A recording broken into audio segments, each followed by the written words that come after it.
laisse aucun répit. Les paroles malveillantes laissent des cicatrices profondes qui restent ouvertes. Que puis-je y faire? Ma vie se résume à subir du mépris et à survivre dans la souffrance. Pourquoi est-ce à moi de porter le chapeau alors que je ne suis pas fautif? Noblesse et misère, serait-ce de la chance? Quel sera mon choix entre le chemin d'épines et celui de rose? Et au lancer de cette pièce, je céderai ou je résisterai. Si je ne suis que la marionnette de mon destin, quel est mon rôle dans cette intrigue où l'espoir est vain, est vain? Life or death, I own my fate. Life or death, I own my fate. Ma vie n'est que souffrance. Suis-je assez digne d'un bonheur et d'une chaleur éphémère? La vie m'amène les âmes avec véhémence, mais elle offre parfois des pièces par clémence. Je ne devrais pas exister. A curse that fate branded him. He's inherited the seed of evil. By God, if it ever comes down to it, you must be the one. I wanted to believe you were different, but now I know you never changed. Quel sera mon choix entre le chemin d'épines et celui de rose? Et au lancer de cette pièce, je céderai ou je résisterai. De ces fils n'est qu'une utopie pour une marionnette. Ton cœur et le sang des rats véloques d'apportera la solution. Je refuse d'entendre le son du glas. Je veux que les pensées se tournent vers moi. Je crois en moi, je serai mon propre maître. Je m'en remets au destin, car il incarne ma volonté. Quel sera mon choix entre le chemin d'épines et celui de rose? Et où lancer de cette pièce, je céderai ou je résisterai à tous ces préceptes prétentieux. Je tournerai et déchirerai la page de mon choix entre le chemin d'épines et celui de rose. Et au lancer de ces pièces, je céderai ou je résiste. Mon destin se pliera à ma volonté. Quant à moi, je suis dorénavant mon propre maître, propre maître. Oh death, I own my fate. Life, oh death, I set my fate.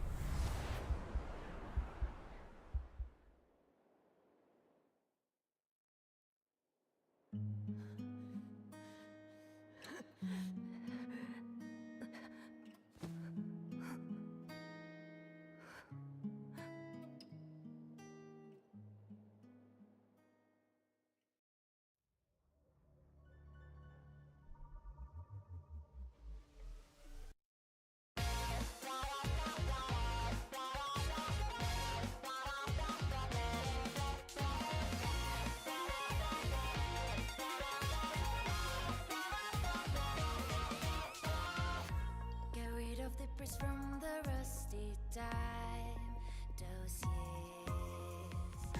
Don't stay in a daze looking for a sign. Start and try. Run across fields of ice, but hidden in starlight. Be well aware of roads we've gone by. Put yesterday's aside, meet the future head on. Now trailblazers keep credos in mind.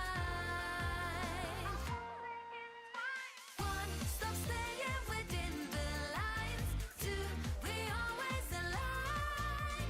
Three, even if we don't get the upper hand, we'll fight for right. Four, never care a rip or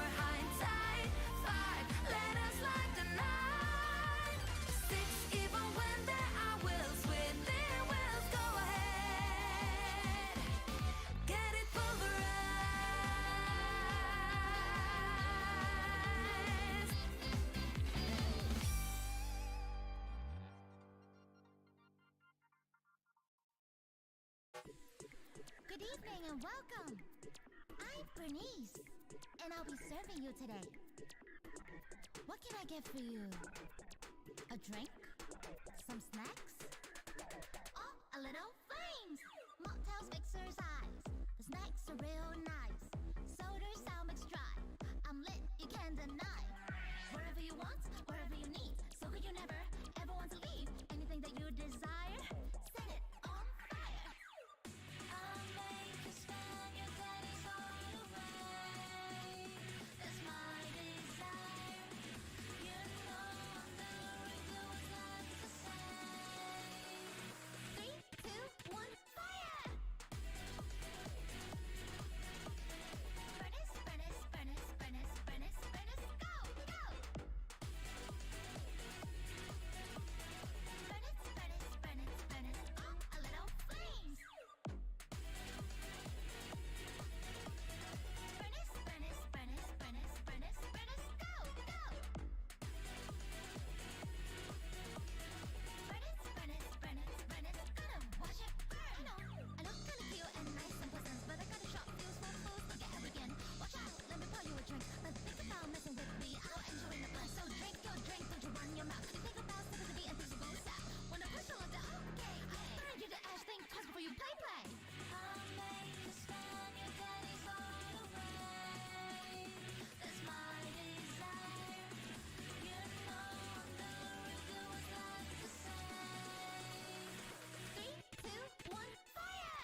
Hello, hello.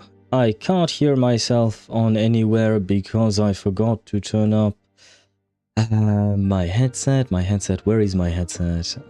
This is my headset. There we go. Now I should be able to hear myself on Twitch. I can indeed. Can I hear myself on YouTube though? I can indeed, which means that everything is working, which means that I can get flashbanged and well, I'm never looking forward to that part. Let me see. Why are we going to jail? Is it because this is a song from Fontaine? Do we automatically go to jail when we're listening to a song from Fontaine? I hope that's not the case, because I do listen to them quite often, and well, I don't particularly want to end up in prison, you know? There is that. Where is my flashbang? My flashbang, there you go. Is it activated? Yes. Will it please focus on my face? It'd be nice, because focusing on my wall does nothing to us.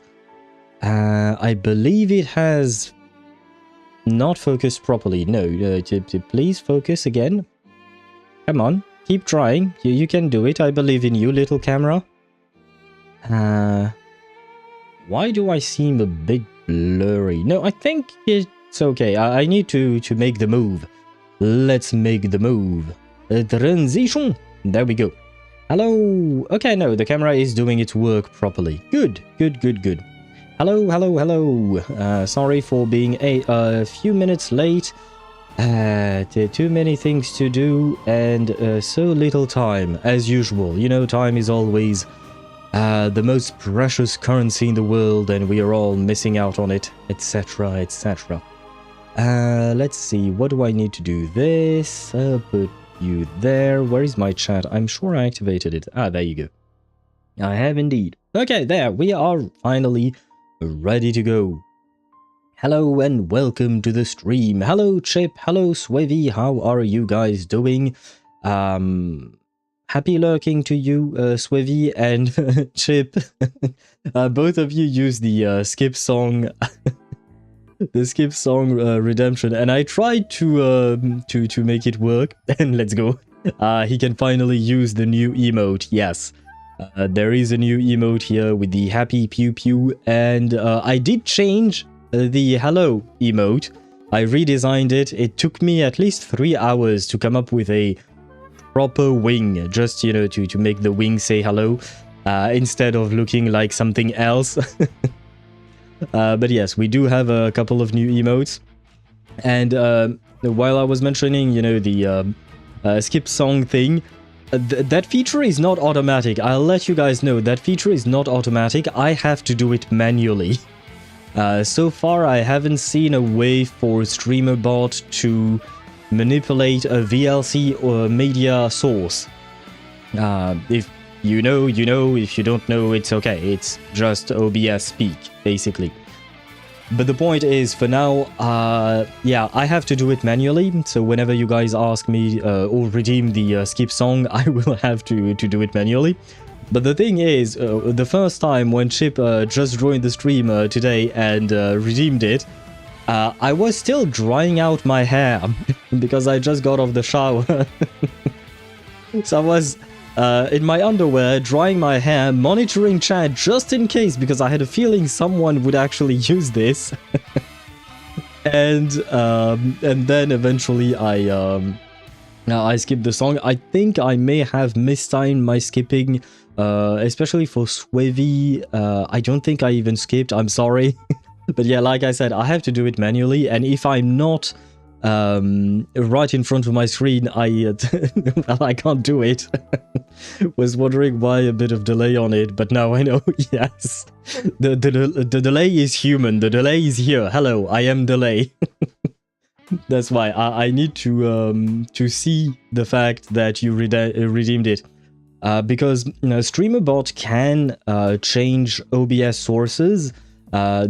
Specifically the media source, which is native to OBS, but right now to play the music I'm using VLC media player.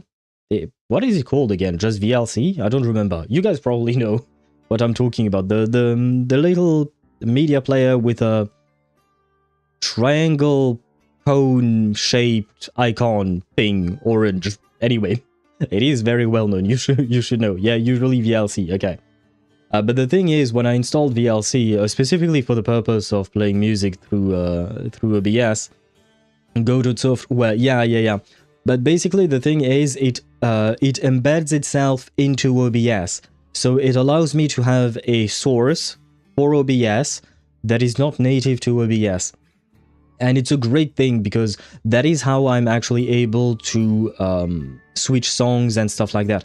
Because in the native OBS source for media, which means audio and video files, you can't do shit. You can just put one audio source and that's it. That's all you get. So if you want to switch anything, you have to go into your source and change the file manually. It is kind of a pain. Whereas with with the VLC source, it can automatically change media. It can do it randomly or in the order in which the what do you call that, the song appear in your folder, etc. So that's why before I had to have a single file with a playlist, like I would compile all of the songs together. But now I don't have to do that thanks to VLC.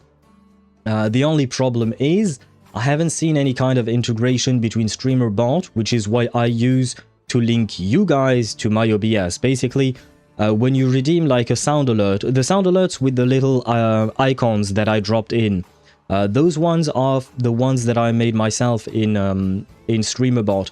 Basically, Twitch tells StreamerBot that something was redeemed, and StreamerBot modifies my my OBS and plays the sound alert. That's how it works. Unfortunately, I do not see a way to make StreamerBot link to VLC and manage it that way, at least for now. Maybe I will learn of a new way later on. I will keep digging into it in order to try and improve everything. I am particularly proud of the now playing a little icon widget thingy, because it took me 3.5 hours to set it up. Because I had to try one thing and then another thing and then another thing. And the worst part is, I think I wasted at least 30 minutes just because, how to put it? Basically, I needed to check a box and I didn't check the box. And because of that, afterwards, everything else wasn't working. And I tried so many different things to understand why it wasn't working. And I even had to go into the widgets files of coding and modify some code in it, or just rewrite or rephrase some variables in there to try and make it work, and it was still not working. And then I realized, oh no, I didn't check that box. What is that box? And I was like, fuck me. But yeah, I wasted 3.5 hours on that. I also wasted about 3 hours on the design of the new hello emote. I will say that much. The gun emote, the pew pew emote, I think it took me less time. It was mostly the wing that I had a hard time figuring out how to draw and make it look like the owl is just waving hello without looking like a particular way of saying hello in German that German people tend not to use nowadays. So yeah, I've spent a lot of time on these things. I also... No! No, Chip, how could you skip that song? No! I love that song. Aww. I know it brings back some bad memories. You moved on from Himeko? How could you? How could you move on from Himeko? She... Ah, my god.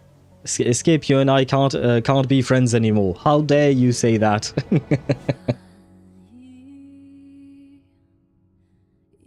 But what was I saying? Ah, yes. Speaking of wasted time, I also wasted an hour following a tutorial on Blender because I'm still trying to make the what do you call that? The muscle mage emote I have a prototype drawing of the owl. It's just flexing its wings. You know, there isn't much muscle on an owl, to be seen, at least, is what I mean. You can't exactly see muscles on an owl. I was wondering about, you know, just making regular arms for the owl instead of actually using wings. But I was like, that looks just weird. But anyway, I wanted to add some lightning and explosions in the background and foreground to indicate the magic, you know. And I was really, I was very focused. I was following a tutorial on YouTube to make some lightning in Blender, and I spent an hour on it. And like, it was one of the last few steps. But basically, that last few steps, they broke everything and I couldn't continue, and I didn't know why. So I looked into the comments of the video, which I usually do when I have issues with a tutorial. I look if in the comments people have the same issue. And the very first comment said that the particular step I was on was bugged in version 4.5 of Blender, and the only way to work around it is to download the previous version of Blender. And I was like, fuck that, I'm going to eat, because it was lunchtime. But yeah, I was sorely disappointed. My muscle mage will not receive an emote anytime soon. It will take time. And before skipping another song, and the next one is unskippable because of cooldown. Yeah. I mean, I put a 3-minute cooldown just because I didn't want people to spam it. I can change that. I can certainly change that. It will depend on your feedback, because at the end of the day, I mean, technically speaking, I listen to the music as well. I can hear it, but it's mostly for you guys, right? So if you want me to lower the cooldown, I can. But I was also thinking, like, if we skip a song and something new happens, it'd be nice to be able to listen to it, at least partially. Although I will mention, Chip, one of the songs you requested is a compilation that lasts for 15 minutes. It was one of the Arknight songs. It is in the playlist, but you have, let me check. Let me see, where do I store these things? Oh shoot, no, it's in my games folder. Yeah. There, games, gaming, game songs, viewers. No, not viewers, all in one. This is what I wanted to say. Okay. You have 3 chances out of 86 to get to that song. Because right now we have 86 songs in total in the playlist that is currently running. And, well, 3 of the songs you requested are in there. So you have 3 out of 86, not percent then, but you know what I mean, right? I can't phrase it properly, but you know what I mean. That's one, that one was a whole boss fight, so yeah, okay. But it is in there, somewhere, so hopefully you will get to listen to it at some point. Technically, I could also just play it separately, but then it kind of becomes complicated to make it work. Like, I could play the song, but like if you request the song, I could play it, but then it becomes a bit complicated because playing the song on its own becomes a bit more involved, because like I said, I can't do change things in would you call that, in VLC's media source, so I'd have to recreate a proper media source native to OBS and then put in the song. It's a pain, basically. Keep the RNG, and speaking of RNG, D20. Oh, natural 20! Nice! I guess your luck is back. Maybe you were really sapping out my bad luck on Sunday, and that's why you... was it on Sunday or Saturday? But maybe that was, you know, when I was playing Baldur's Gate. Maybe you were sapping away my bad luck, and that is how I managed to survive everything. Because thus far, I will mention, I have been downed twice, I think. Like, 2 of my characters were downed. Both times it was myself, I think. Maybe. Not sure. Or did it only happen once?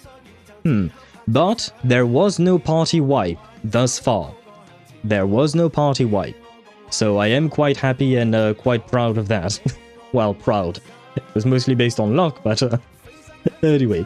Hello to you, Ninja. Welcome to the stream. I hope you're doing... Oh, wait, that reminds me. I hope you're doing well, Ninja, and I didn't say that same thing to Chip and Swevy. Swevy, I know you're lurking, but I hope you're doing well, and I welcome you to the stream, and same thing for Chip. I hope you're doing well, and I welcome you to the stream, as always. Wait, what is that song? Oh, it's a Blue Fox song. I forgot about that one. And hello, Daedra. Welcome to the stream. I hope you're doing well. Oh, Al, I need advice. Should I get Tribi LC, Tribi E1, or Cyrene? Ah. That is an excellent question. Huh. The thing is, I don't have a proper grasp of Cyrene's kit yet. I've only watched one guide video, but there was a lot of information in there. By the mere fact that Cyrene gives a different buff to all 13 Chrysos Air, right? Like, each one receives a different buff. So it's kind of hard to determine, depending on who you play with her. You barely work out with E0 Cyrene, as I've heard. It depends on the team. If you're playing her with full Remembrance team, it's not as much of a problem. Like, she will charge her ultimate faster. Outside of Remembrance team, that is when you kind of want to have E1 or E2 Cyrene, which is not great. On top of that, okay, I would argue Tribi is a safer bet, because Cyrene right now is stuck to Chrysos As and Remembrance characters more specifically, whereas Tribi can be placed pretty much anywhere. She is the true universal unit, because the buffs she gives are quite universal. Like, for instance, like if you take a look at Bronya or Robin, they give attack bonuses, right? But that is something that HP scalers can't use. Whereas the buffs that Tribi provides, anyone can use them. So in my opinion, I would say that Tribi is more of a safer bet, in the sense that you could probably use Tribi in more teams than you could with Cyrene. I am personally going to pull for Cyrene just because I really love the character. But in terms of gameplay, she's tough to make work properly. Her ult takes a while to get, but is very overpowered, yes. So I suppose if we have long, drawn-out fights, maybe it would be worth it. Kind of depends. But once again, it depends on who you're going to play your Cyrene with, which other Chrysos Air you have. And like the blanket answer that I can give you without going into the specific details of your own account, Ninja, would be that Tribi is more universal. You can use Tribi in more teams overall, and her buffs are really good. Cyrene is not exactly a major upgrade. Like, any team you can play Tribi in, Cyrene is not exactly an upgrade from my understanding. She's more of a side grade, or it can be a tiny bit of an upgrade, but not that much. So overall, and once again, please do take that with a grain of salt, because I don't know the full numbers of Cyrene, especially because she has different numbers with every teammate she has, so it's kind of a pain. But the fact is that usually Tribi will work better with other characters. Yeah, with more teams overall. I am not well. How is it possible SR drop all of a sudden? What do you mean SR drop? But Sunday still rules the world. Yeah, Yeah, kind of. Yeah. Sunday is still very good. That's for sure. She has not dethroned Sunday. That's not a problem at all. I got Trivia already, but thought her E1/light code might help. Got Cass, MC, and Hyacinth. Do you have Evernight by any chance? Do you have Darich or Dark Marich or Garich, as in Goth Marich? Whatever you want to call her. 3.7 drop today. Oh, SR, you meant HSR. Okay, because I was thinking of SR like, you know, super rare. You know, when in games, instead of having 5 stars or S ranks, you have SR, SSR, etc. That's why what I was thinking about. But yes, 3.7 in HSR has dropped, and I will say one thing: please do not spoil me. If you've been on my streams over the past week, then you will know that I won't be able to play HSR or stream HSR until next week. Because today we are finishing Wuthering Waves. The rest of the week we will be starting chapter 11 of Reverse 1999. It will probably take us the entire week, at least Thursday, Friday, and Saturday, and hopefully Sunday I can get back to some Baldur's Gate 3. So HSR will have to wait next Wednesday. That's the best I can do. So please, for the love of all that is holy, do not spoil me. I will ban you. I will say that. And because I feel like not spoiling is kind of just supposed to be normal, right? And on top of that, I just gave you guys a warning. Although I will mention that most of my viewers here, I've never really had much of an issue with you guys. And I am grateful for that. But just in case, if anyone happens to come by and wants to spoil me, I will ban you straight away. I won't even read the entire sentence. As soon as I understand it's a spoiler, I will ban you. I do not care. I have been anticipating Emphorius's ending for a long time, so I really want to experience it myself on my own terms. No Evernight, I skipped her for Anaxa. Aha. I see. Let me check Triby's E1, because I don't remember what it is exactly and what it does. But I remember people saying that it was really good. Where is E1? While the zone lasts and after the ally attack enemies, additionally deals true damage equal to 24% of the total damage of this attack to targets that have been dealt additional damage by the zone.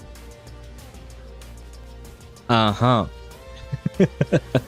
Not gonna lie, I do not fully understand what that means. I don't know, like, where the 24% is in the equation in the map there. So I don't know how good it is. I do remember people saying that it was good, but how exactly is that good? I don't know. Ooh. Okay, that's one thing I kind of like, is that in the light cone sections on Pridewin, I mean, you can see that the base for Triby is dance, and they make it at 100%. But the best light cone for her is, of course, her own light cone, and there is a 39% difference between the two, which in my opinion is kind of huge. Allows her to use her ultimate immediately at the start of the battle without needing to perform any actions. That is kind of nice.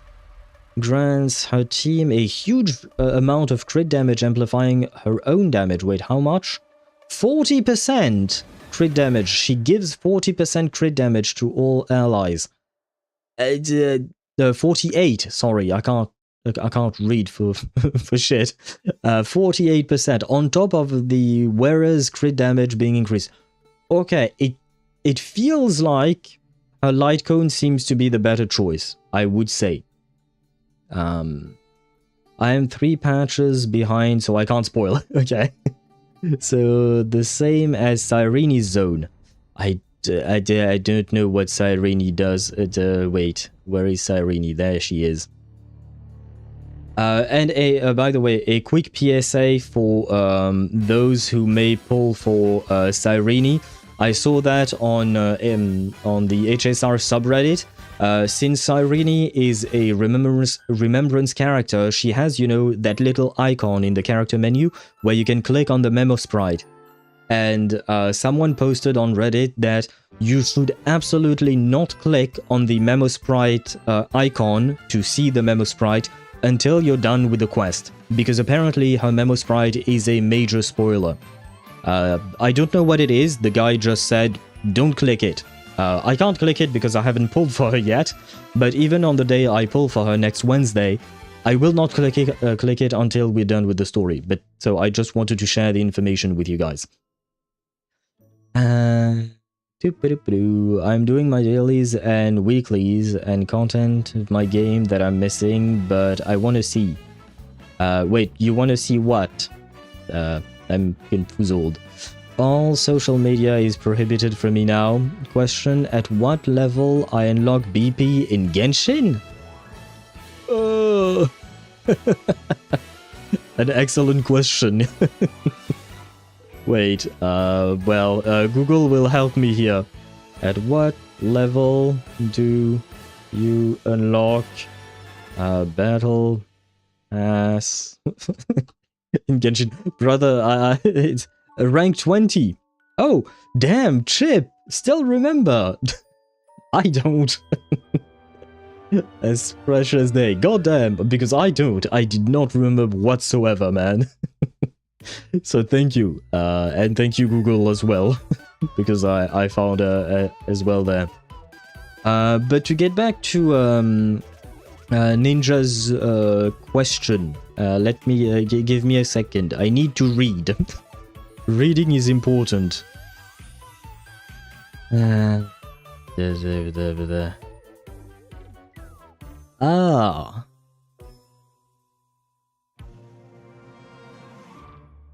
Okay, yeah.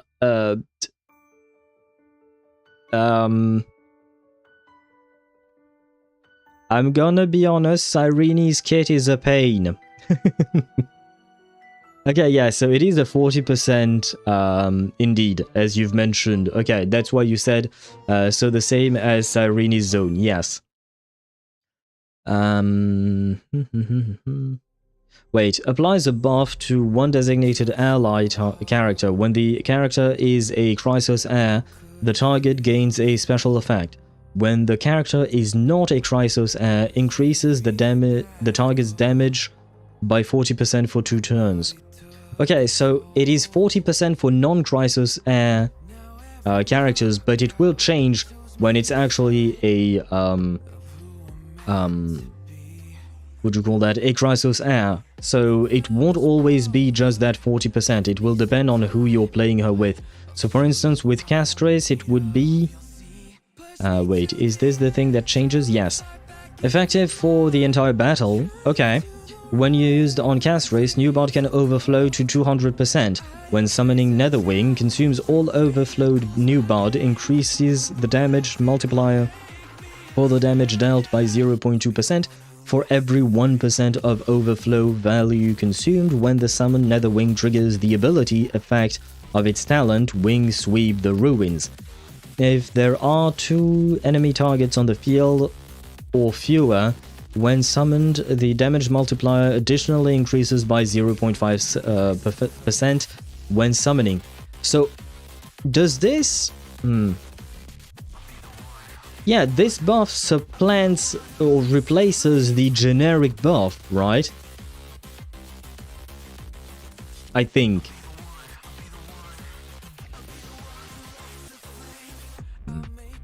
Ah, wait, no, she also gives...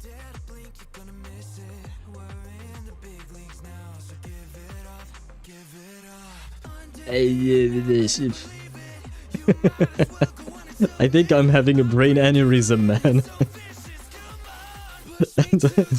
Her kit is too complicated. I can't really answer your question. Overall, if you think that the numbers between Cyrene and Tribi are the same, I would, if that is the case, and that is a big if, because I do not know for a fact that that is the case, but if that is the case, I will still say that Cyrene is not as universal as Tribi. That remains a fact. There is no contest there. So, is Cyrene really an upgrade over Tribi? I don't know. But the mere fact that you can play Tribi in more teams, I feel like that's not bad. And on top of that, wait. You said same as Cyrene's zone, yes, but that was merely for the light cone, you know? What I've mentioned, like the 48% crit damage that Tribi gives to the allies. That's just the effect of her light cone. Then there is all of the other buffs that she herself provides. Speaking of, I don't know what the light cone for Cyrene does. What does it do? Increases the wearer's speed. When she uses a Memo Sprite skill on an ally, gains blank. Which increases damage taken by all enemies by 10%. Okay, that's not too bad. When the wearer's Memo Sprite uses a Memo Sprite skill, gains verse. What? Oh, it's once when she uses the... okay. Which increases crit damage of all allies by 16%. When the wearer's Memo Sprite has both blank and verse, increases the effects of blank and verse by 60%. So that means... well, that means 16% blank and whatever the fuck 60% of 16 is for verse. And then you have to add them together. Well, you can't really add them together because one is damage taken by all enemies and the other one is crit damage. Yeah, I'm gonna be honest, I don't fully understand the math behind that, so I don't know. Like, I think this has killed my brain. This is the first time I've heard Klee's EP extended. Really? Was it an extended version? I don't remember where I got it from. It's from YouTube, that's for sure. I always grab the songs from YouTube, so there is that. But I try my best to grab the songs directly from the official channel of the EP or whatever. Although I guess in Klee's case, there was never officially an EP, it was just her trailer, and if I recall correctly, you're right, her trailer might be a bit short. Huh. Oh, I am rank 15, okay. I am having a blast with Genshin, but that rendered my other games in a critical state. You've spent too much time in the new gacha that you're playing, Genshin, and not enough in your previous gachas. Understandable. I'm not gonna lie, like, you know I play a lot of gachas, and I stream them and all of that. But since I started playing Baldur's Gate 3, I have been wanting to go back to the game. I want to play the goddamn game. I want to play it again. But because of streaming and the way I try to rotate all the games that we already have, then I kind of like to have an archive, like especially on YouTube, I like to have an archive of all the stories and stuff like that. But the fact is that I kind of really want to play Baldur's Gate to continue the story. I do feel bad about that gnome that I may have sent flying. That was, yeah, I still feel bad about that. I didn't do it on purpose, I will say that much. I didn't understand what was written, but that's another problem entirely. Anyway, point is, when you have a new game, you kind of really want to go in and play the game, and then everything else suffers for it, right? But it's good. Yeah, in my opinion, it's a good thing, because that means you're really enjoying the new game, and in your case, it's Genshin. And let's be happy about that, right? We do 110 pull on each banner. pulls are done. I only had 30. Ah, and did you get something? I hope you got something, but I feel like you probably would have said so. Ah, man. Well, I mean, you still have the rest of the pack. Well, you have 3 weeks to keep on pulling, right? So there is that. Oh, speaking of pulls, I've managed to gather up another 10 pull in Wuthering Waves. So we have another shot at getting my S5 Zanni. We are on a guaranteed, but we're also very unlucky, so there is that. So I don't know if it will actually happen. I would like for it to happen on stream, it would be nice. You know what, the best scenario would be that I get 2 Zanni in this 10 pull that I'll do today. That way I can finally claim that I have her at S6. But yeah, I'm fairly certain that ain't gonna happen. I suppose I have, what would you call that? I have hope. I have high hopes. And welcome to Twitch's side, Dedra, at least for chat. Really, my PGR Toho Lost Word are in critical state. I need maybe 24 hours to end that lot of content. 24 hours? Holy shit, that is a lot. that is a lot. But if you have the time, and you are willing to do it, and you are having fun while doing it, I suppose why not? 3 weeks for Tribi and 6 weeks for Cyrene. Wait, Cyrene stays for the entire patch? Oh, I didn't know that. Oh, that's actually quite interesting. Huh. I mean, I have some pulls saved. I think I have about 160, 170 pulls saved or something like that. And I will go for Cyrene and probably her light cone. I mean, fuck. The thing is, I kind of want her light cone just because of collection's sake. I like giving my characters their light cone whenever I can, right? But at the same time, let me check her Eidolons. Is her E1 big? Because I know her E2 is quite big. When something triggers the Memo Sprite skill ode to something while using Minuet of Blooms and Plumes, gain 6 recollection points and increase the number of bounces for this attack by 12. The fuck is ode to something and Minuet of Blooms and Plumes? What? Oh my god. But getting 6 of her stacks is quite big.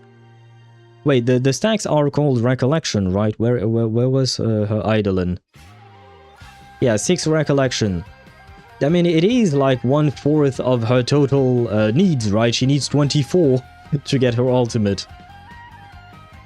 And when entering combat, additionally gains 12 recollection points. Yeah, okay, her E2 is really massive.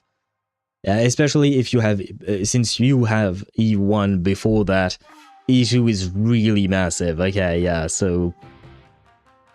I don't know if I should go for her Eidolons or for her light cone. Because the thing is, there are no good alternative to her light cone. Especially because the speed boost is quite huge. I saw a video, I watched a video of Slice, his guide on Cyrene, and he says that she needs a minimum of 180 speed, but it would be better if you can reach 200 speed, which is... I've never reached 200 speed on a character, you know? So, yeah. And I've rolled some relics today for Cyrene, and they were not good. So, I don't know which one I should get. The Eidolon or the man, but the thing is, I can barely guarantee 1 Cyrene. Oh, wait, it's actually set... Oh...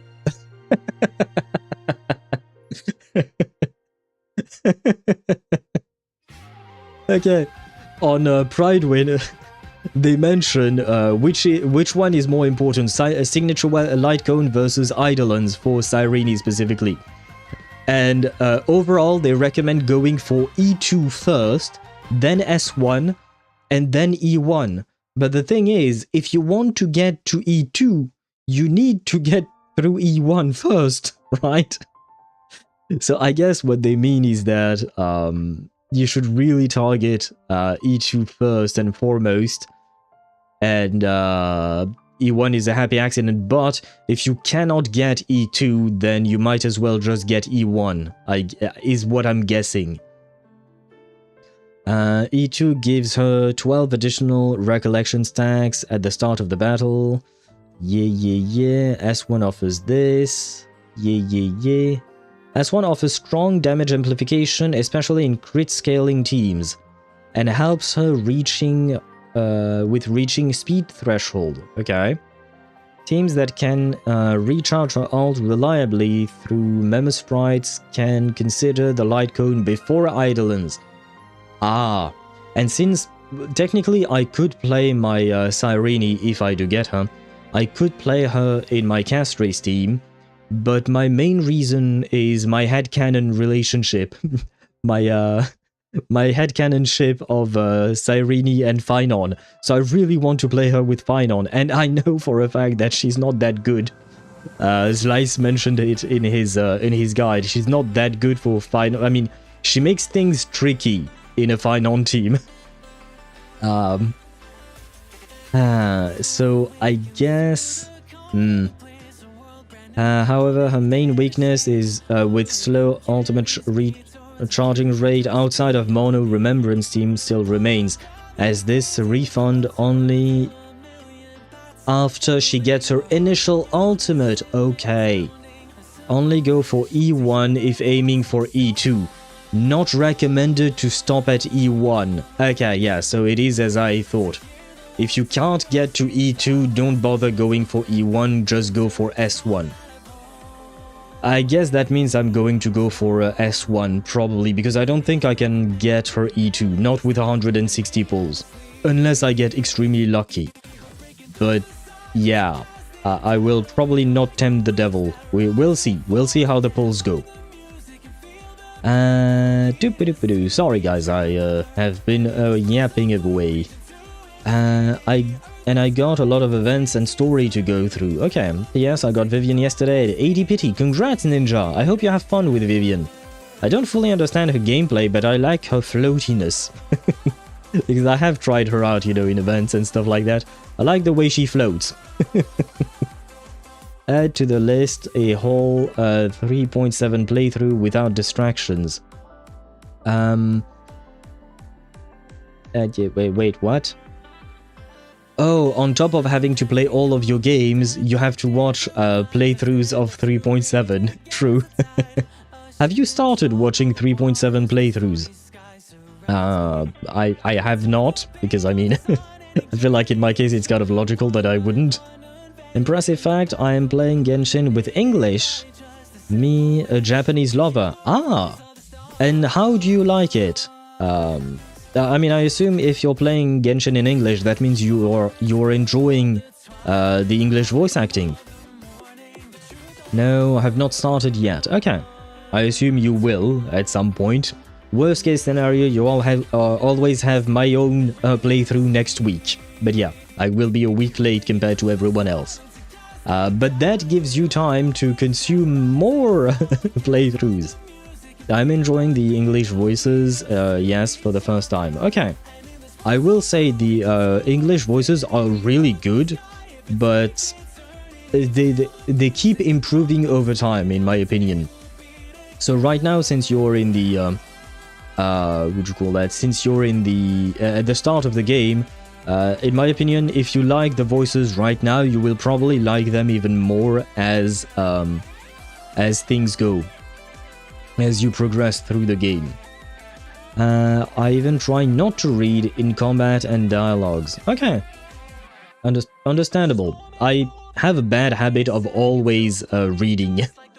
I have a bad habit of always reading, which is why sometimes you will see me react to things before the character has said the thing. Just because my eyes dart around on the subtitles and I see what the character is saying before he's saying it. So yeah, that's on me, I suppose. Windblade! I prefer the Zack version of Windblade. I'm sure you've seen the video of Zack explaining that when he first got the role for Ether, he was shouting Windblade, but then they told him, nah, that's not what we want from you, and that's how we got the current Windblade audio effect, right? But I prefer his version where he's just yelling it. I saw a meme of that voice line, yeah. Honestly, I wish they would integrate it. I wish they would integrate it in the, what would you call that? In the game. I know they won't, but I wish they did it. Wait, I feel like my, yeah. I felt like it was a bit too high. Or is it just me that is way too low? I don't fully understand. Yes, did that work? I just put it back to the... fuck the cam, I guess. I hope that this is satisfying enough. Windblade! Yeah, I can't do it myself. I don't know how he does it, but I really like the way he does it. We are going to have an ad break, which is a good reminder for me to start launching the game. And right after the ads, we will start pulling for Zanni. Well, we only have one 10 pull to do, so it ain't much. But it's an honest 10 pull, and hopefully we'll actually manage to get that.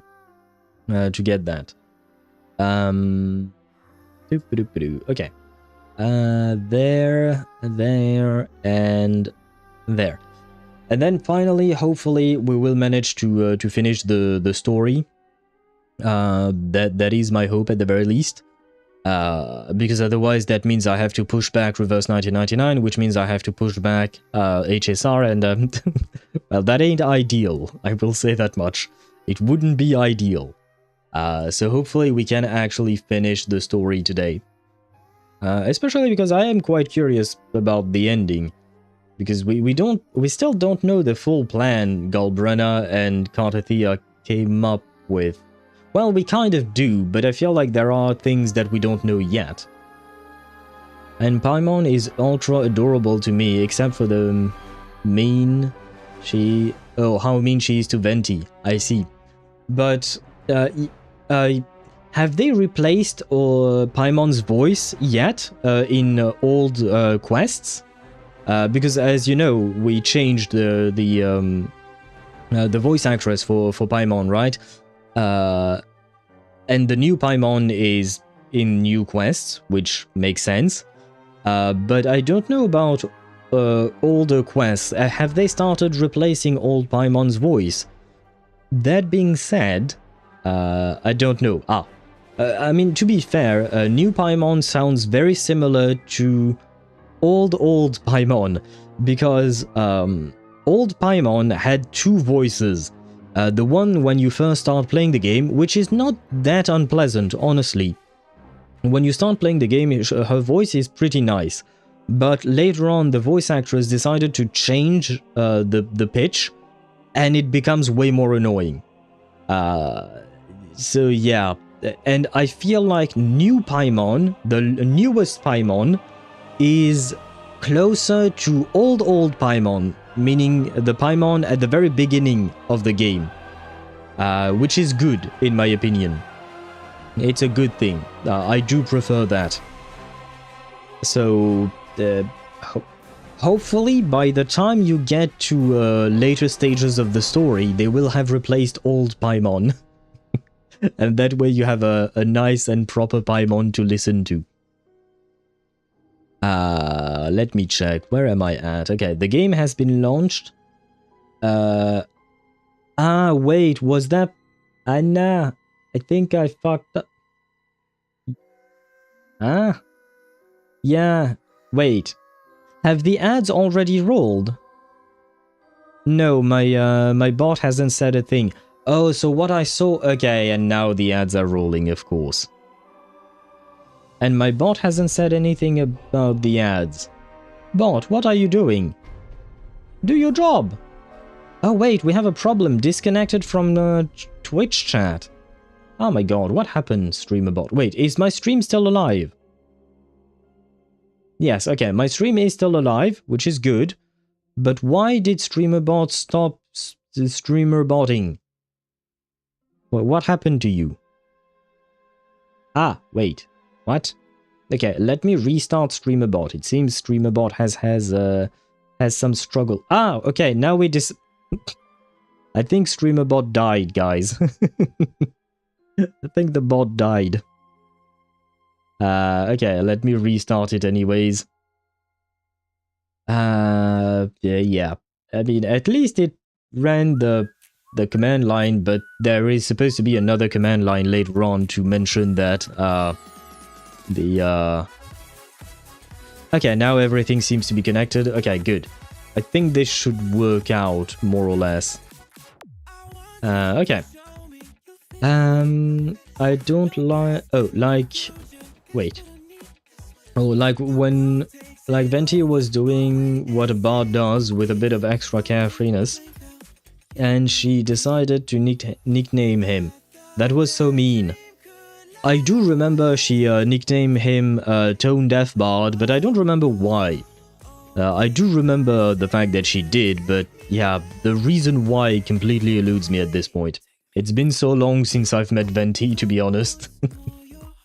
By the way, let me switch scenes to Wuthering Waves, because I have launched the game. You know what? Let me teleport away. I need to teleport to Rinascita, or Raguna City to be more specific. Oh, you know what? I can still switch scenes, that way you go... Anya! Wait, I need a mouse. There we go. And switching scenes now. There we go. Just right with the ending of the... what do you call that? Of the song. I think that was kind of perfect timing, in my opinion. There. Okay, good. And the ads will end in 20 seconds. Perfect. But what am I looking for? Wait. What I'm looking for is... which roof is usually... Danny is on the roof of the bank, I think, right? There. I think she's usually here. Could I be mistaken? But she's only here at night, so I need to switch time. What is this?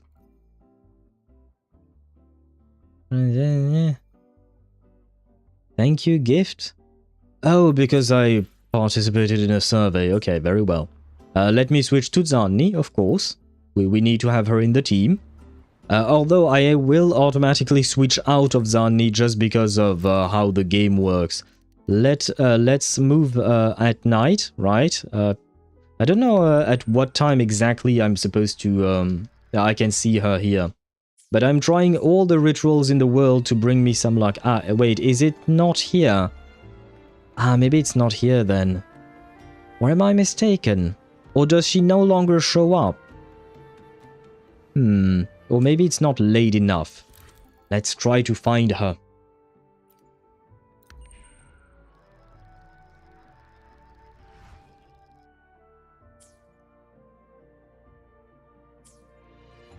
No, she's not here. Anya. Wait, which rooftop would she be on then? I feel like this has to be it. Do I have to wait even more? Wait, there is this thing. I never use this one, this wheel, because it's on the caps lock thing. I don't like that. Never mind, I have to use this again. Okay, maybe later. Please, Danny, show up in the middle of the night. While Resonator joined the party, that means I was right. This is where she is. There we go. Wait, what?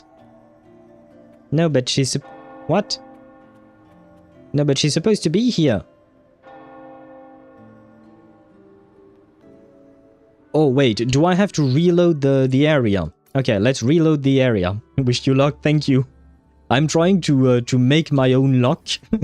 Hopefully it will work. Maybe I just need to reload the area and she will appear, right? Come on, we believe. Where is it? It's supposed to be behind me, right? Okay. Come on, please tell me you're here.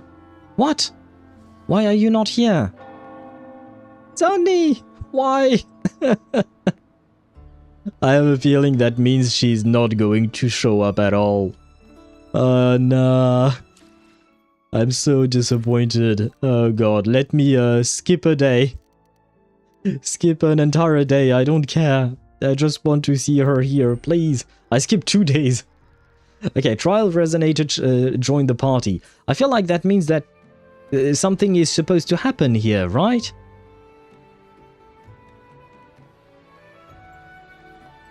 Or maybe that means I moved past the time that she shows up in. Okay, what if I do it at 11? Oh my god, this is the pain.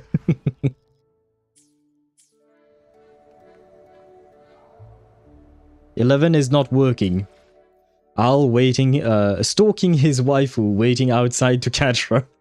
Well, it's not my fault that she's so busy, right? And I'm not stalking her. I'm patiently and graciously waiting for her, right? Because, yeah, it was all... Oh, yes, she's here. Okay, I just got the time wrong. Okay, sit down. There you go.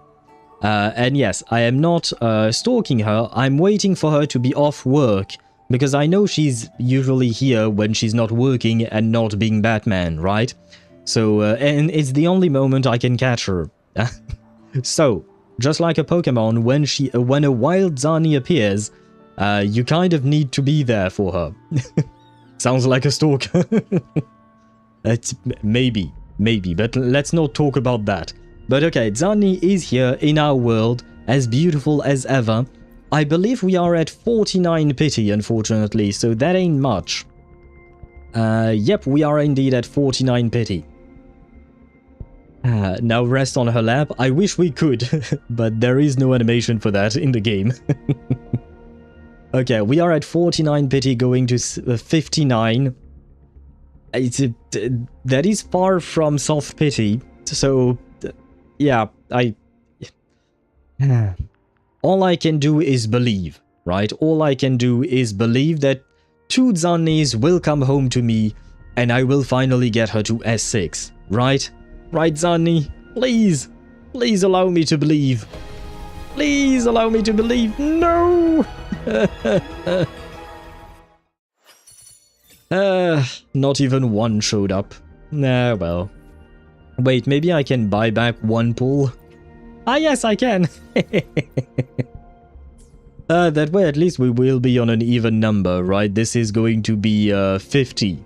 No, 60. 60. This is 60. Come on, please, Zanni. Please! That is my last pull! No. God. Why is it so painful when I try to pull for characters I really, really want? Like, I've been lucky in the past with other characters that I wanted, but she's the one I truly want, and it is very painful to pull for her. Oh my god. There is nothing else I can do, right? Let's see. Yeah, nah. I'm not spending... Yeah, without the bonuses, I don't like buying packs without bonuses. And I'm not going to spend 100 euros on this. And I've already maxed out the Lunite subscription. I'm at 196 days. I'm at 196 days. LD Shop. Gotta get that third-party discount. Yeah, but I don't like the way LD Shop works for Wuthering Waves. Because you have to give them your account information. I.e. your email address. That's okay. But you have to give them your password, and then you have to change your password. It's a pain to deal with. Yeah, I'm not exactly a fan. And on top of that, I'm not really looking to spend a whole lot of money there. Yeah, 60 is too much. I might do the... Wait, how many pulls is that? 600? That would be like, what, 4 pulls? It's not even 5 pulls. Oh man, seriously? I could buy these two. Wait. No, that wouldn't even give... Yeah, this thing only gives a 120, so that's not even enough for one pull. God damn it, these gacha games. So that means what? Like, yeah, so there's 720, so I would still be missing like 80 astrites to get 5 pulls. Yeah, fuck that. No, I ain't buying shit then. Yeah. The game should have been nicer to me. Then maybe I would have purchased something. But I'm not spending 100 on a guaranteed on top of that. Like, I am going to get her over the course of the patch, right? We still have 13 days, 16 hours. And that's actually kind of not much, because I have explored everything, like every portion of the map is at 100%. And right now we are not getting that many events, because it is the end of the patch after all. God damn, that would be such... if I don't get Zani, it would be... yeah, I will be very sad. I will be very disappointed. But oh well, it is what it is, right? We will see how things go. I mean, you guys won't see it on stream because I don't know exactly when I will be streaming Wuthering Waves again. Probably when the next patch drops, so it will be too late, right? And hello, Sparta, welcome to the stream. I hope you're doing well. I'm fucking screaming, dude. I'm legitimately losing my shit. I assume that's because you're very happy about HSR, I hope. Can't explain the excitement going through me. Dude, I'm legit screaming. You should not scream. You might bother your neighbors, but I understand the excitement. I hope you have fun with HSR. I do not want to hear a word about it. Of course, I know you won't spoil me. I've already seen that you and Mihai have talked a bit in the Honkai Star Rail channel.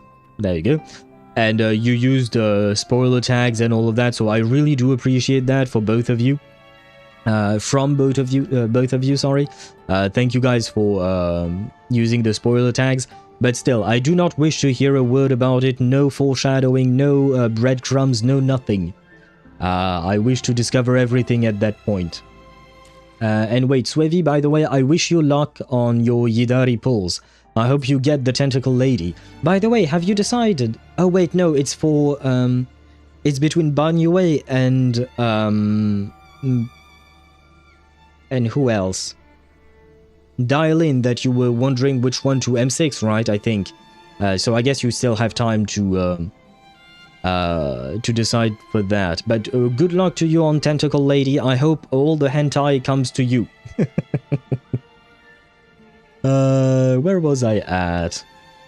Well, content that happiness is in your body and soul, or you really will anger some people. Oh, do you mean like if he spoils something? Yeah, but I don't think Sparta will spoil anything. Usually the viewers on the channel usually don't spoil anything, which is good. Will not say anything. You have to see this for yourself. You must. I will next week. As painful as it is, because I've seen Cyrene, you know, she appeared on the splash art when you log in. I saw Cyrene. I really want to pull for her. I want to play her with my Finon. I want to continue the story and finish it and all of that. But yeah, it's gonna have to be next week, unfortunately, because of all the other shit we have to do.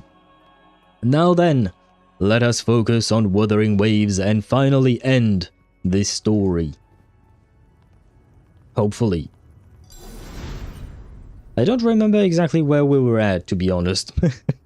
Or what we were doing last time. Shining with your love, we stand united in devotion. With hearts full of joyous loyalty, we rise from the sea, guided by your light. The dead grow tongues and sing praise day and night. That's what's become of those consumed by the dark tide. Yes. If the journeying paradise reaches our world, everyone in Rinascita will suffer the same fate. Ha! Look at them, lining up to flatter their divinity, groveling for its grace. And I assume you find that amusing, Chimera. I can't do it because I am so busy. What do you mean? You can't watch a 3.7 live stream for now? Or not a live stream, but at least a VOD or something? Because you have too much to do? Well, that means you can wait for my own playthrough. I don't know if that makes you feel better or not, but that is that caliber of you must see it. I'm gonna go down and start logging shit. I'm not sleeping today. Logging shit? Wait, do you mean taking notes on the story and stuff like that? Damn, that must indeed take quite a bit of time. I hope that you do manage to find sleep nonetheless. Without Leviathan's wisdom, feeble minds like theirs are fit only to be devoured. Ceaseless worship, stripped of meaning or soul. From this shore to the next. From paradise back to our world. Yes, but is the shore worth keeping? In my opinion it is, because she's pretty and she's a butterfly. The robot. She's complicated.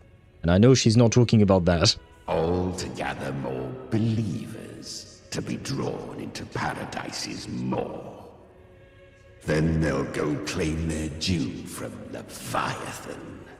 Even with the tape's help, we can't stay exposed to these hymns for too long. Chimera. I don't take your orders. Silence, wretched souls!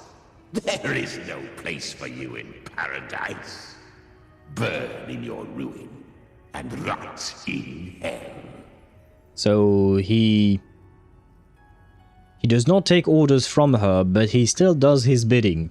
I see. Seems Chimera still commands some authority here. Coming back here feels like coming home. By blood, they ought to call me Forefather. Leviathan was right about one thing.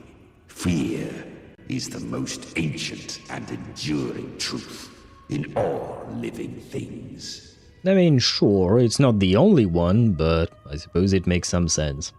This is no sleep territory, I see. Too much shit to record in there, I assume.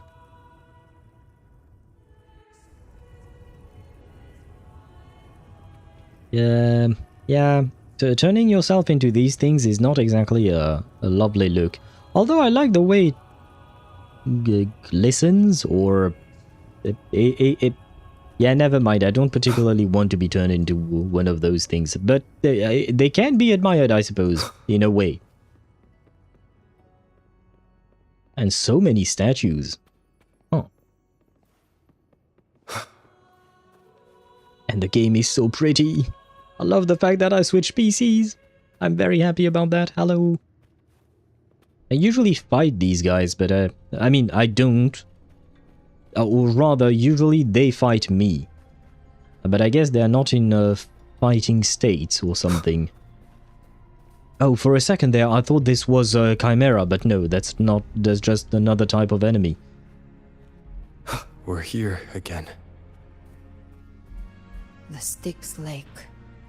A myth once whispered in Septimont, now carved into reality by Leviathan. Those touched by the Tidespawn often begin to see things. Hallucinations. And this lake is usually the first they find. Anger, sorrow, pain. Leviathan reads the depths of our hearts. And from them, it births this river of memory. What you see here is a part of you. The river mirrors what you fear most. That's why I saw those terrible visions. But why were you there too? My mind can walk between reality and the dark tide. I've crossed this lake many times, trying to guide the lost home. Oftentimes it isn't hell that people fear. They fear fear itself, and that creates hell. Ah, yes. I'm constantly afraid of moving along too fast and skipping some dialogue. Okay.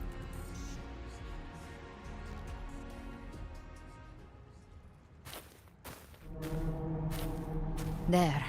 Do you see it? At the edge of this underworld. That's the journeying paradise. Doesn't it exactly look to me like paradise, to be honest? I mean, we knew that it wouldn't, but still.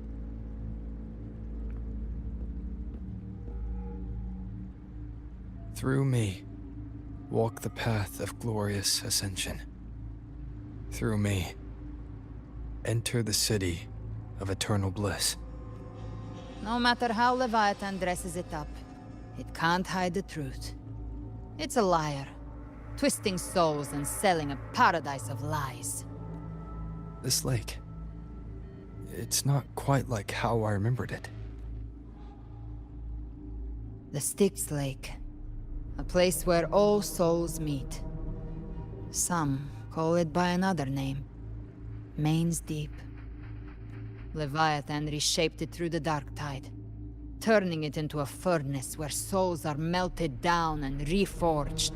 A crude imitation of the Sentinel's way of giving form to remnant creatures. But Leviathan takes the souls devoured by the dark tide and forges them into its obedient kindreds. So I suppose in a way, Leviathan is mimicking Sentinel, but not in the best of ways. Or maybe he's just bad at it. He's not bad at it, he's just, he has his own ways. You seem nostalgic. Are you angry for those lost souls? I don't think he's angry. Nostalgic? Maybe. Don't really think that might be the case, but who knows? Nostalgic? No. What I carry is rage. A rage for vengeance. Okay.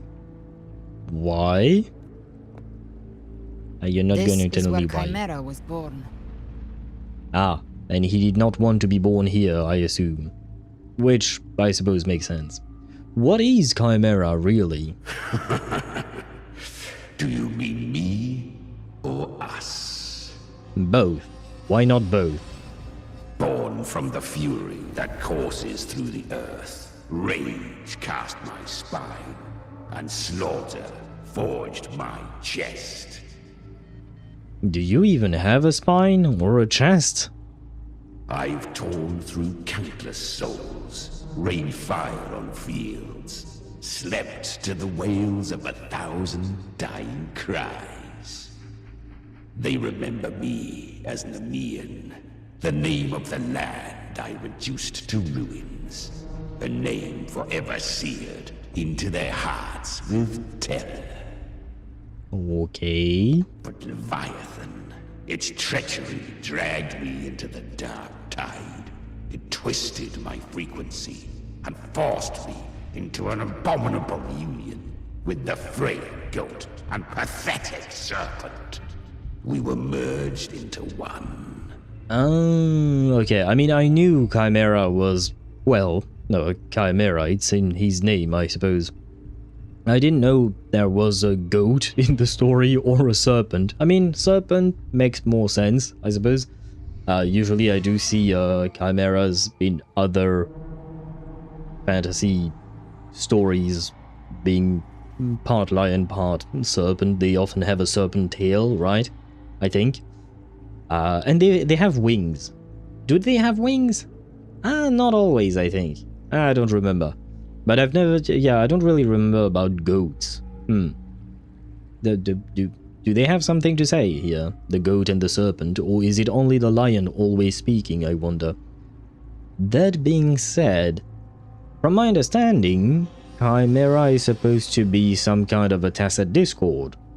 So he was born as a tacit discord, but then his frequency was twisted by the dark tide. But I kind of feel like it's all about the lament at the end of the day. Because the lament is what brought everything, right?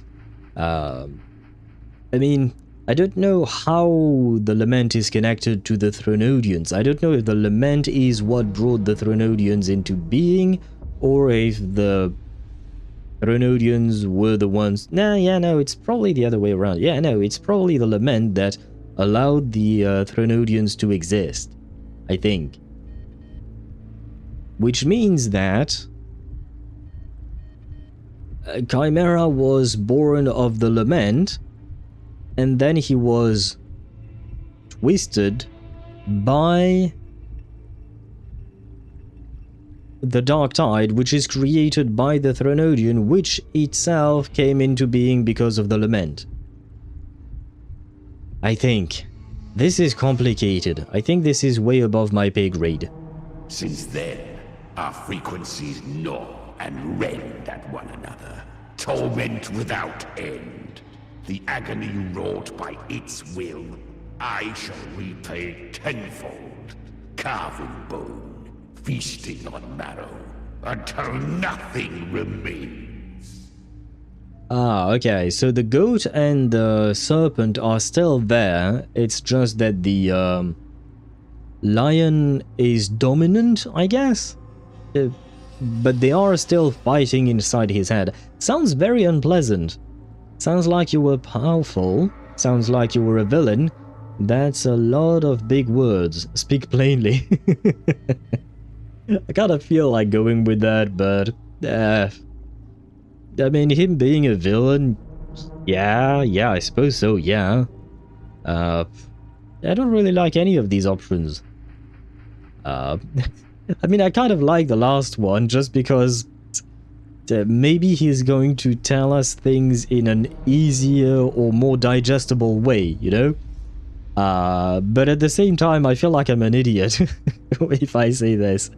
You know what, I'm used to being a dumbass, so why not? That's a lot of big words. Speak plainly. Use tiny words, please. What do you mean? What? Oh, I guess he...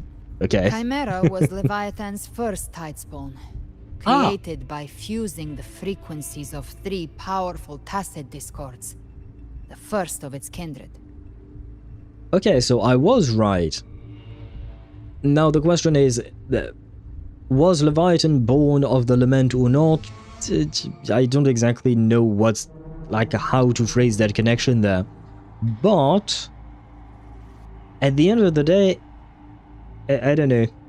It's kind of like if I created 2 things, and then one of the things I created another thing, and that second thing, yeah, okay. Let's take her eyes. I create 2 eyes, right? And her eye created her mole, right? And then, like this is her left eye. Her left eye created the mole, and then the mole attacked the right eye. So at the end of the day, it's just a family feud, is what I'm trying to say. All of that for this, and this very strange analogy. But I need visual things. It's complicated for me to do anything without visual things. But yeah, well. Don't expect nobility from him. He has the gift of wisdom, but at his core, he's still a tacit discord driven by instinct. A destroyer in life, a prisoner of vengeance in death. Okay, makes sense. That vengeance is what broke Leviathan's leash. For now our goals align, and that's likely why he's willing to listen this time. Okay, but wait. You mentioned his wisdom. Where is his wisdom? No, wait. There. He has the gift of wisdom. Yeah, but my big question is, how did he get the gift of wisdom?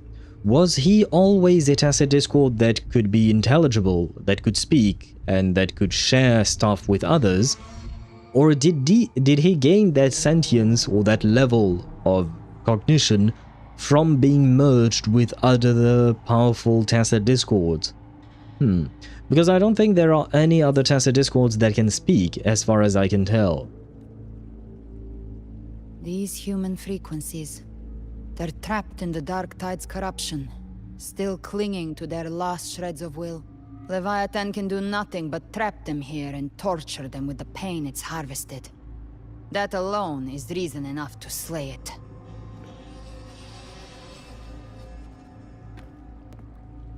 We in Leviathan? We set them free. Exactly. Look, the anchor stone Augusta placed is just across the lake. Can we fly across? Yeah, because I don't think swimming across is a good idea. No. The waters are dark with corruption. Trying to cross would only rouse the dark tide. Yeah, that's why I suggested flying over it.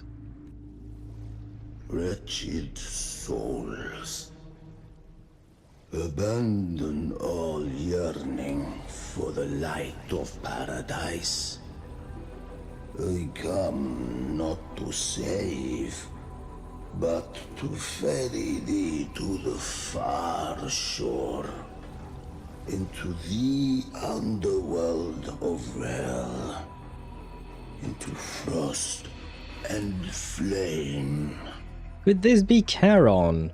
If I recall correctly, Charon is supposed to be the ferryman on the Styx River that brings souls to the afterlife, right? And you have to pay him with coins, which is why they used to place 2 coins on the eyes of the deceased, I think, to facilitate the passage.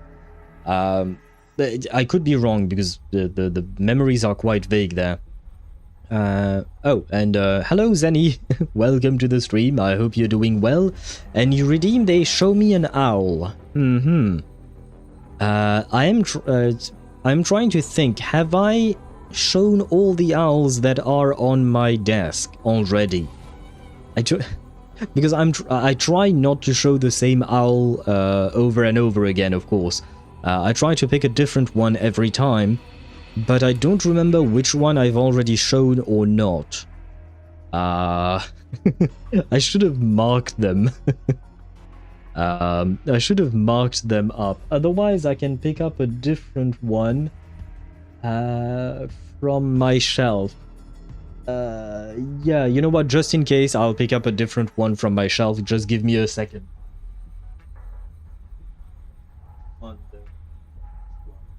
I guess this one.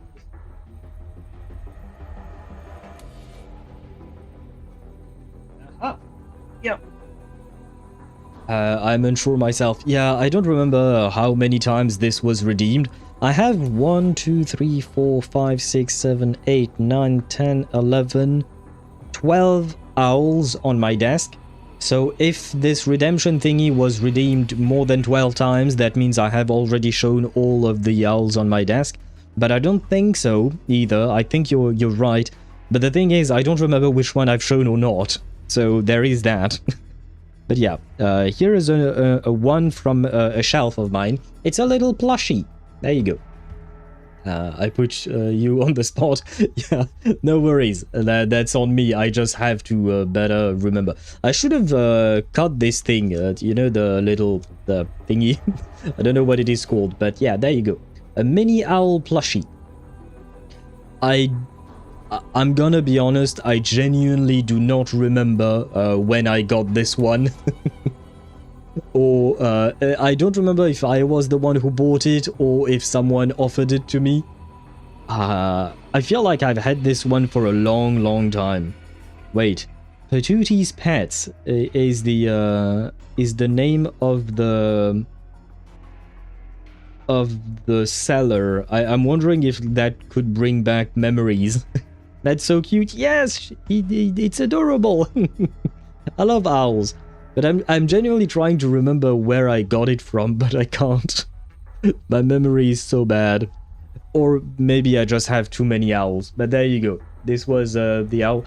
I don't have a name for all of my owls because I have way too much. I'm gonna place it back to where it was. Because I have a shelf on my left side, and that shelf, it's not filled with owls, but I have like at least 1, 2, 3, 4, 5, 6, 7, 8, 9, 10, 11, 12, 13, 14, 15, 16, 17. 17 owls that I can see from where I'm sitting. And I think I technically have more. So yeah, at some point it kind of becomes a blur, but I'm happy I have all of them. I really like them. And on top of that, at some point I can show you, I mean, I was too lazy to do it today, but a friend of mine, my best friend actually, she's a painter, and she painted me two, well, paintings of owls. One of them is quite big, the other one is tiny but very adorable. Yeah, at some point I can showcase her artwork as well. But yeah, anyway. Thanks for that, Al. You're welcome. I hope you enjoyed it as much as I enjoy having so many owls around me. Oh man, I really love them owls. But hello and welcome to you. I think I've said that already, but just in case, I do wish to be polite.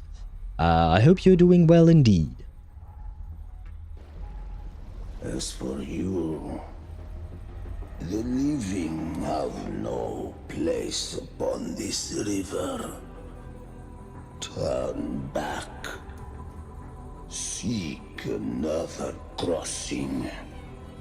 Leave this place and be not consorts of the dead. I think that is indeed a representation of Charon. I never really know what... wait, was that the right name? Charon. Charon. Let's see, in English, please, that way I can read it out loud. In Greek mythology, Charon or Charon, pronounced... Ah, wait, I can listen to how it's pronounced. Karen. That sounds like Karen. Okay, never mind. Is a psychopomp god. Psychopomp, okay? The ferryman of the Greek underworld. He carries the souls of those who have been given funeral rites across the rivers Acheron and Styx, which separates the worlds of the living and the dead. It is indeed. I heard Karen too, don't worry. Yeah, wait, you can hear this? No, you can't. You shouldn't be able to hear what I just clicked on, I think, because I don't have Google Chrome being captured. I heard you, not the website. Oh, okay. But the website sounds like Karen. Yeah, basically Karen. But it sounds like Karen. I mean, the sound is very similar, in my opinion. But okay. So I guess we do have a preview of Karen, because Karen is also a new character in Reverse 1999.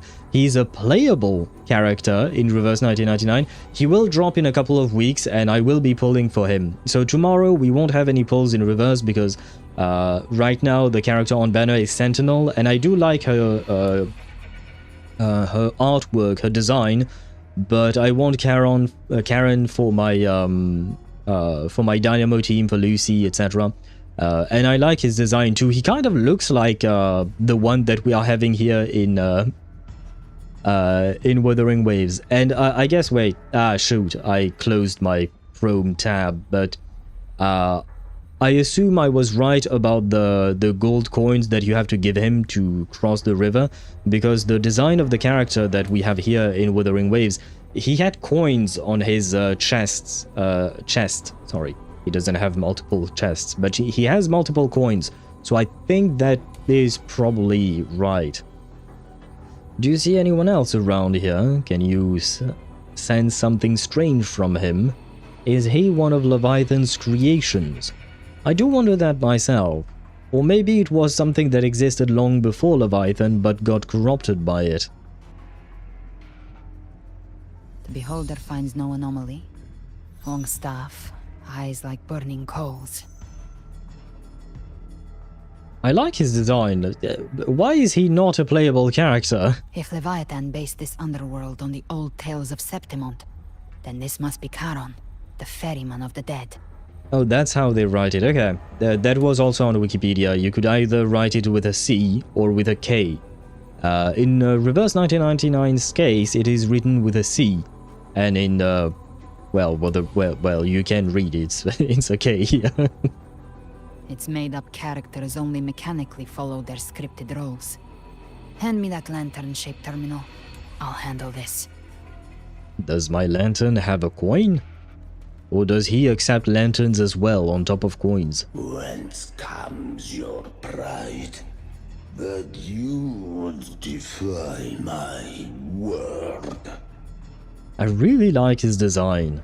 I wish he was playable. I don't know how, why, or what, but I really like his design. We come by the highest will's command. By divine pardon we shall cross to honor the dead and to return hope to the living. Please ferry us? Do you think it'll actually work? You're really getting into this. I don't want to mock her. Please ferry us. Please. A vessel for the dead bears not the weight of the living.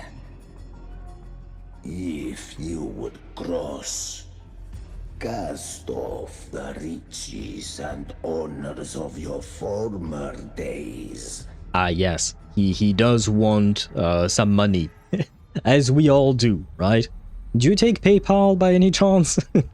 PayPal or what else is there? I don't really use it. I mean, I have my credit. Well, it's not a credit card, it's a debit card. But I have my card. I don't have a checkbook.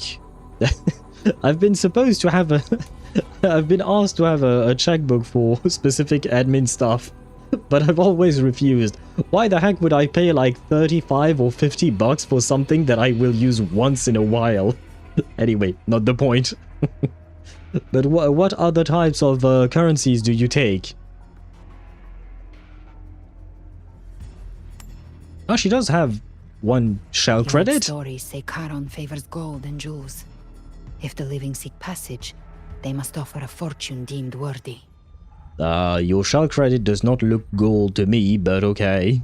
I mean, could be white gold, maybe? I don't know what shell credits are made from, to be honest. And I feel like one shell credit is not that much, but hey, as long as he accepts. In Spanish, his name is Caronte. I assume that's how you're supposed to pronounce it. Interesting. I mean, it is close enough. I don't really know why you added the te at the end. And by you, I don't mean you specifically, Deidara, but the English, the Spanish language. I don't know why they needed to add the te at the end. Because I do believe that the original name does not have that, like the Greek name. But I suppose technically every language operates differently, right? Oh, so I have to give a shell credit as well? Oh, I guess so. Wait, does that mean I've... Cursed sure awaits all who fear not divinity. If your heart harbors unfinished desires, and you fear not death, then come, step aboard. I will say one thing. I will have the same complaint as I had with Lygus. As much as I love both characters in the way they're written, well, I mean, I love Lygus more because he's a true, real, fleshed out character, right? Charon here just showed up. But I still really like him. But both of them speak so slowly. God damn it. Like, seriously. They speak so slowly, it's a pain. But it fits the character. It fits the character, so... I'm not complaining, just pointing it out.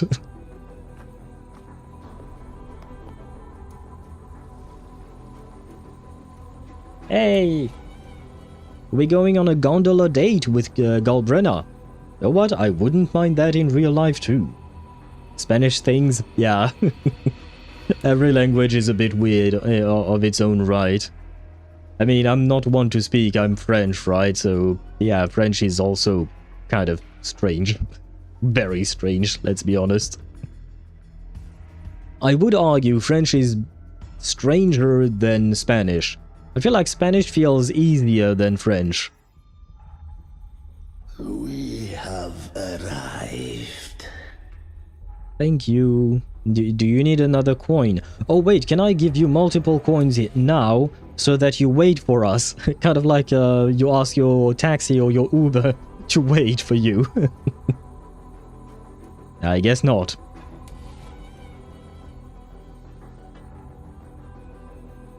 Man, it'd be such a waste if he just disappears.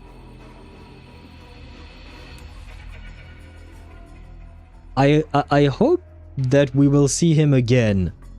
Because, like, they made such an effort. Surprisingly smooth. No! Enough! I had the beholder on him the whole time.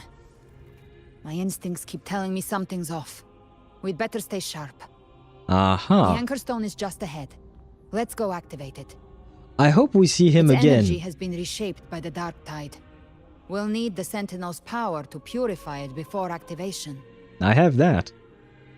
But yes, I was going to say, I hope we see him again because, like, have you seen how much detail they put into his model? I feel like it'd be a waste if he just appeared for two shots and then left. Oh my god, Kuro devs, poor devs, having to put so much detail into an NPC. I mean, I love it, I'm not complaining, I just wish that we used it more.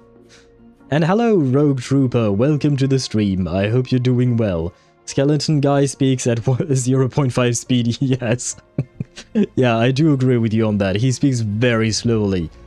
And I like it because it fits the character, but at the same time it is kind of a pain. Gift-wrapped prey. Satisfy my hunger. Nowhere to hide. Aha, I see. One with the sounds. Behave now. I've come to send you to your grave. A fresh feast. Just, wait, I need the Good. precious thingies. Take them. 10! 10, how much do I have? 22! Yeah, I ain't getting my Zani, am I? At least not today. Hopefully I'll get her before the 13 days are up, but god damn it. It's, I shall not speak of it again. Or at least try to. This is beautiful. Man, this is absolutely beautiful. I'm so glad I did this quest after I changed PCs. Well, I mean, I couldn't have streamed the quest on my old computer, but yeah. The point is, with the maximum settings on the graphics, this is amazing.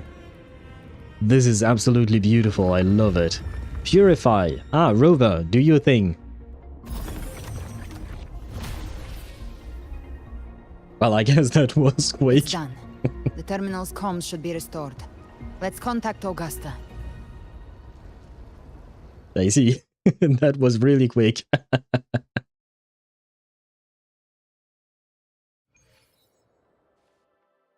Don't worry, plot twist. I'm only on 41 pity for Star Rail. Thanks. Good luck, thanks. I'll survive for 40 days. Yes, we saw it. The Anchor Stone has been activated. Sooner than expected. My family's potions are ready. But please, a word. Zani, you're there. I see you. It's been crafted from the Threnodian's venom. Outside the corruption's reach, it induces hallucinations, warping your senses and clouding judgment. If you aren't immediately entering the Dark Tide, I advise you all not to drink it.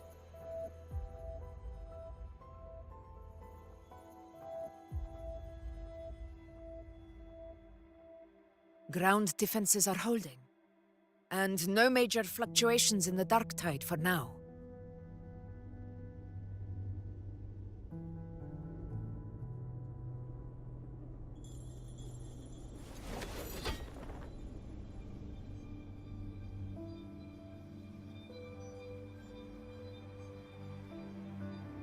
Small loader. Ah, is Phoebe tinier than Montini, I wonder? Rocha, I knew she was the tiniest among them all, but...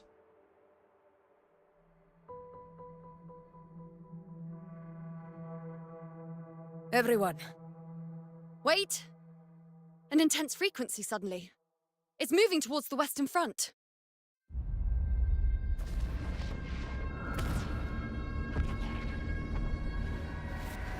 Oh, I recognize that card. Is this the best the mighty gladiators of Septimont can offer? Here he is. He is back. Scar is back, yes. I am happy to see him again. I mean, he's a villain. The finale deserves grandeur. How can such a dull act satisfy the audience?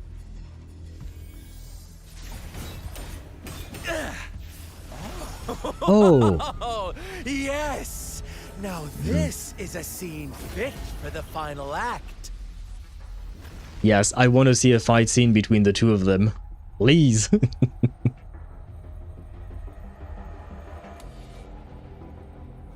Blades do not discriminate. Leave. This one's mine. Oh, has Huanglong fallen so low, they now send a blind man to die? Prisoner Scar of Jinzhou. Surrender now. One strike is all it would take to end you. Surrender, and you may be spared pain. Oh, in an epic play such as this, I refuse an early exit. To be expected. My orders were to bring you back, dead or alive. I never planned on bringing you back alive. Oh shit, is he going to transform? Ah, yes. Ah, well. I do prefer his human form, I will say. Belongs to me. Wait, do I have to fight? Oh yes, okay, God. Defender of Huanglong. Oh man, my hands were not on my keyboard or anything. It stirs once more. Ouch. All hope will be swept away. You talk too much. Behold this blade. Vanish. Winds howling. It's not exactly meant to be alone on field.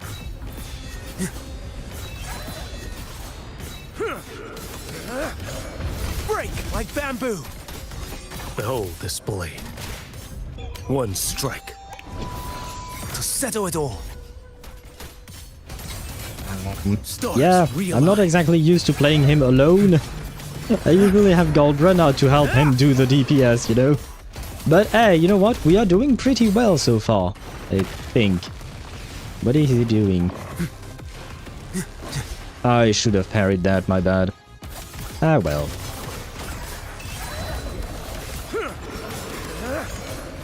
Vanish. Oh, we won! Okay, that was a bit easier. Oh, yes, the cutscene. All this time, your eyes fixed on the tide. Never once did you see the threat in the sky. Of course. Annihilation. Right on time!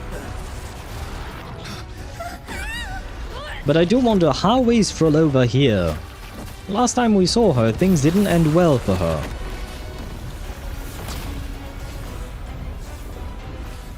Oh god.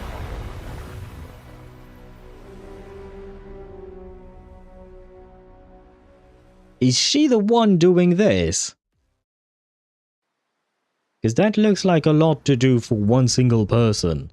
I know she's supposed to be really powerful, but goddamn. The connection was cut off.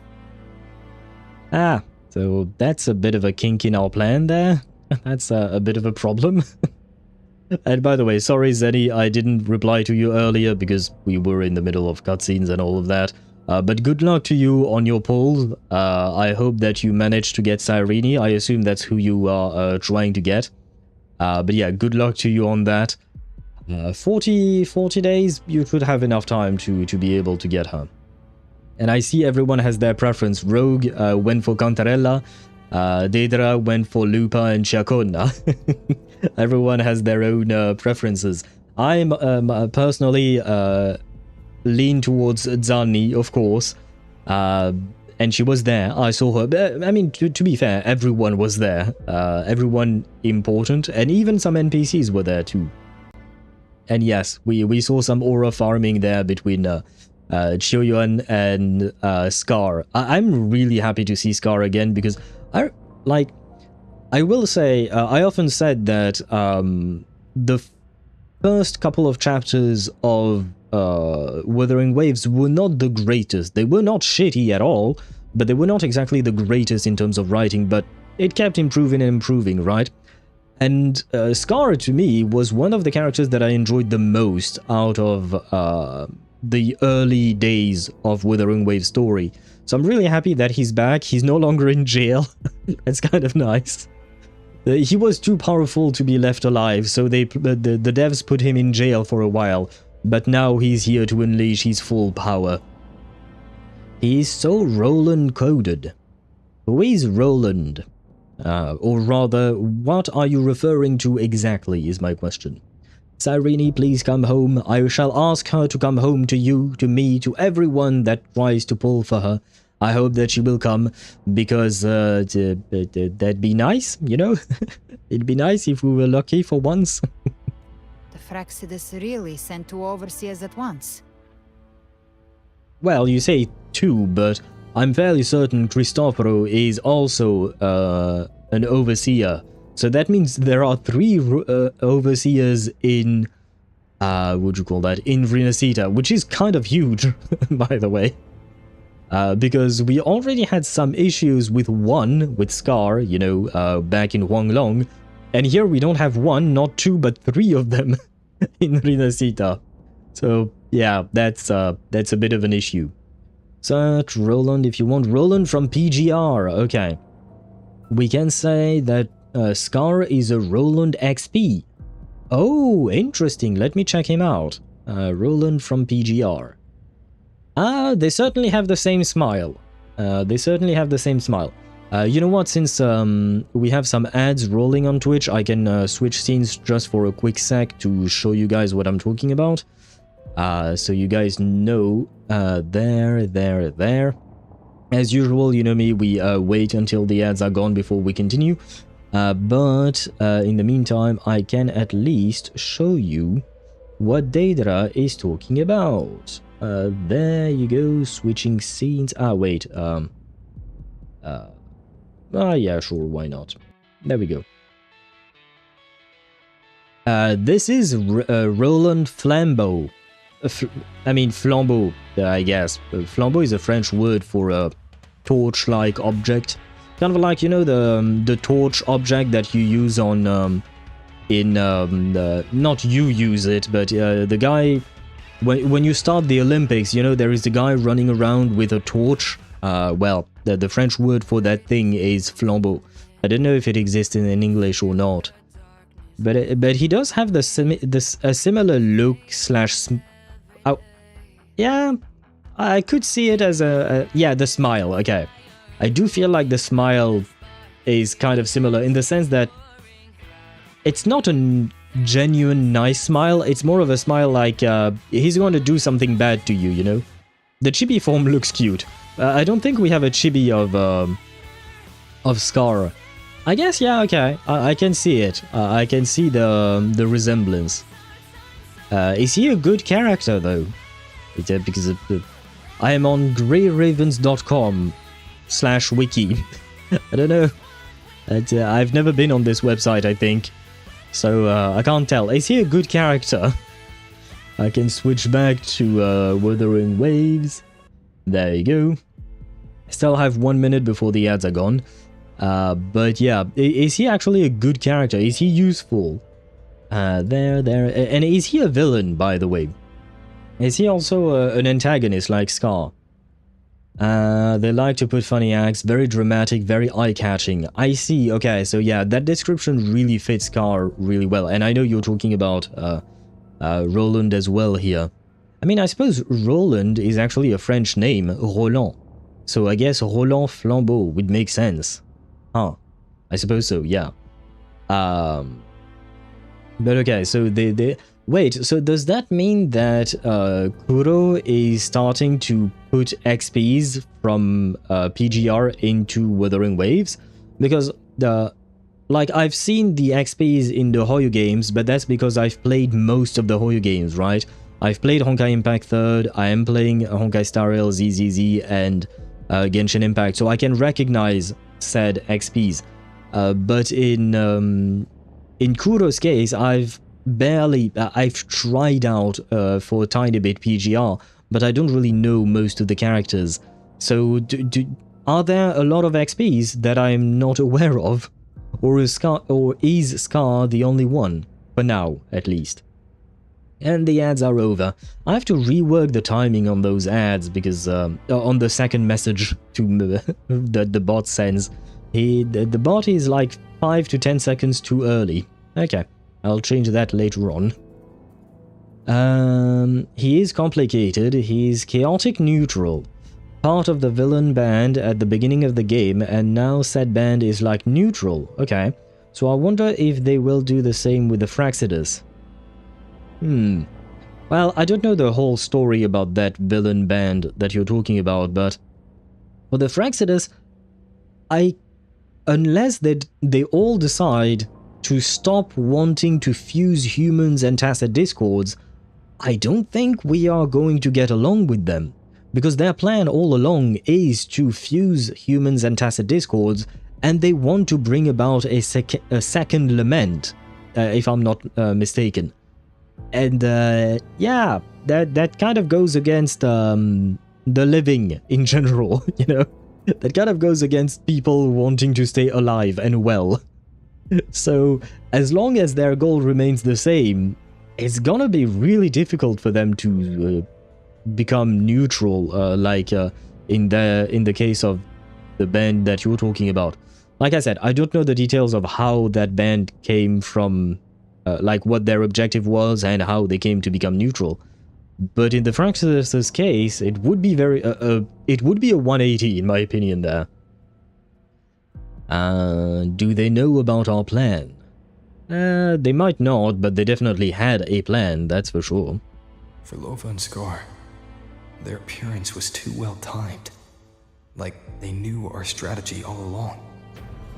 Meanwhile, Cristoforo's just biding his time in the shadows. This must be just the beginning. Yeah, I'm mostly afraid about Cristoforo, not gonna lie. I don't trust him. I mean, I don't trust any of them, but him in particular, I feel like because he tends to work from the shadows that much, he's always going to do something you're not going to expect. In PGR, they are a band using the same virus that is killing the Earth and humanity to win against this said virus, so complicated but interesting. I have to be right back, don't answer to this comment yet. Okay, very well. You'll tell me when you're back then. No matter. The Dark Tide was just unleashed because of the Fraxidus' interference. And everyone there, they didn't even take the potion before it swallowed them. Well, hopefully some of them are still alive. Trust them. Their will is stronger than the corruption. I mean, that's definitely true for Augusta. We've seen it actually happen. We had the cutscene for her. And she managed to fight it off. The Anchor Stone has been activated. It will guide them through the Dark Tide. Watch out! Wait, what? Ah, no more Anchor Stone again. Soon you and your companions shall reunite in the boundless embrace of eternal night. Oh, I had not noticed that he has several arms. And by several, I mean more than 2. I did not notice it, because he has 2 left arms, that's for sure.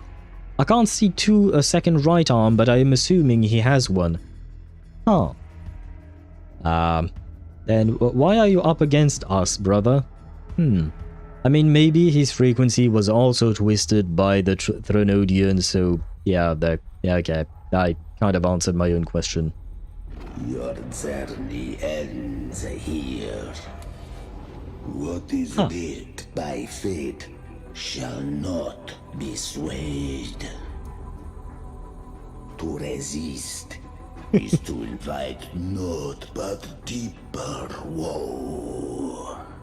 I was going to speak in between his two sentences because I thought he was done, but no. He just had the longest pause between the two. Okay, why not? I mean, we said it before, brother speaks very slowly. And now I've completely forgotten what I was going to say. Oh yeah, no. Okay, so the reason why I did not notice he had 4 arms is because he can make 2 of them disappear. So that's not on me, I will say that much. The Fraxidus must think highly of us. Even you're here. No wonder the Beholder couldn't read your frequency. It can't pierce something as ancient as the concept of death. So that is actually the concept of death? But still, I do believe it has been corrupted by the Thronodian, by Leviathan. Who is he, really? I've seen many who can use their forte to mimic or create, but to perfectly replicate another's frequency and even forge an entirely new body. There's only one person who can do that. The Thousand-Faced Survivor. The Grand Architect of the Fraxidus, Schwarzlock. But I doubt that's your real name, huh? Schwarzlock? Huh. I don't think I've ever heard of that name before. And I guess it would make sense for him to have this much power if he fused himself with TDs and powerful than I suppose. Powerful ones at that, is what I meant to say.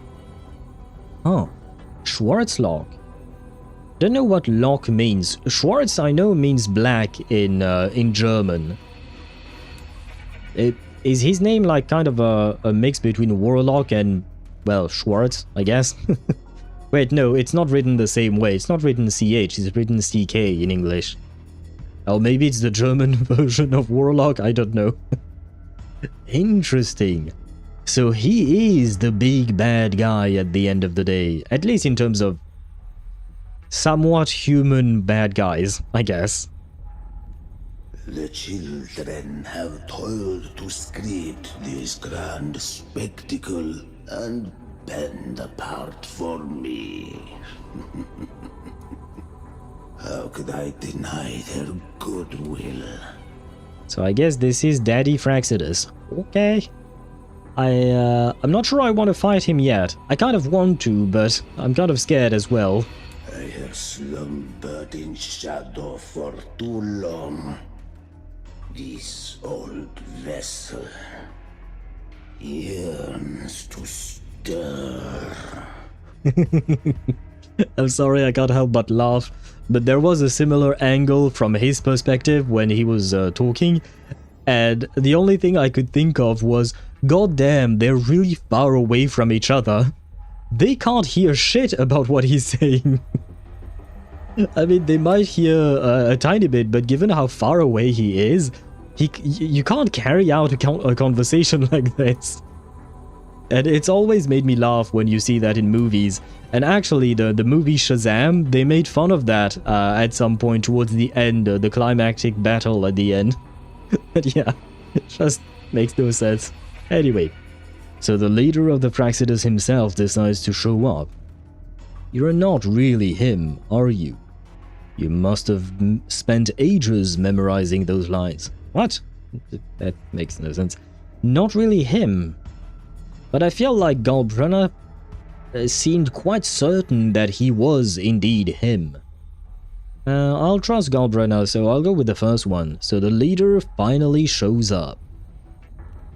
You are our honored guest, and so you shall be received with all the reverence your presence commands.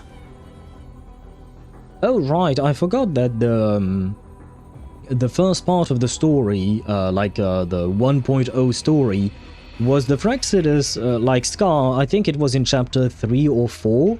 He was trying to recruit us.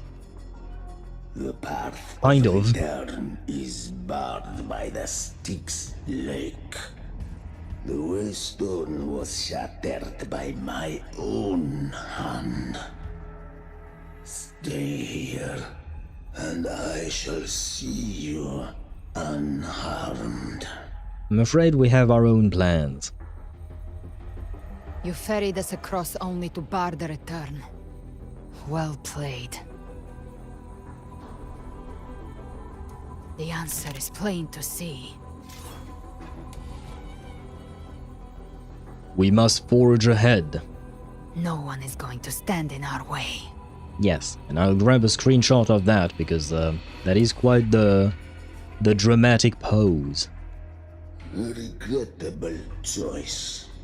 Yeah, but an expected one. You can't tell me you weren't expecting them to reply that. Violence is not mine to seek. Yet the role I am given is clear.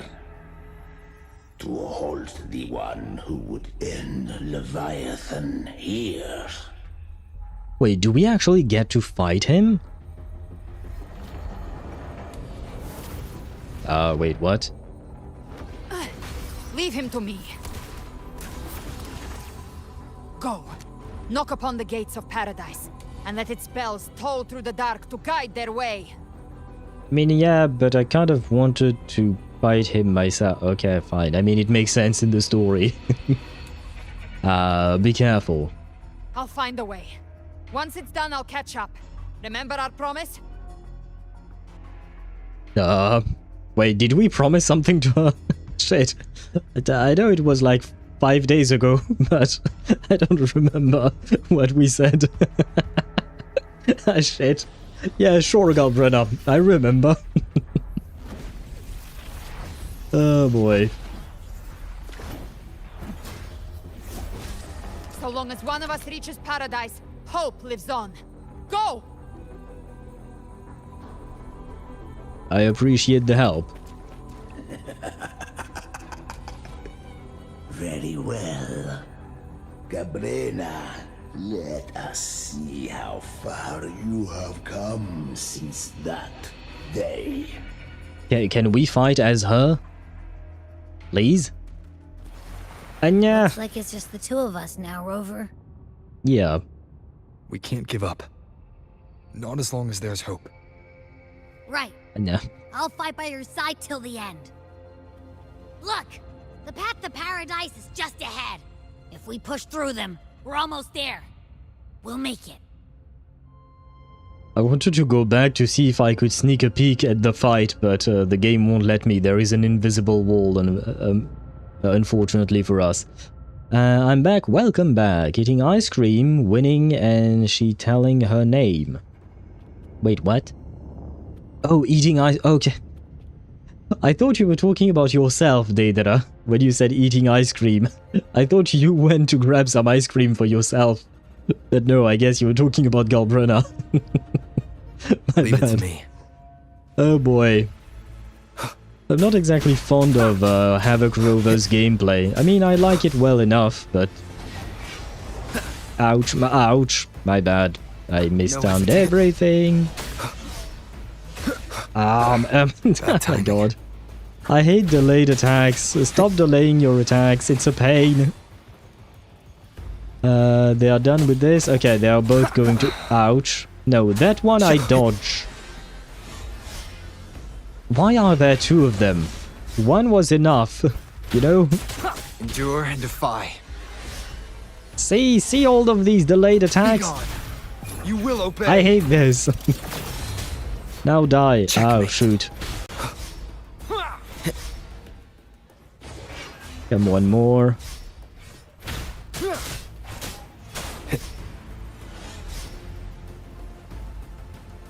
No more attacks. Nowhere to hide. The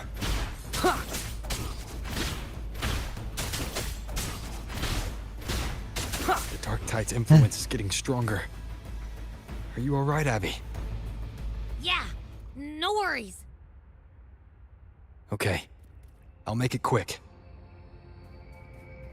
Bruh, I have not played Havoc Rover in such a long time.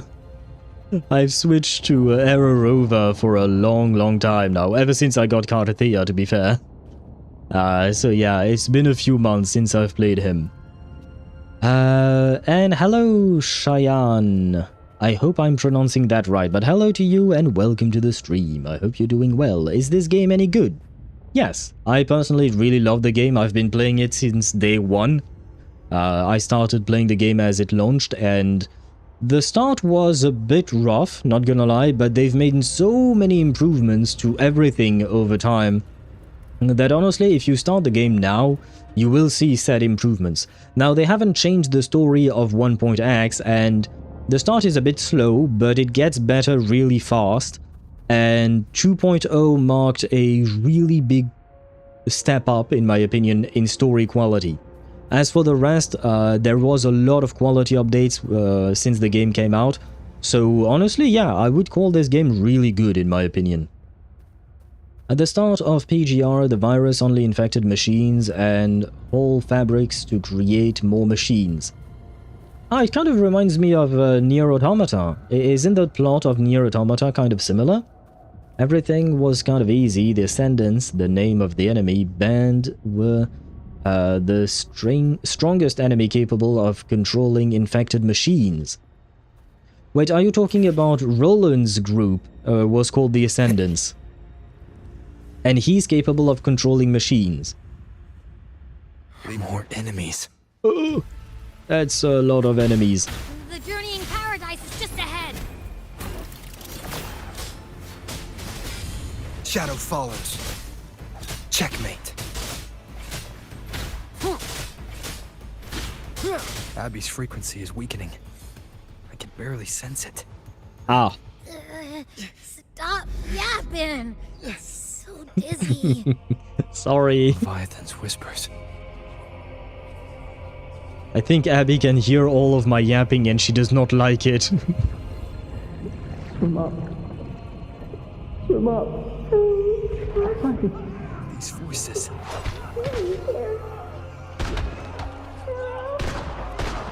Oh god. Is everyone killing each other? Like on the surface? Like... Nothing left. We're buried in ruins. I'm on tennies. Hey, that's Carlotta. I saw another figure. Oh, no!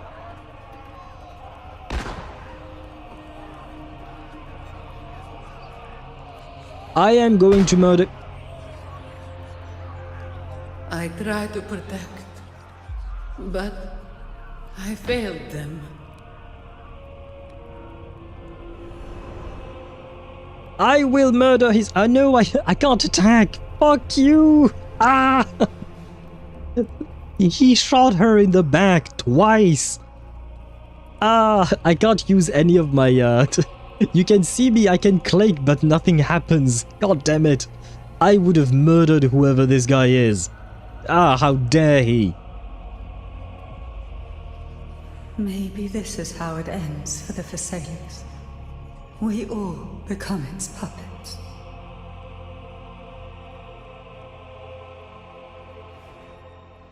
Oh god.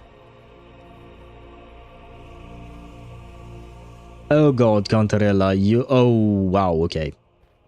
Yeah, taking 8 swords to the face, I don't think she's recovering from that either. Okay, I was not expecting this, and I did not want to see this happen. No one answered my prayers, but my faith was always true. Please, My songs. don't punish me. Can't hear them. Where did they go?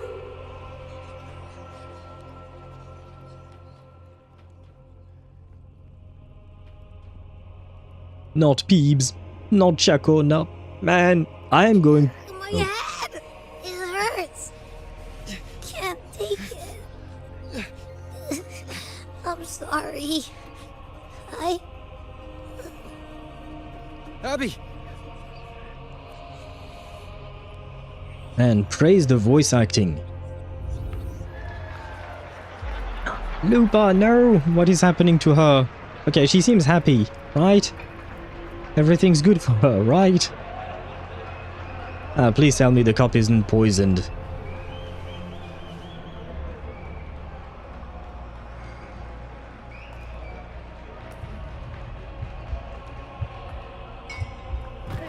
Yep. Gladiator should die on the battlefield.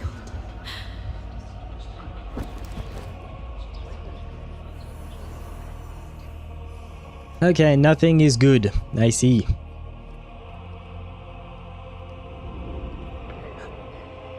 Gusto. My warriors. A ruler who stands alone is meaningless.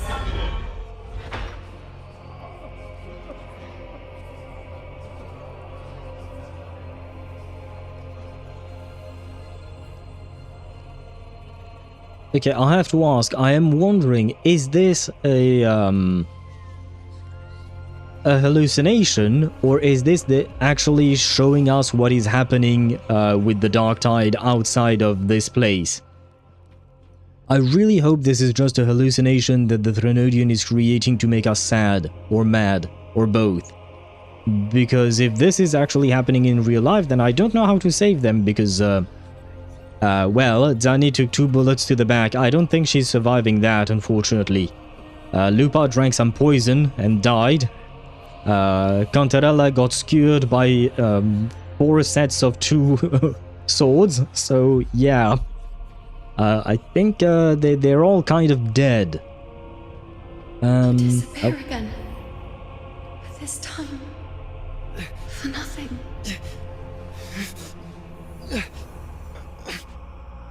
Enough! Oh, colors have returned.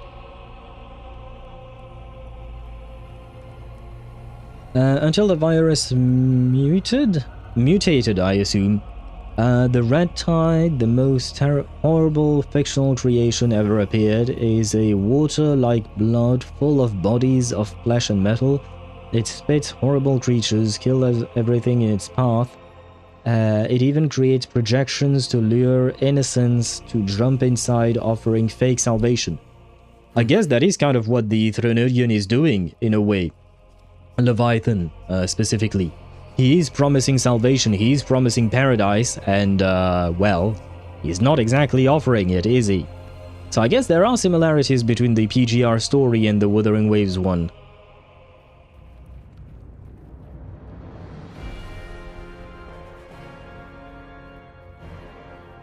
And this looks huge. Oh, the rover runs away on his own. Okay. I wasn't pressing W to move. He was just running on his own.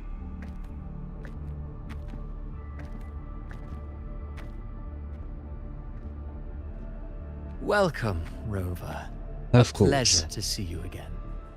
Okay, I hope that everything we saw up until now was just some plays that Cristoforo wrote to try and, I don't know, manipulate us or something. I really hope that what we just saw was not reality. Yes, also Red Tide, Dark Tide. Yeah, I suppose it is in the name, right? Poor Tide is always being the bad guy. I suppose, yes. The Tide is always the bad guy in Kuro games. I don't know why I find it so funny. I never thought of the Tide as an entity, you know?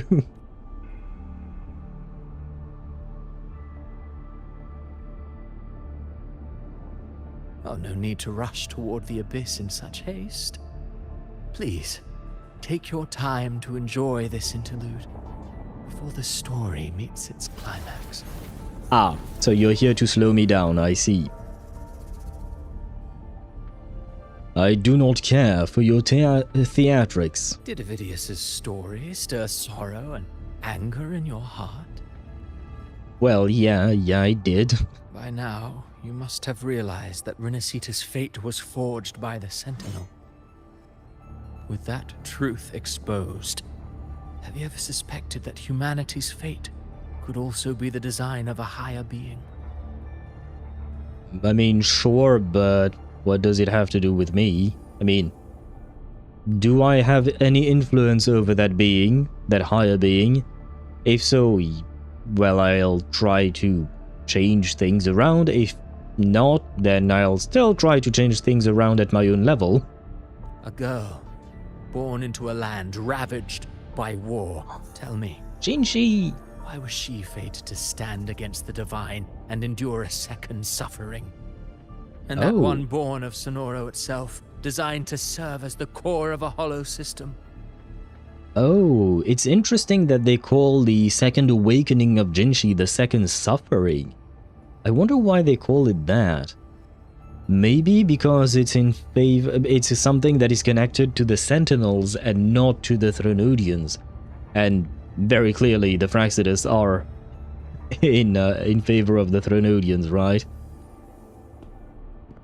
Who scripts such destinies? Who appoints such suffering? If fate cannot grant equal grace to all, if it cannot offer each soul a just and rightful end, then perhaps it is we who must tear the old script and become the authors of a new one. I mean, I kind of agree with you, but at the same time, I don't like your script. You want to play God, you want to rewrite humanity's fate. Yeah, but the way he wants to rewrite it is not that great. No matter how noble your reason may sound, the crimes you've committed in Rinascita are far too great to ever be forgiven. Oh, I care little for my own fate. I am but a small footnote in this grand repertoire. One day, my role too will end. And if that finale serves to bring the curtain down with perfection and grandeur, I'll gladly add it to the script. Okay. I will say I do prefer a villain that is not afraid of committing his own life for the plan. Like, I don't like villains that just sacrifice others in order to themselves survive. No, I kind of like his way of thinking. I mean, he's still a bad guy, but he's a good bad guy. He's good at being bad, I guess. But for me, the Red Tide is even the most horrible thing in fiction. Really? To that point, you would say, huh? I don't know enough detail. Well, all I know about the Red Tide is what you mentioned, and it does sound horrible, but it's kind of... I can't really compare to everything else I've seen without actually experiencing it myself. And no, I am not going to start a playthrough on PGR. I have enough games. Especially I have too many gacha games. They take too much time. But I am interested in the story. I guess maybe I could watch a playthrough of it. I don't know if there are that many playthroughs of PGR, because PGR is not as popular as other, as other gacha games, right? I know a simp of Cristoforo, but I lost her name. Oh, I'm assuming the Cristoforo probably has a lot of sims. He probably has a fan club. Kind of like Ligus, right? However, my moment on stage is yet to come. The spotlight now belongs to the people of Rinascita. I feel like both of them, Cristoforo and Ligus, are really good villains, right? Yeah, I lost my 50-50, I got Lime again. Oh. I mean, it's not that much of a loss. I guess I lost my 50-50 to very... Well, I shouldn't say that, because I did lose two 50-50s to Verena when I pulled for Qiuyuan and then Fudzani. So I guess there is that. Man, Verena even shows up in my Tic Tacs, really. He's like Ligus, but handsome, so yes, that is one of the things I was thinking of as well. Cristoforo is quite handsome. And Ligus, I do like his design overall, but he's not Cristoforo, let's be honest. You rode Avidius and all of Rinascita into a tragedy, just to prove a point. You speak of divinities with disdain. But the moment you took up that quill, you became no different. I don't trust you. Or the quill in your hands. Certainly. I do believe there is someone more worthy than I to wield it. Oh? Who might that be? Could it be me? We've invited you before. Many times. Should you choose to accept, you would be the one to hold that quill. Fate should be written by all of humanity. No one has the right to dictate another's fate. That quill belongs to no one. Not you, not me. I mean, I suppose I agree with all three statements. I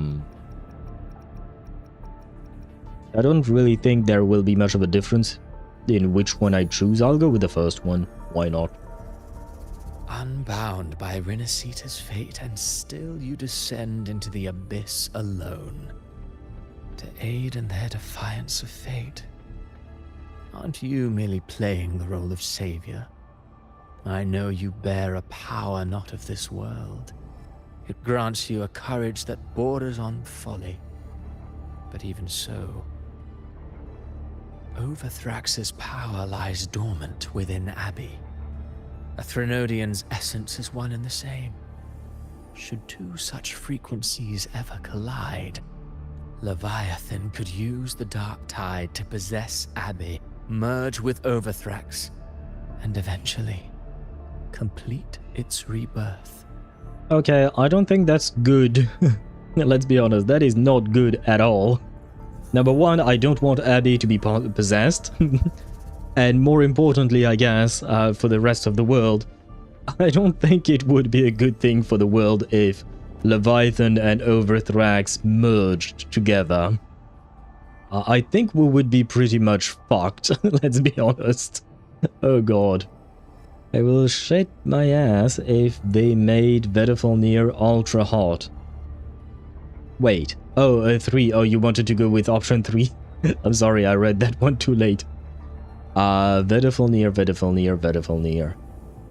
I'm trying to remember if we've seen something resembling him.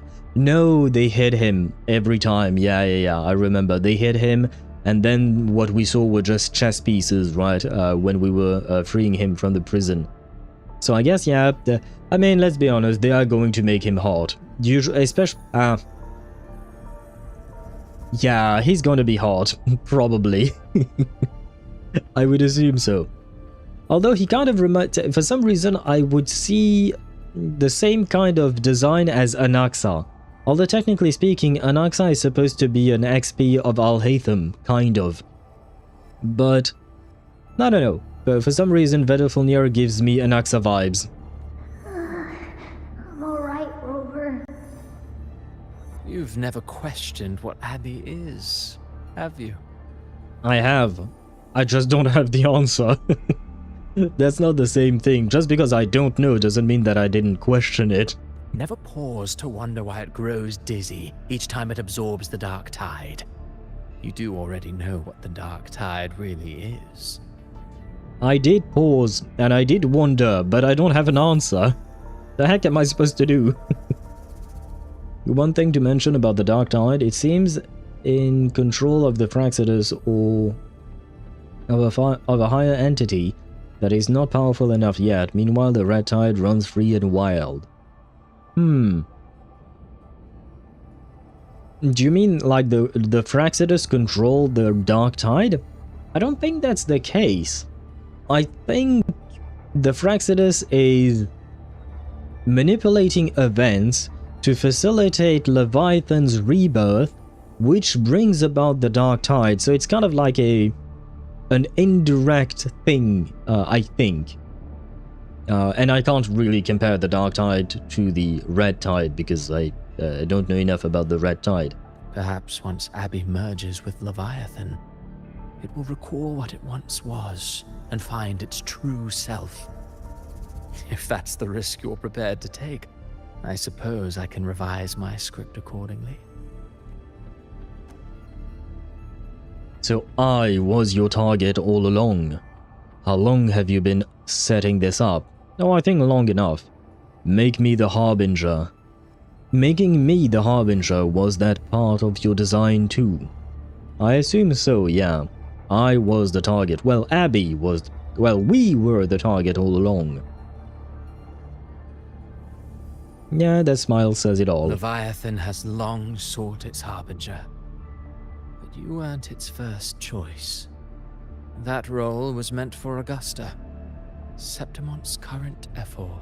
Yeah, but she refused. The paradise should have descended as I had written.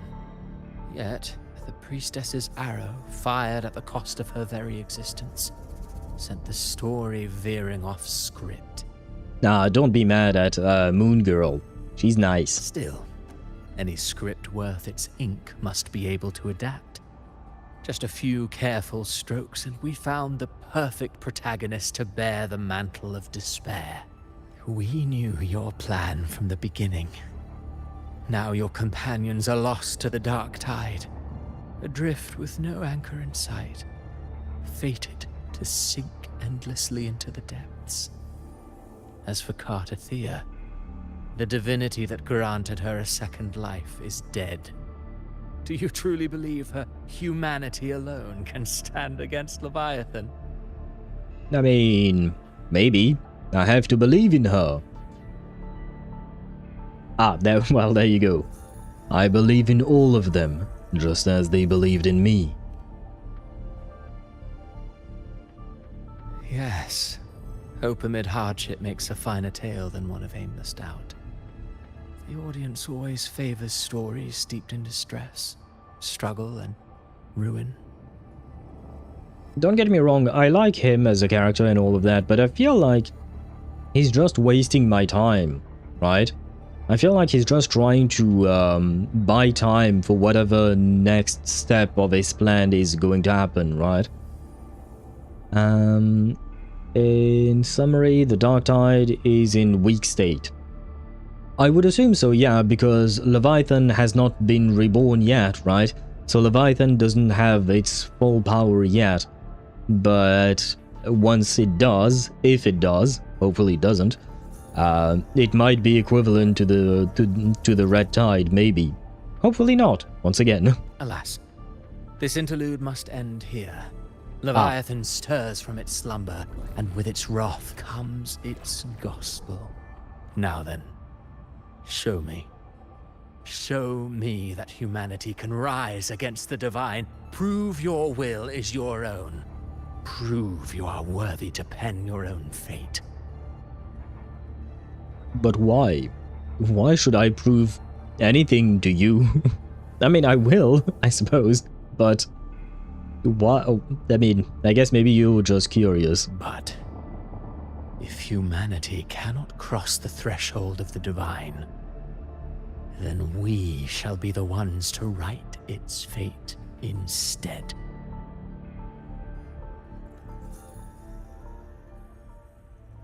Life is but a walking shadow, a poor player that struts and frets their hour upon the stage. And then, in the blink of a moment, is heard no more. I believe in them, just as they believe in me. Hey, I've said that before.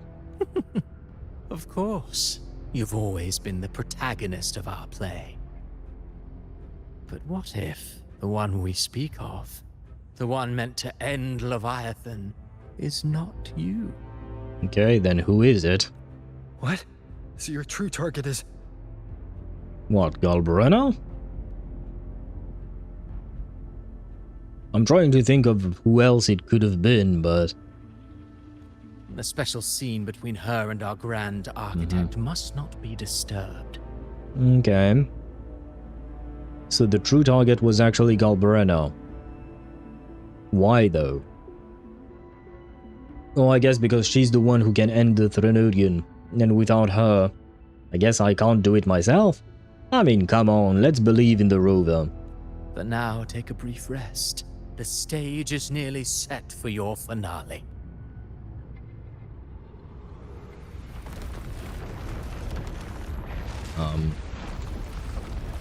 Oh god.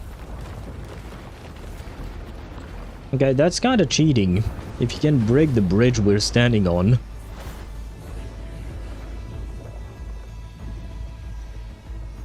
Oh, that look. The asshole. I didn't like that look at all. I mean, I did, but... Oh, not long ago, by the Strix Lake.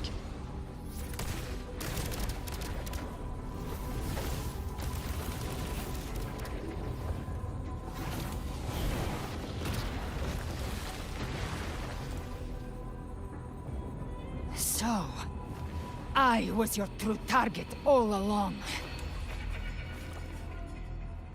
Wait, how did she understand it? Indeed. Another stalemate awaited him.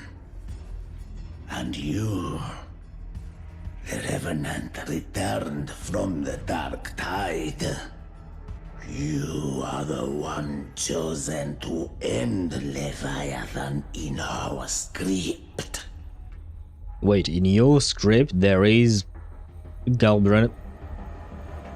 Ah? Wait, in your script you want Leviathan to be ended? To be killed? I am wholly confuzzled. I know the power you wield.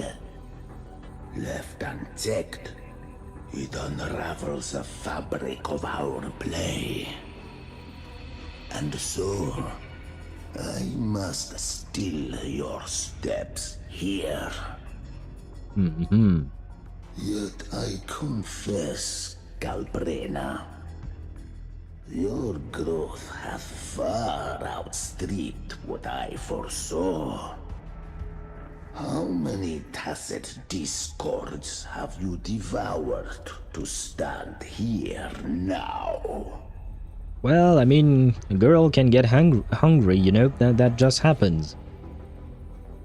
Remember Cradle, she's one entity capable of controlling the Red Tide. She's like a free Leviathan. Do you understand how twisted the Crimson Church... Yep, okay.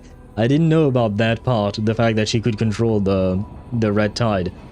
I see, so she's a villain, right? But isn't she a playable character? I thought she was a playable character, right? Because usually villains don't become playable characters, but I guess maybe Kuro makes it so. And that would be nice, actually, that'd be interesting. Oh, Charon is with the Fraxidus. Yes. I mean, Charon is not actually Charon. Karen... oh, it's supposed to be pronounced Karen, I guess. But his actual name is Schwarzlock. I mean, it's not even his real name. But he is the Grand Architect of the Fraxidus.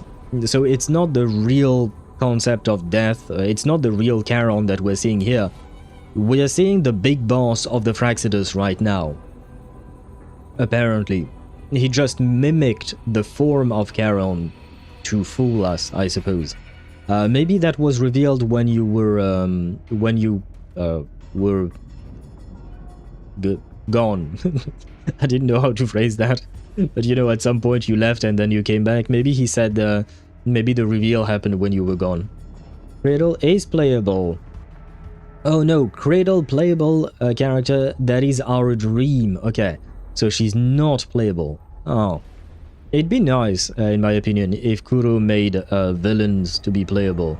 I mean, we did get Frolova as a playable character, so I hope that they continue the trend. Do you count how many gemberries you've eaten in your life? For one with a lifespan like yours, surely you know more than most. So go on. Take a guess.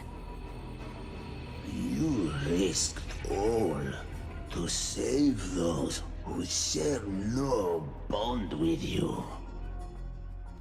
To choose to protect is one thing, but to do so wielding power not born of mankind, that you should never have done. Well, I mean, she didn't really have a choice, right? It was either this or die. You must have felt it. The cold stares of those you saved. No gratitude. Only fear for that which they cannot understand. So what? I chose this path, and I'll follow it. Your frequency now intertwines with the tacet discords. The moment you crossed that threshold, the mortal world ceased to be your home. I don't really agree. She gets to choose where her home is. My offer still stands. Join the Fraxidus. You too have crossed the veil that parts life and death. Among us, you shall find haven and purpose. I guess the Fraxidus really are looking for friends, it seems. Like, it feels like they're trying to recruit everyone and anyone they can. Which I suppose makes sense, but at the same time, kind of reminds me of Lygus and what I said about him. In the sense that Lygus just needs a friend. He just needs to yap with a friend. Maybe the Fraxidus is the same. They just need more friends to party or something. Is that the boss of their band? Yeah, apparently so. Though this is not his true form. He's mimicking Karen, but we don't really know what he actually looks like. That being said, that is a badass look already. Now, in PGR we have 4 Ascendant playables with their war crimes. Okay. They have a bad approach with their recruitment protocol. True. They're not exactly the best at recruiting people. I mean, so far it's always failed from what I could see. But it is good news that in PGR you have 4 Ascendant characters playable. Because that means we have hope for having more antagonist/villain type characters to be playable. Like I said, in Wuwa we already have Frolova. I am 99% sure that at some point Scar is going to be playable. And same with Cristoforo, right? I feel like they would all be playable at some point, most likely. So it's kind of cool that that it is an actual possibility, right? Like, for instance, I don't think Rerir will ever be playable in Genshin. Unless they completely change his arc, and somehow we manage to turn him back into a nice Rerir. You know, back in the Kanrian days when he wasn't influenced by Vedafilnir and stuff like that. Or he has some kind of transformation arc, kind of like Scaramouche, right? But he becomes nice, right? Because in the case of Frolova, she never became nice, right? And that is something I really, really appreciate. They need some help in human resources, yes. That's the problem. I think they tried to recruit someone for HR, but they never managed to, and thus it continues to be a problem, right? I think that's the thing. They should have recruited an HR person first, but they never managed to. Well, I'm not going to help them. I wish them luck, though. Well, bad luck. I wish them bad luck, because I don't want them to succeed. Ever since I got these wings, I found freedom in the open sky. I don't need a haven or titles to cage me. I am what I choose to be.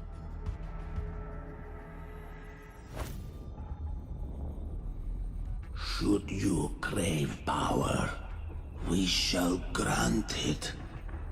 Even that of the Frenodian. Should you seek to help, we shall guide mankind toward the future beyond all comprehension. Okay, I have to grab a screenshot of Daddy Fraxidus here. That screenshot, this looks way too epic, man. This looks magnificent.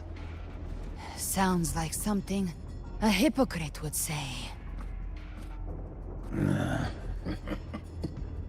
Mortal sight is too narrow to fathom our path. So, you think you stand above humanity, huh? Whatever. I don't give a damn about you or your grand ideals. I only need one reason to take you down. You're in my way.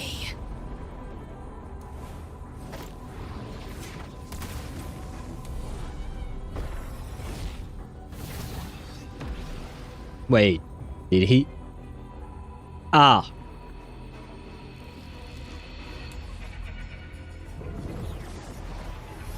Is he stealing Chimera from her and all the other...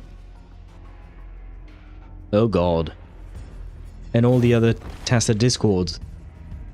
I think he just did. The Tacet Discords within you are gone. Oh yeah. Now, tell me, what remains of you?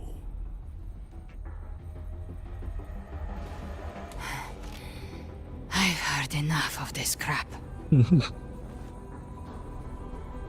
You hide behind borrowed faces. But me, I've never once doubted who I am. I've risen from blood and inferno 1,000 times.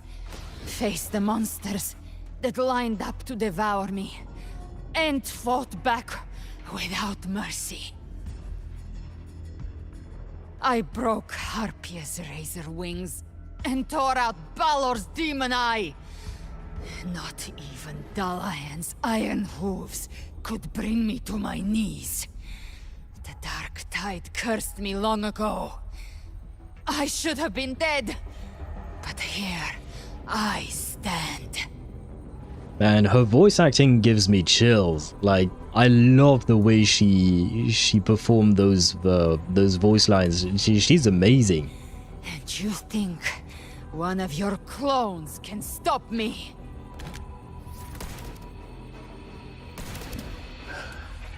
Still clinging to hope. A sharp tongue may spark your courage, but it shall not change your end. And so be it.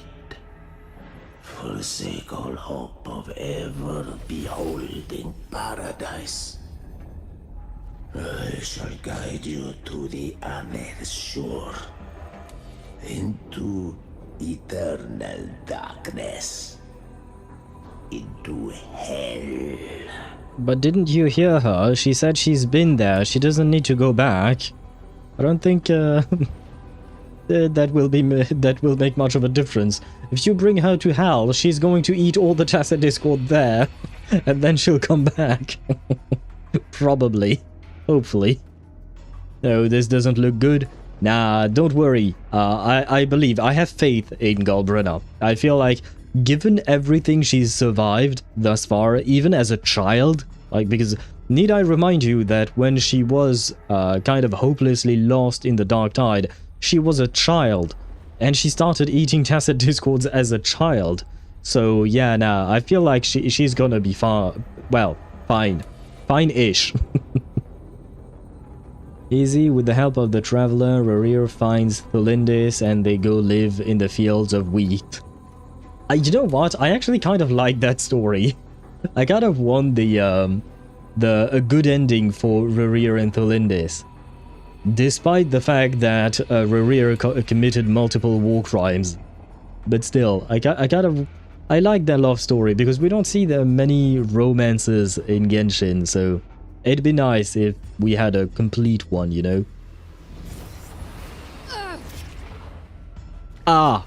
We're already there, Schwarzloch. This is the second time she's been impaled in this quest. God damn it.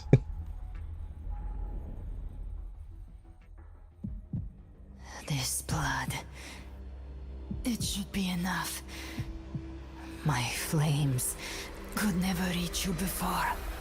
But now, it's time you paid for your arrogance.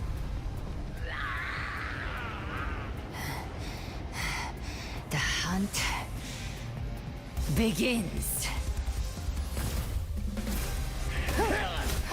Holy shit.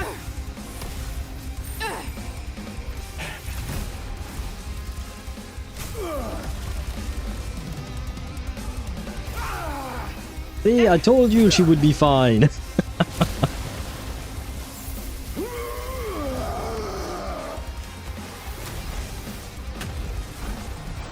friends, they purified the corrupted frequencies.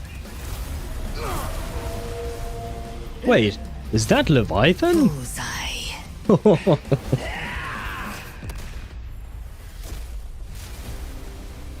Oh, that art style, just for a second. Light your way home.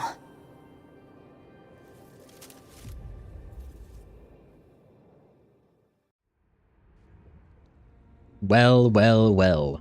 I told you she would be fine. You never cease to surprise. But I thought he was gone. I guess maybe Daddy Fraxidus did not manage to get Chimera out of her, but he got everything else. At first I thought Chimera was gone, but I guess he's still here somehow for some reason. I mean, it's a good thing, don't get me wrong. He helped, I think. But yeah, I thought he was gone. But yeah, like I said, I knew she would be fine. Well, no, I didn't know that, but I had faith. And I'm happy that my faith was rewarded because this girl is insane.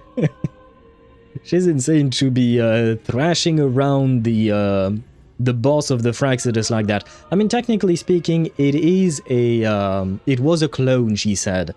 So it wasn't his actual real form, but still.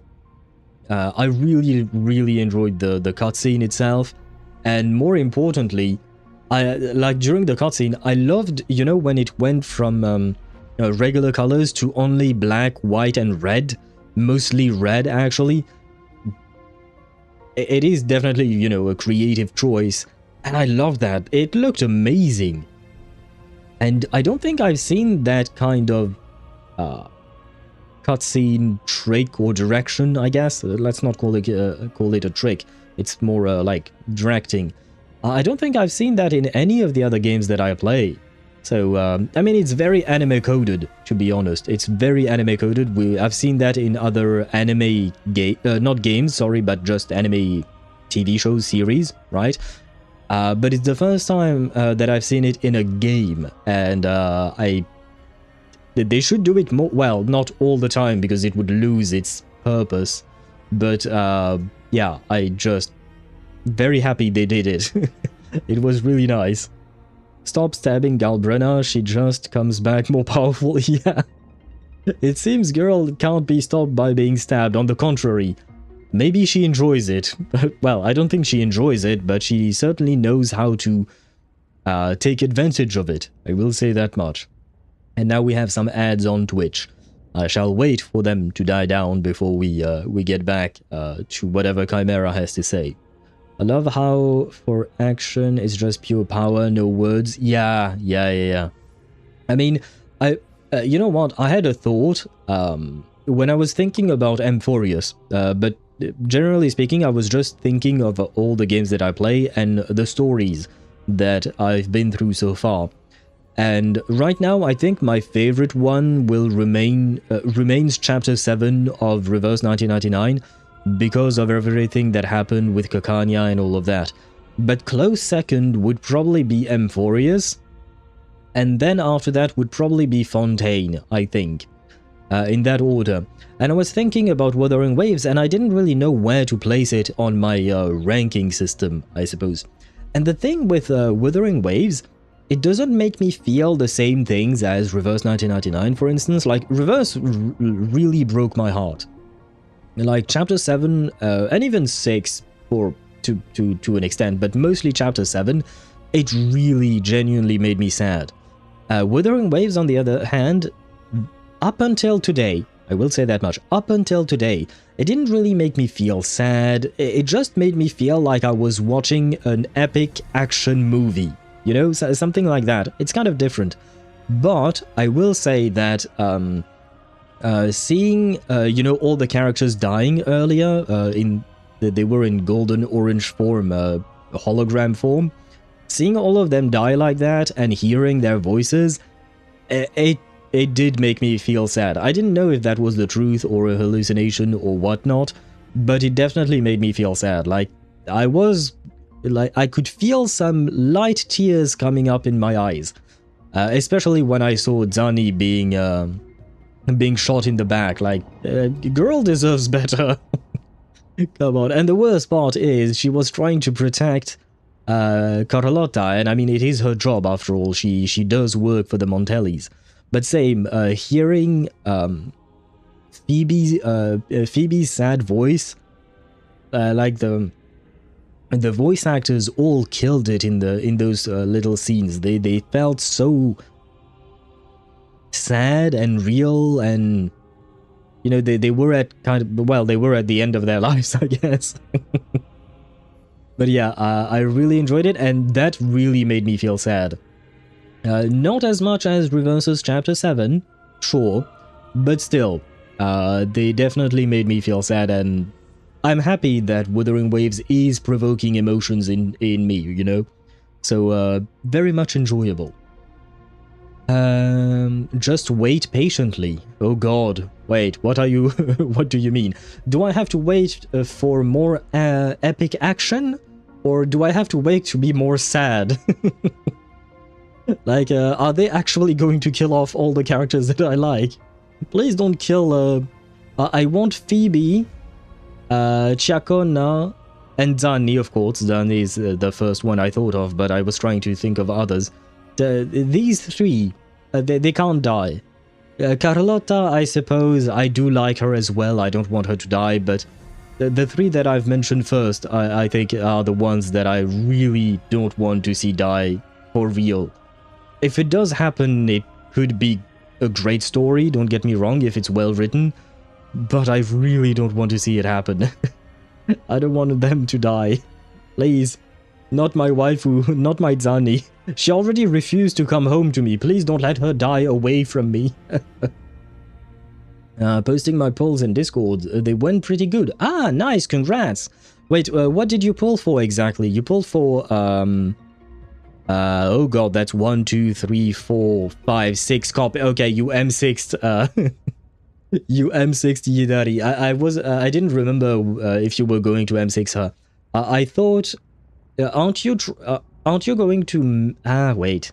Because I thought you wanted to M6 either Banyue or Dialin, but at the same time, there is, not Ningguang, it ends with Guang, as you called her. She's going to probably come out the patch after, right?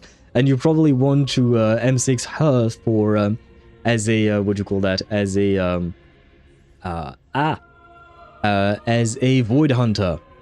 My budget is 1 M6 P5 per patch. Okay. So the only problem would be next patch, right? Between Banyue and Dialin, right?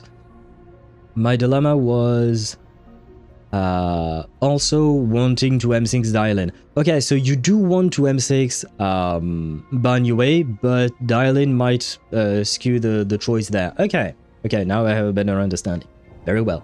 I mean, I do wish you good luck. You know what? Maybe you can M6 both of them if you're really, really lucky. Who knows? Without exceeding your budget, I mean. And congrats on your poll, because I can see that you won 1, 2, 3 50-50s in a row. Okay, I mean, I guess you are at 50-50. You won 3 and you lost 3. But you got quite a few earlies. 31, 38, 33, 49. Okay, and 51, 61, that's good-ish. Like 51, 61 good-ish. The others pretty decent. So I guess, yeah, 50% win rate, but yeah, lots of early, so I'll take those. Yeah, I bet you will. I understand, but nice. And is Yidari M6 really strong? I would assume she is, right? She's a DPS character. They wouldn't make her not strong, probably. I don't know. I don't know about her kit, actually. Except for the fact that she sacrifices HP, you know, because I've played her in the story.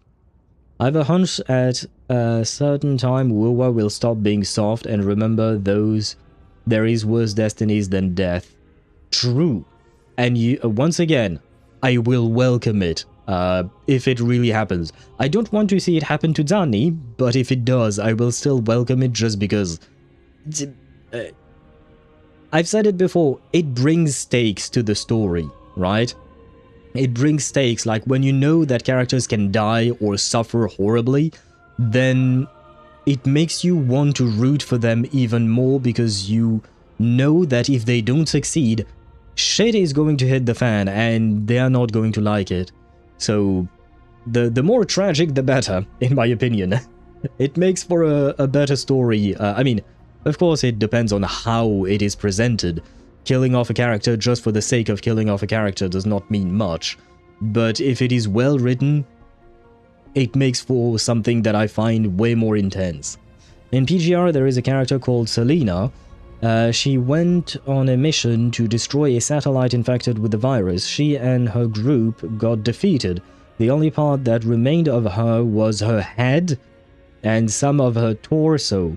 She stood in a closed space suffering from corruption from the virus, humming the same song in Morse code, asking for a rescue for 2 years? Ah. Ah. I see. Okay, yeah, nah, that is particularly horrible indeed. Okay. For some reason, I started thinking of Master Chief, you know, John 117 from the Halo franchise, because at some point he was stuck in a on a spaceship with Cortana, to be fair, but still. Though he was not missing 3/4 of his body, to be fair. So there is that. But it kind of reminded me of that, and yeah, okay. You know what? That makes me happy. Not what happened to her, but the fact that Kuro is willing to write things like that into their story. I am hoping that they will do the same thing in Wuthering Waves. It would be awesome. 117 was in a comfy dumpy cryo sleep. Yeah, true. But you know, it was the fact that he was not abandoned, but he was lost in the... Well, I was going to say a spaceship, but no, it was half a spaceship, if I recall correctly. And he was waiting for a rescue. If I recall correctly, he waited for a rescue for a couple of years at least, if not more. I don't remember exactly how long he was in there, but it's definitely not the exact same situation as this character Selena. And when we finally found her, you think we saved her? Nah, a bad guy took her to do some fun experiments with her remains, and the Red Tide... Oh wait, so after 2 years of going insane with only 1/4 of her body remaining, she wasn't even saved. Goddamn, Kuro devs have no chill. They have no mercy. And I kind of love it. It is certainly quite interesting. And here I thought you knew me well. A good hunter turns nature to her advantage. Or did you misunderstand? I didn't become strong because of any of you. I was strong. That's how I broke you. That is one hell of a line. I didn't become strong because of you. I was strong. That's why I broke you. Yeah, this girl is girlbossing really hard. I wasn't referring to that. I was surprised to see the spirits rise at your command, forming as Cetus, the Tidebreaker. Yeah, oh, okay, it was Cetus, it wasn't Leviathan, my bad. But still, I was not worried, not concerned. Questioning? Yeah, I was questioning why it appeared all of a sudden. I didn't command them. They chose it of their own will. When disaster strikes, humans unite. I wish that were true. Sometimes it is the case, but not all humans, let's be honest. Some humans just profit from the disaster. There is that too. But let's be on the more hopeful side, I guess. A hollow being like you wouldn't understand. Even if you absorbed the corruption in their frequencies, it will not last. That Charon is but one mask the Grand Architect wears. The spirits will not restrain him for long. yeah, that's why we have to take advantage of this brief pause in the fighting against him, and then go off and kill Leviathan, I suppose. Best way to form those emotional bonds is to torture your characters after all. Yeah, honestly, that is true. Suffering Bill's character times, I think that is 33 million, right? I can't count the zeros. Yes. So 33,556,336 times, to be more precise, right? To get back to the number that we had in HSR. But yeah, making the characters you form a connection with suffer deepens the bond with them because you feel empathy for them, right? It makes all the sense in the world, because that means that they are probably going to sell the characters even better, right? For the company, I mean. It makes sense. And as a player or a viewer, when you're watching a TV show or something, in my opinion, that's what makes the TV show worth watching. It's the stakes, it's the emotion, it's the connection you have with these characters and the story. And oh, I read that, and there is more for Selena, but I don't know. So yes, dead is for fictional characters a good end, like Fenrico. Yeah, same. For Fenrico, I wish we had seen more of him before he died, but yeah, for a fictional character, not in real life, I don't wish anyone to die in real life, but for a fictional character, having them go through things like that and with the actual risk of dying, I do find it really compelling. I think compelling is the right word. I know. That's why we have to move and find him. There was a battle near the Journeying Paradise. Its aftershock blocked the main path. Which way do we go? Left. It's a shortcut. This thing? Heck is this thing? There is no path on the left. She'll make her own. Then I'll carve one out myself. There you go. Love that smile.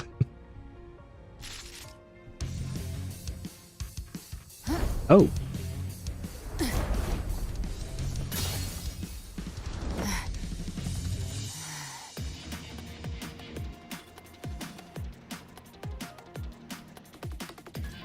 Oh. Beholder's Vision. Galbrena has entered Beholder's Vision, allowing her to detect weak spots and openings. Using the TD power within her, she can swiftly traverse the battlefield to eliminate enemies. Okay. Feather Blade. Galbrena imbues Feather Blades with Shadow Fiend's power. Aiming and throwing them at a point allows her to move instantly to that point. Does that mean she can teleport? That's kinda sick. If an enemy is at the target point, she slays them as she moves. Galbrena summons Chimera and uses its power to change the world in the Dark Tide, uncovering new pathways via another world. Tearing apart. Oh, that big piece of something. Hunting Hour. In Beholder Vision state, Galbrena's attack style changes, and she can also unleash a special skill to sweep away all obstacles. Okay. I think I understand. And Chip looked down. You know what? I kinda had the similar thought. You're talking about the fact that we were in Galbrena POV, right? That's what you were thinking of.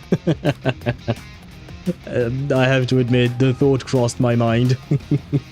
Oh, and Daedra said, welcome to first person, don't look down. I mean, I kinda have to.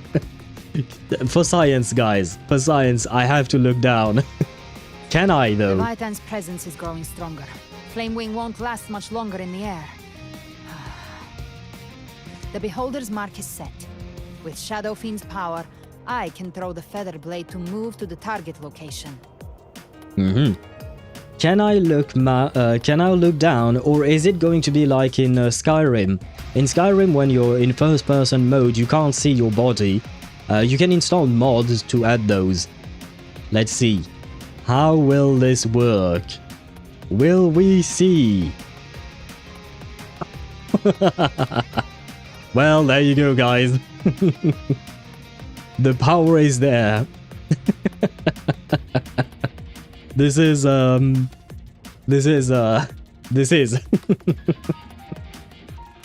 it's too much power, don't look down, too late! I am absorbed. Goddamn that POV. That's, I see. It's kind of hard to not look down. Oh, wait, yeah, I guess you can see the whole body, right? Wait, how did she stop? She made a move. Ah, yeah, you can see more of her legs. But I suppose, you know, Galbrena was mainly sold with her midriff, right? You can't see her midriff because of her boobs. Oh, boy. What am I supposed to do? T. Oh. Gift wrapped, prey marked. Time to end it in one shot. I'll use the feather blade to weave through them while shooting. That'll speed things up. This is kind of amazing. Having the first-person view. I mean, I feel like if you looked at... Oh. Tear the space apart.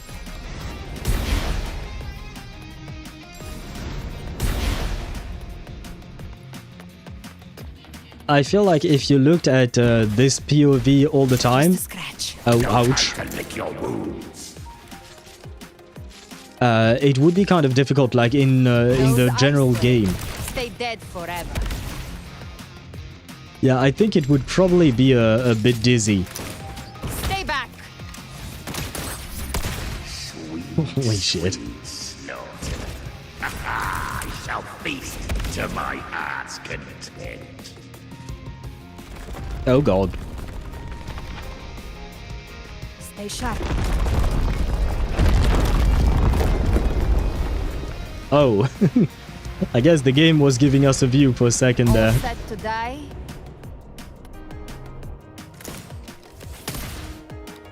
Oh. R. Your divinity is next. Slow down.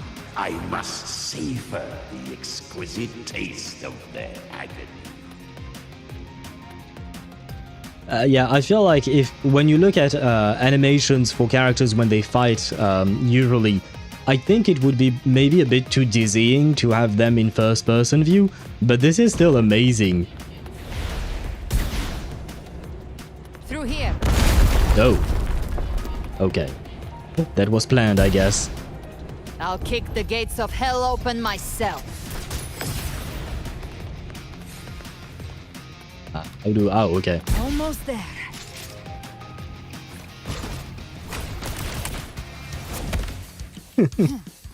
Holy shit. This looks amazing.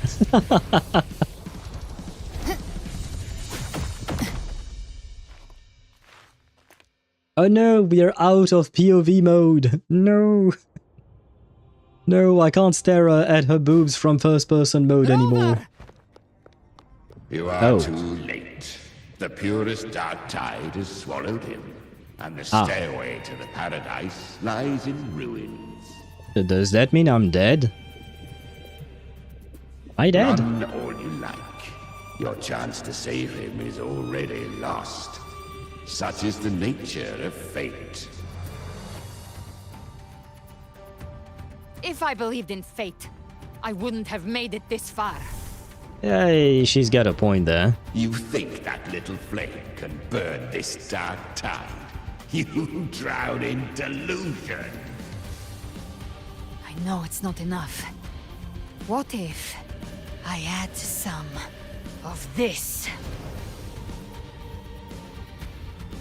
You intend to unleash the tacit discords within you. Those savage frequencies alone will destroy you before the dark tide even gets a chance. Nah, I believe in her. I tamed them once. I can do it again. It's just a matter of what I'm willing to lose. Hopefully not too much. If saving him means we still have a shot at taking down Leviathan, I'll risk it all. My will. My everything. lunatic. Of course he would say that. Let's see whose fire burns hotter. Don't tell me you're getting cold feet now. Everything you have fought to keep will burn to ash. Then let it burn! Time to make a choice again. Hunt with me, or die with me.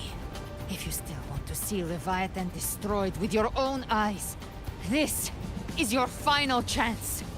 Either way, I've already made my choice. I called on you time and again to unleash your true power. And now, of all things, this is what gets through to you. You would risk everything for a sliver of hope. I would, no matter the cost.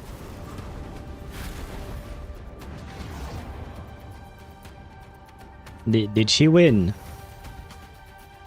Am I saved?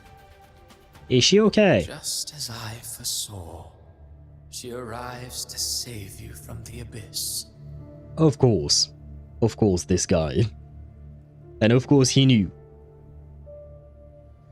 Let's make this this part first person. I swear this is important.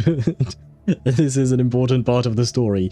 And also let's let the player see their own body. Wuwa Staff 2025, probably.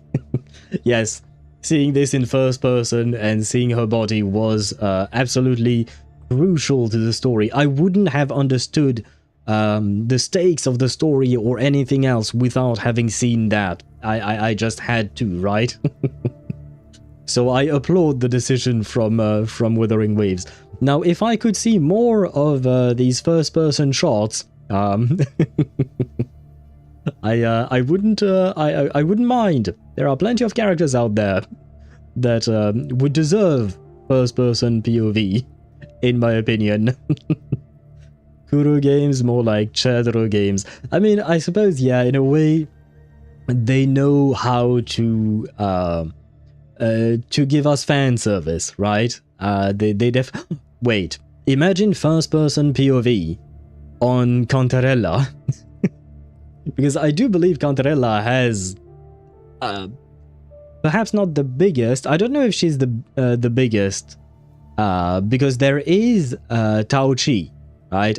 There is Tao Chi, but she's way more exposed. Cantarella is way more exposed than Tao Chi in terms of how she dresses. So imagine the first-person POV, but on Cantarella. That would be something. I feel like most people would not leave that moment in the game. They would just keep staring at their own body. Fleeting spark, kindled by all she once had, burning for a hopeless stand against the furious tide. What awaits you is your end. Now, roving outlander, don that exquisite mantle once more, and step onto the deserted stage you are destined to face. How much time has passed? No path to take. No way to go. Wait. What's that ahead? Lost the first-person gameplay. Oh well. Oh, you didn't manage to see it? Ah, well. It was amazing. And you could see everything. And it was great. But you can go back in the VOD. I mean, yeah, on YouTube you can quite easily.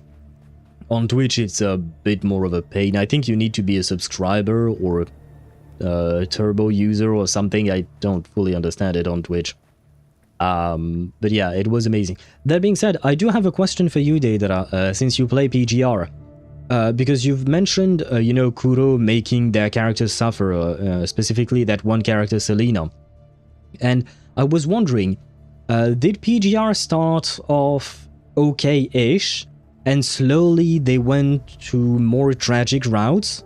Kind of like what is happening with Honkai Star Rail. Like, Honkai Star Rail, it was a good story at the start, but it wasn't really that tragic, and then we got Emphorius, right? And we are getting closer and closer to what is happening in Honkai Impact 3rd in terms of tragedy and character suffering and all of that. So I'm wondering if PGR was the same. At first it was nice-ish, and later on it became more and more tragic. Because if that's the case, then there is hope that the same thing will happen for Wuthering Waves. Like, the first part was mainly just, you know, setting the bases and things like that. And later on we get more and more tragedy. That is my hope. I hope your answer will satisfy my question. But, I mean, it's not on you. It's Kuro who I'm truly asking in the end. A gravestone shimmering with faint gem light. Ah, sorry guys, I can't read the anything there. Before you, countless pale lights converge into an ancient stele. Stele? Stele? Standing in austere silence. You reach out, fingers brushing the surface. A faint light of script emerges of its base, at its base. Here lies Carlotta Montelli. Ah. Okay, well, it was all fun and games until they dropped this. Death is a divine gift bestowed upon humanity. Technically, there is a way to say this with some kind of a meaning behind it. In the sense that, like, people sometimes say that if we lived forever, we wouldn't live the same way because there would be less of a stake or something in your life. And because you know you're going to die at some point, that makes you want to live your life to the fullest. But I feel like that's not what Cristoforo is alluding to. Those you cherish now, a lucky few had their names carved into this ancient stone. Okay, a lucky few. So, not all of them died. But I guess Carlotta did die, apparently. Ah, well. PGR starts with Lucia, one of your most closest team member, bleeding to almost dying. Ah, wanting to disable her pain module. It allows her to feel pain, to fight deadly, mysterious swordsmen with the appearance of Lucia. I don't know if that is the case, because I feel like I might be confusing things, but do we end up, spoiler alert for PGR, maybe, or maybe for Nikke, because I don't remember which one it was, but do we end up shooting her? Because at the end she's too corrupted and she can't move on, and we have to shoot her. Like, the protagonist needs to shoot her directly. I think that was PGR, but for some reason my mind keeps confusing it with the start of Nikke. But I think I'm wrong. I think it was PGR, right? Okay, so never mind, because I have played a tiny bit of PGR, but I barely remember anything. What I mostly remember about PGR was, I think I needed to use an emulator, if I recall correctly. No, I didn't need to use an emulator. I don't remember. But there was something, like, I had a lot of technical difficulties with PGR for some reason, and that's why I ended up not continuing the game at that point. But yeah, that's what I mostly remember. I don't have fond memories of PGR, unfortunately. But it was mostly due to technical reasons and not due to the game actually being bad, you know. But far more, those who once stood by your side you've already let slip away. Like raindrops into the sea. Lost to the depths. Please tell me Zanni is not on the list. One day, even this Steely will follow. Oh. Swallowed by the tide of your fading memory. Just like the rest. So it's not Stell, it's not Stelle, it's Steely. Steely? Wait, what did he say? One day, even this Steely will fall. Steely! Okay, so I was completely wrong. I mean, to be fair to myself, there is a French word and it is pronounced Stell. Stell. Well, yeah, Stell. And I think, yes, that is the case. So that is why my mind might be a bit confused there. They lose the mysterious swordsman and then they lived another day. Oh, really? So we don't have to shoot her. So I guess if that's the case, then I am confusing it with Nikke, right? Because I think... I can't tell. My memory is bad. I can't tell if it was in Nikke or in PGR, but one of the two, you had to shoot your own teammate at the very start of the game. I'm back from playing the most horrendous game. Oh god, what did you play, Zenny? And welcome back to you. I will not forget them. No. A gravestone whispering a melodious ballad. Ah, I should have known. With a melodious ballad. Here lies Chiacona Toccata. Does this one say anything? No? Oh, wait. A gravestone... No! No! No! A gravestone suffused with fatigue.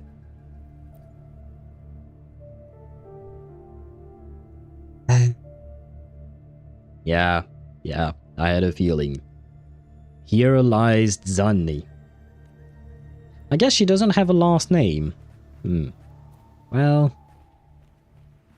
well... You say anything else? No. Okay, so I guess it's mostly the transparent ones that say that maybe bear the name of people we know. And I guess then it is changed from who you once were. Still stubborn as always. But now you fear losing what you have.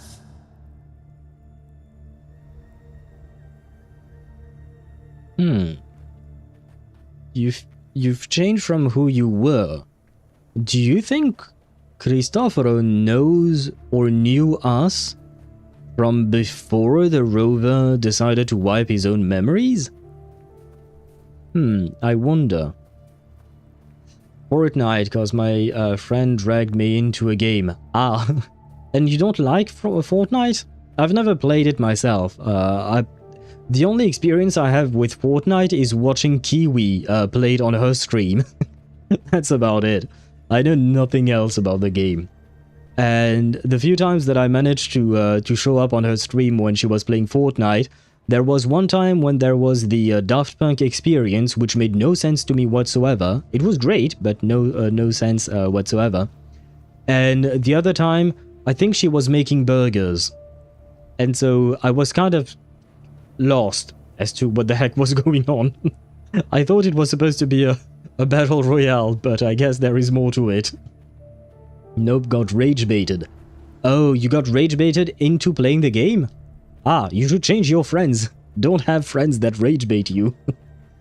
Second chapter is to kill a construct girl that went haywire after her command died. Ah, so maybe that is why I'm confusing it with Nikke, because similar things happened, and it was at the start-ish, I think. I don't know how many chapters of PGR I did, to be honest, so... yeah, I might be confusing... no. A gravestone carrying the scent of the ocean. Hi, Silence! No, yeah, of course. Here lies Turnbrand. His first name is Turn? Turn? I don't know how to pronounce his name, because I don't think I've ever heard it. But this is great. I love getting the full names of the people. Here lies Turnbrand. I mean, I'm sad about his death, but but I'm happy we get to learn a tiny bit more about him. A gravestone with a Lucenite. Here lies Rocha. Oh. And where is Pero? Pero. Did Pero abandon her? Did Pero die and... well, I guess maybe it disappeared since it's not really human and all that. Ah, well. Well, it's their friends, not mine, so here I am hoping to have Owl in the background. Ah, you can have me in the background. Though right now we are in sad mode because everybody died. The only good thing happening today was I had an interview with the job for a job. Did it go well? I hope it went well. In summary, PGR starts tragic and it increases even more. I see. I see. Well, I hope Kuro follows the same track with Wuthering Waves then. And that has made you weak. I mean, you say that, but so far everything has worked out in my place. A gravestone echoing with holy melodies. This is going to be Peebs, isn't it? Here lies Phoebe. And not Peebs. A gravestone veiled in dreams.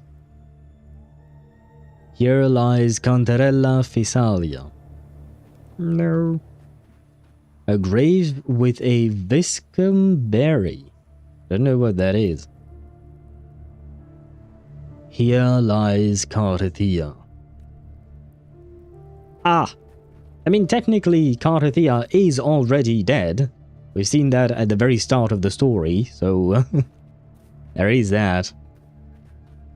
It went well, but it was a 40-minute drive. And let's just say I enjoyed my drive. Okay, well, I mean, that's a good thing, right? We should celebrate by not playing Fortnite if you don't like the game.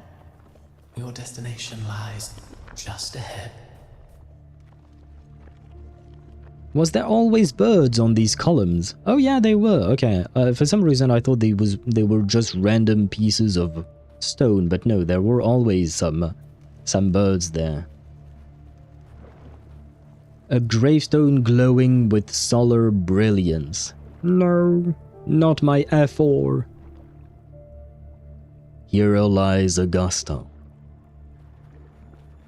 A gravestone with lunar radiance.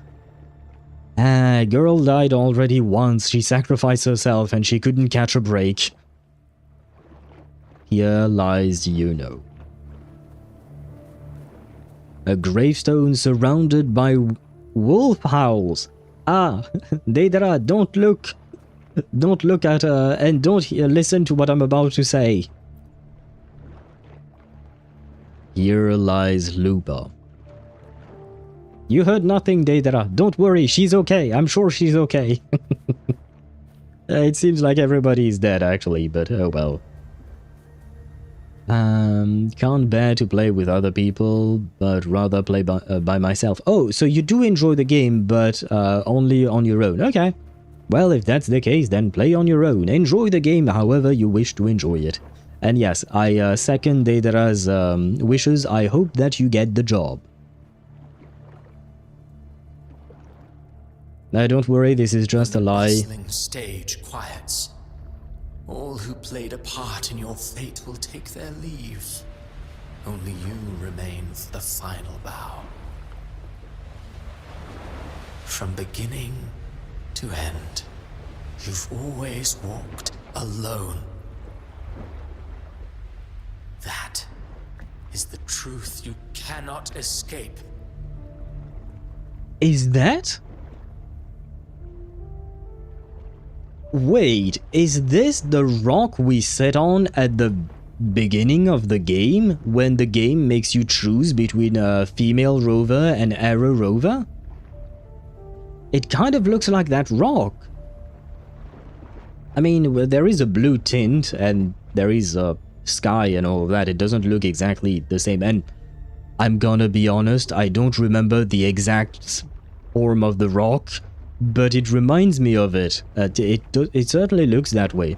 Like we have well, technically speaking, I see that rock every day because we see it every time we launch the game. It is? Ah, okay, so I was right.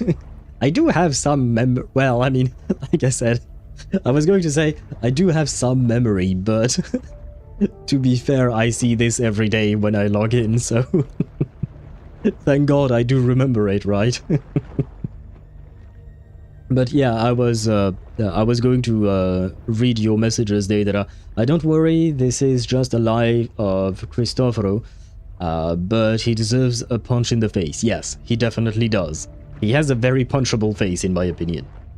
But I do wonder how come Cristoforo, because I assume this is all a hallucination of some kind that Cristoforo has created for us, right? Some kind of a sonorosphere or something like that. That looks ominous, yeah. How does he know about the main menu of the game? Like, I didn't think that was a real place in the game. I thought that was just, you know, a nice looking main menu. So, what is this place and how does he know about it? Abby's condition was written into our script long ago. Even if you strike Leviathan down, Abby can no longer serve as the vessel to seal Leviathan's essence. Well, maybe Galbrena can eat it. She likes snacks, just like Abby.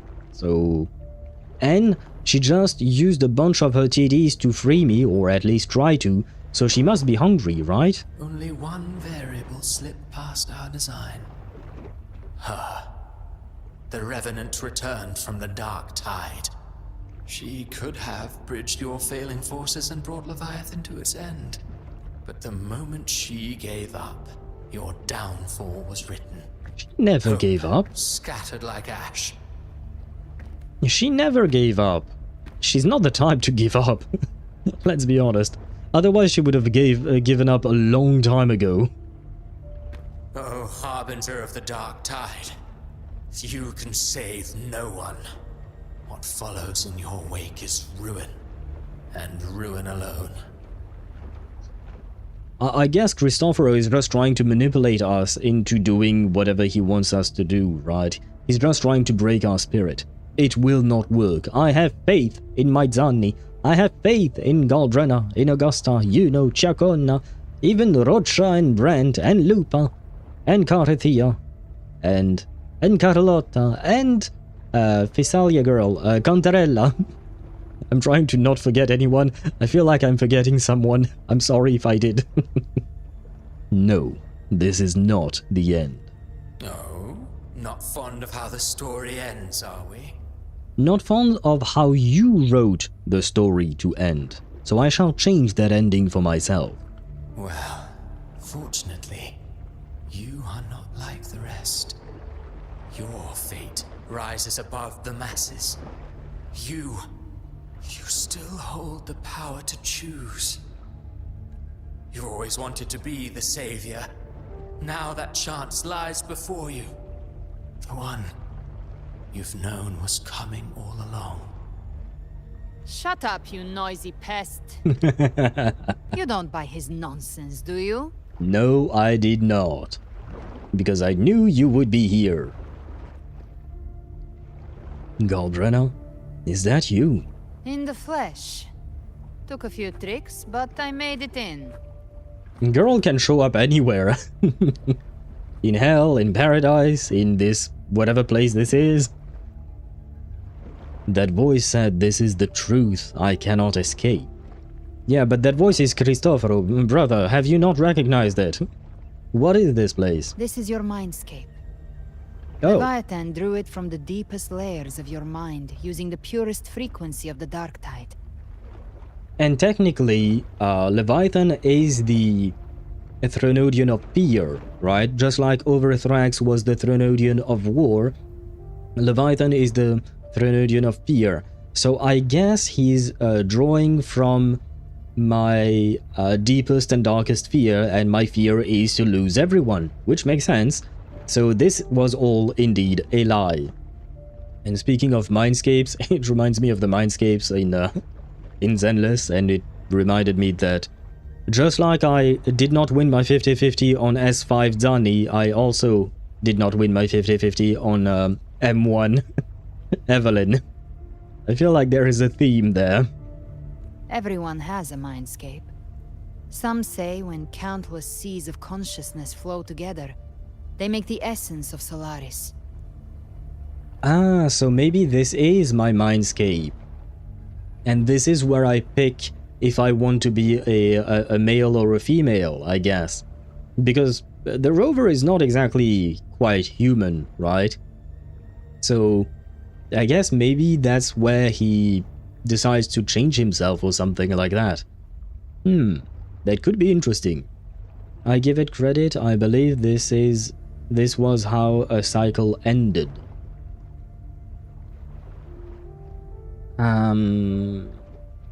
What do you mean by that? Do you mean this is... But wait, from my understanding... Wait.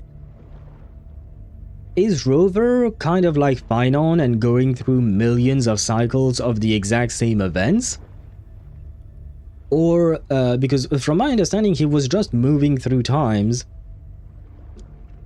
trying to save Solaris, but never managed to, and every time the lament kind of destroys humanity, but then humanity kind of like, not is brought back, but some of them survive and the civilization grows again, and then the lament strikes again, etc., right?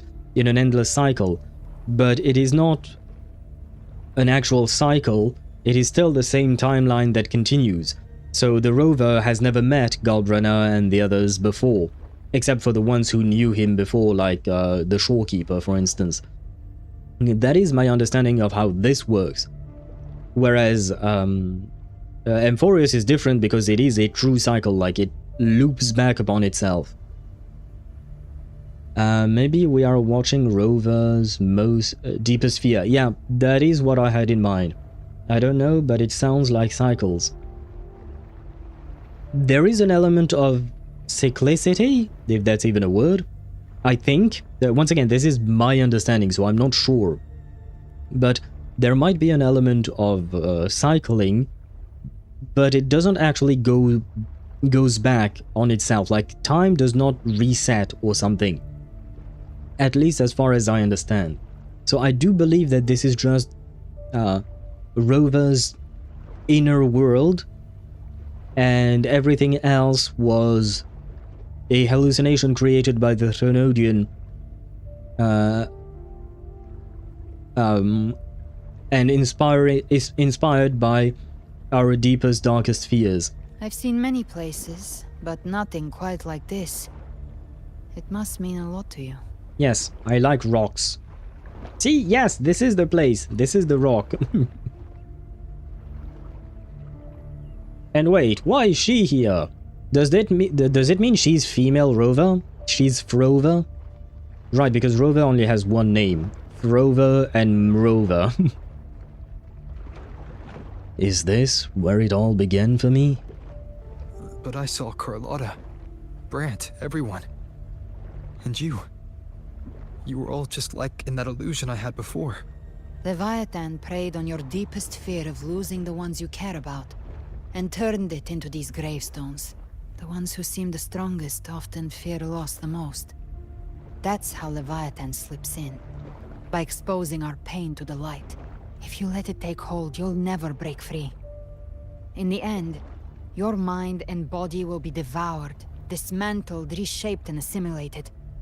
It's no better than death. I would argue it might be even worse. So, you could say this place hangs between life and death. Your friends are here too, each of them fighting their own demons. But...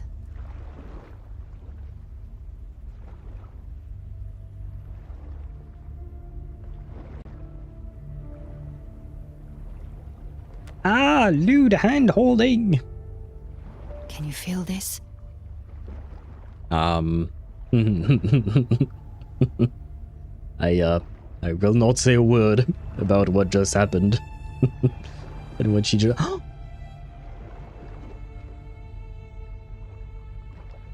That's the original theme song of the game.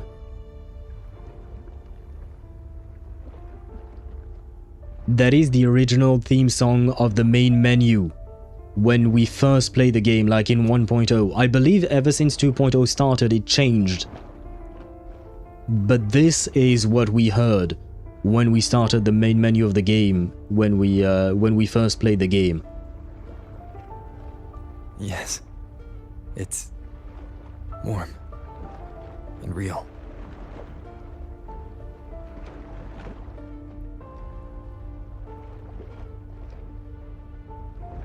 There. Look up. When I hunt, I often travel through the night. This is beautiful. I need a screenshot of this. There we go.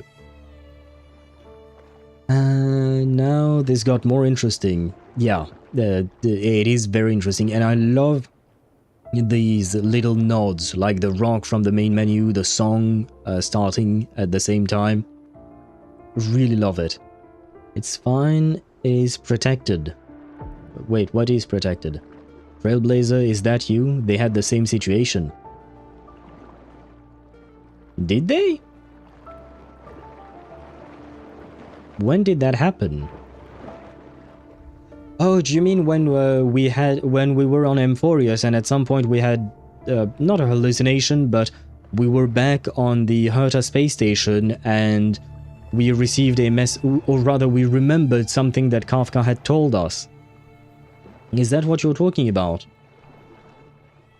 Yeah, I think that might be it, right? The darkness is thick, but faint stars hang above to guide me. But those stars don't shine for me. Long before I even looked up, they'd already been watching over the sky. Leviathan has underestimated human resolve. To me, these gravestones, they're signposts left by the living for those still fighting. Wait, I just thought of this.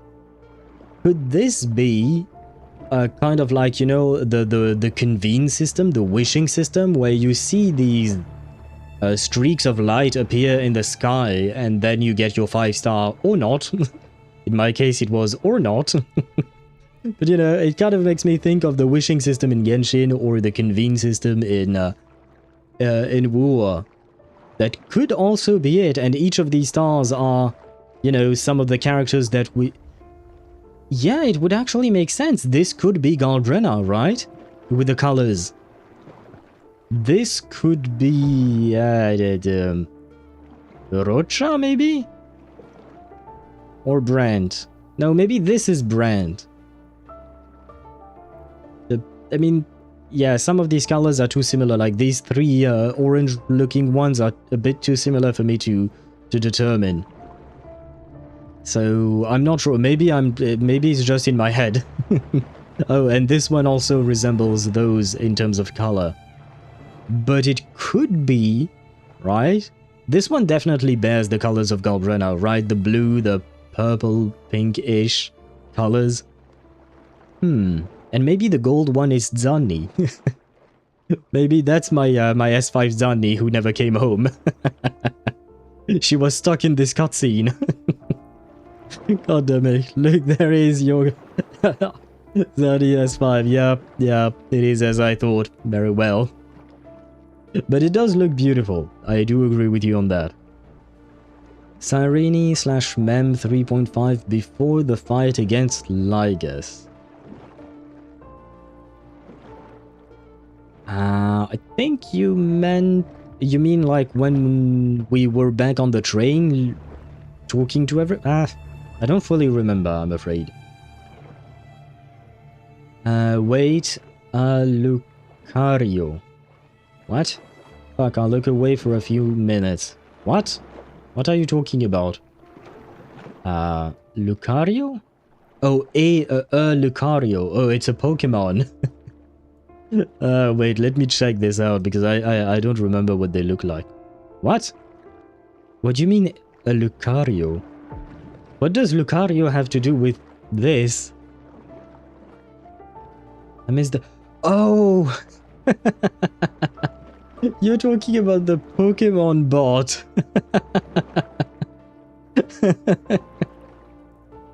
I was so confused. I thought you meant the Lucario about the game, and I was like, wait, where do you see that? Because I don't read what the Pokemon community game is writing. Yeah, there is no point, at least not for me. I installed the game for you guys to play with, not for myself. I was so confused.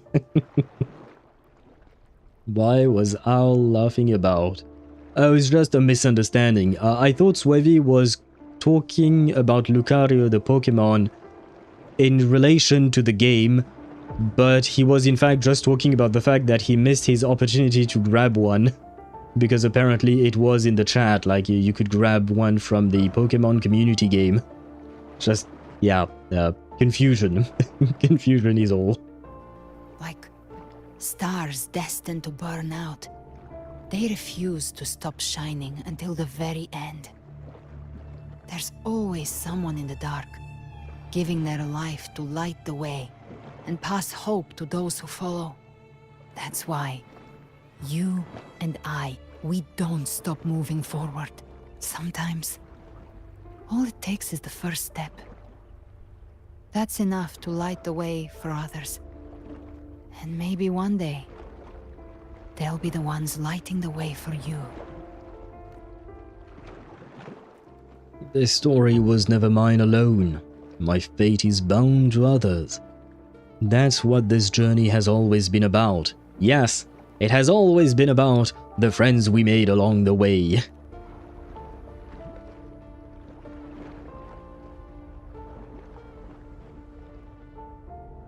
I don't know your past, but I do know the future you want isn't one of death. Being scared of losing someone just means you're human. But the people you love, the ones who love you back, they'd never let you face the end alone. I mean, are we human though? Like, real talk, are we human? Because, need I remind you, every 24 hours, the rover can switch from male to female, right?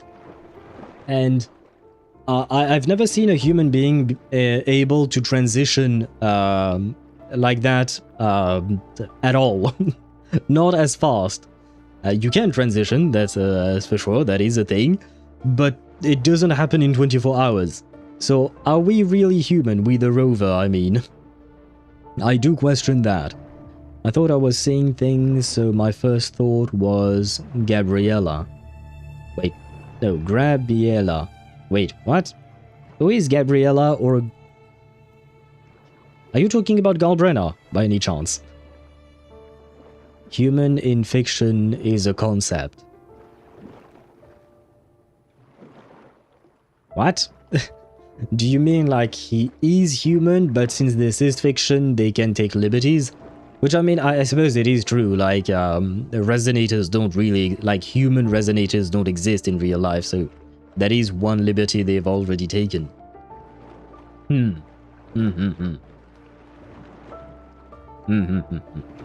I still feel like, yeah, no, wait, no, because it's not just about the female-male thing, the fact that Rover can change. Because, number one, I don't know if it is canonical that he can change. We don't know about that. Because, like, we see both male Rover and female Rover in the trailers and stuff like that, right? But I don't know if it is canonical that he can change, or if they're just acknowledging that both protagonists can exist, depending on which one you chose. But, there is another fact that makes him not too human, is the fact that Rover has probably lived for hundreds of thousands, if not millions of years. As far as we know. If I recall correctly, Sparta mentioned that the lowest floor for him is at least 10,000 years old. So, yeah, I don't know that many humans that can live that long. I guess Carthea, but she's kind of a special case, right?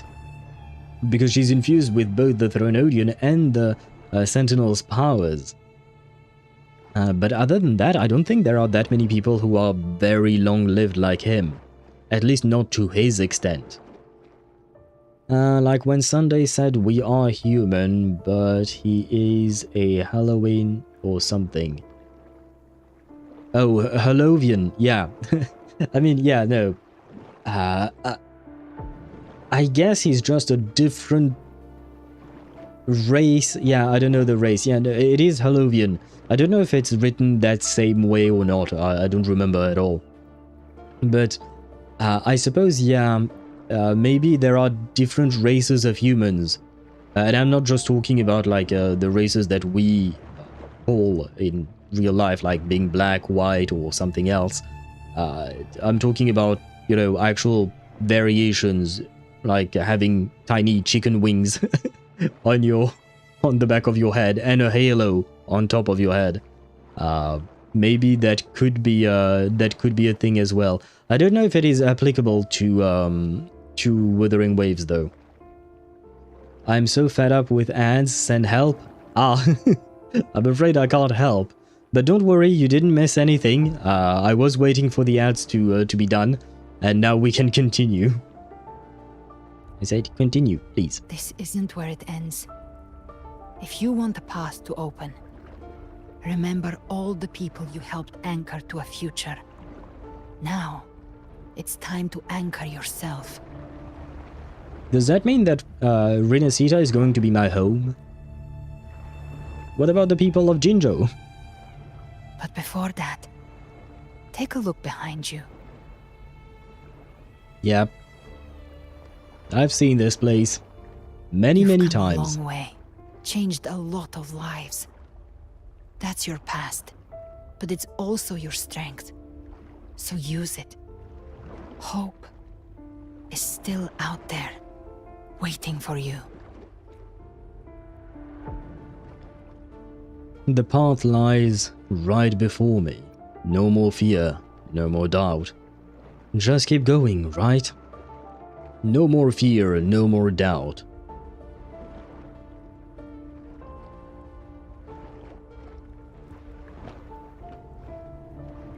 Take this spark with you. Thanks. Don't you need it? Take the step. Through darkness, into the light. I actually prefer dark mode personally, but yeah. No, we will be right behind you.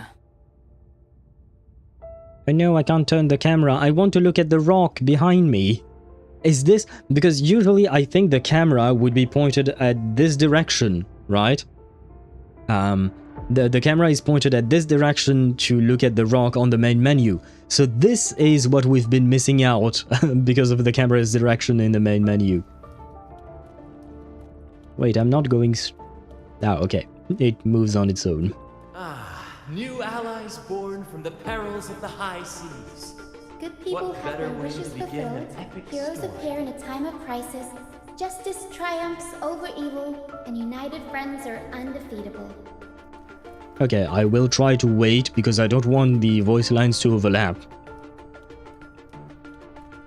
The Codex reminds us, it is not the lighthouse that guides us through the storm to safety, but our own eyes fixed on the shore.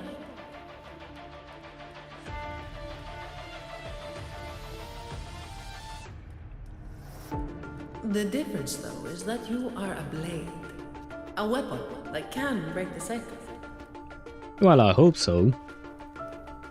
Like I said, we seize control. Music itself holds no emotion. It's the heart that grants it meaning.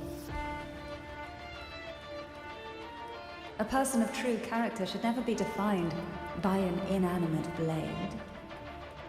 Even if one day you meet defeat, remember this. Those you've helped will never let you face it alone. I've been thinking. Our final fate might already be written, but how we walk that path is up to us. We as humans are meant to carve our own way forward. A civilization's glory is forged by generations of brave souls. It was never meant to be one person's medal of honor. The waves of resistance shall never cease. Mankind will not be oppressed by the Threnodian. That is Fleur de Lis, right? The power to ride our fate has always been ours. Even without guidance, even when divinity falls silent, Civilization will find its own way. You have no role in Rinascita's destiny. You have no reason to carry on this fight. That was Scar and Frolova, I think.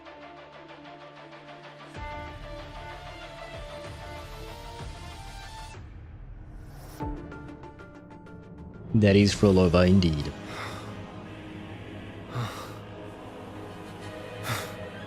We carry the Dark Tide's memories.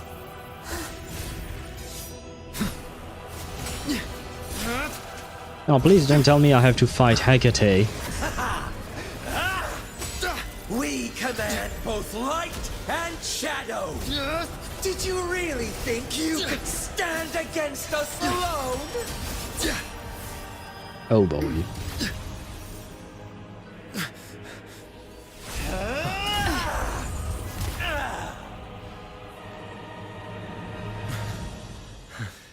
Galbrena skin when? Steel yourself. Defy the prophecy. Rise above fate again. If the road ahead is dark, then let this soul be the spark that lights the night. Well said. Oh! You are not alone, because we are here with you.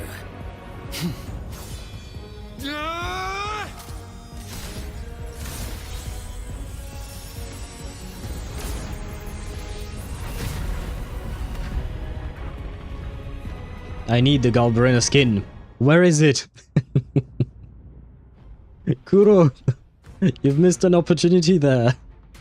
You have the model. Where Give the it to dark us. night ends, lies the blazing sun. We all made it, Rover. I had faith in you girls. I knew you would make it. Why is my internet acting up? Shake my head. Guaranteed there is a delay. Is it a delay only for you, or is it my stream that something went wrong with it? I hope not. And I hope your internet goes back to normal, hopefully soon enough. The cinematic, yeah, the cutscene was great. And I really enjoyed seeing all of them together, but more importantly, nice legs.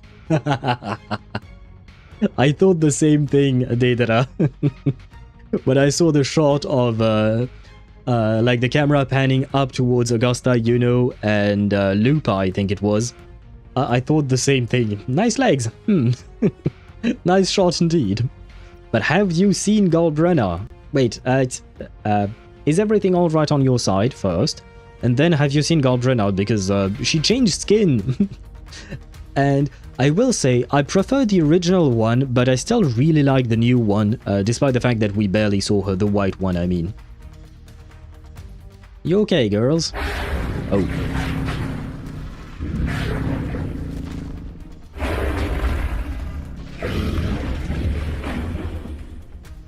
Worry not, Herald of Hope.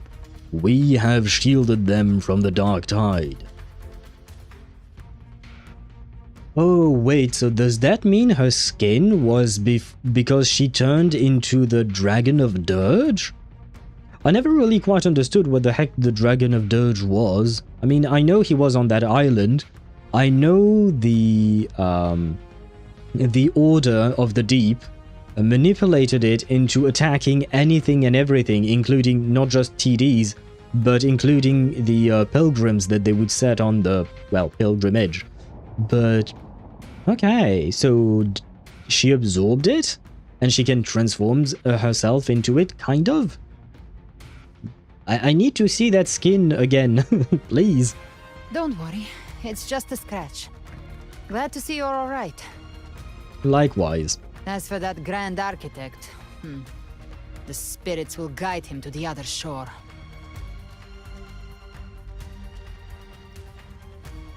But you don't look well. I mean, yeah, she doesn't look well, she looks great. She burned her own life force to help you. Only by overclocking was she able to break through the Dark Tide's illusion. It's okay, you can overclock as long as you have a good CPU cooler, it will be fine. Her true forte has always been inside her. And as her blazing will became overclocked flames that seared away the corruption of the tacit discords and the dark tide, it awakened her forte. Oh, so she's had a second awakening? I took on some of the cost of her overclocking. I admit her insolent gamble paid off again. Nice. Well done, Galbrena. She saved me. But you saved her. So I guess in a way, Chimera saved me as well, right? Through her. Maybe it wasn't really a gamble this time. I knew you wouldn't stand by and let me die. No. Then slay Leviathan and prove I was right about you.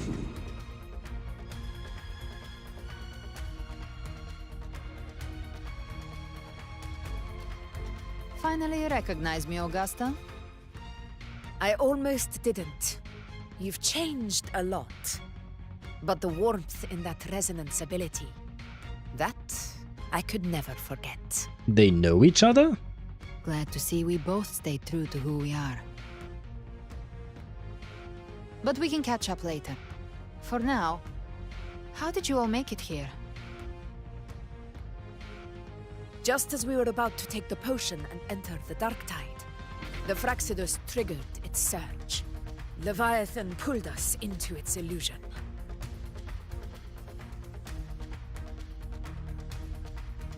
But the echoes swallowed by the dark tide protected us. They bought us the time we needed to drink it. Leviathan can mimic our form, but never our soul. Yeah, I'm reading his lines because I don't understand them. We heard your call, strong and full of resolve, so we came, every one of us, to stand by your side.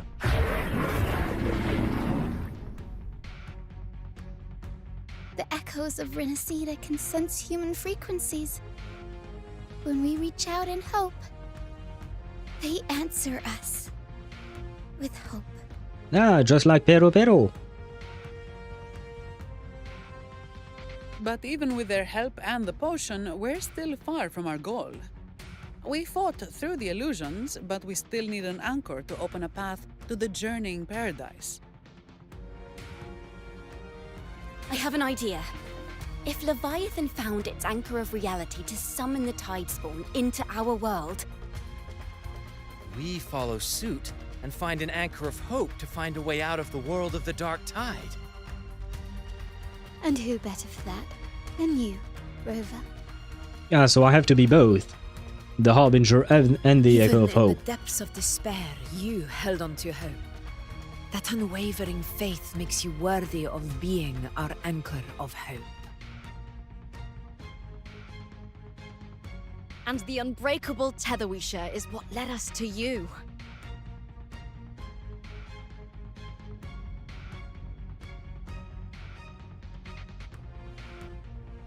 I'm here because of all of you too.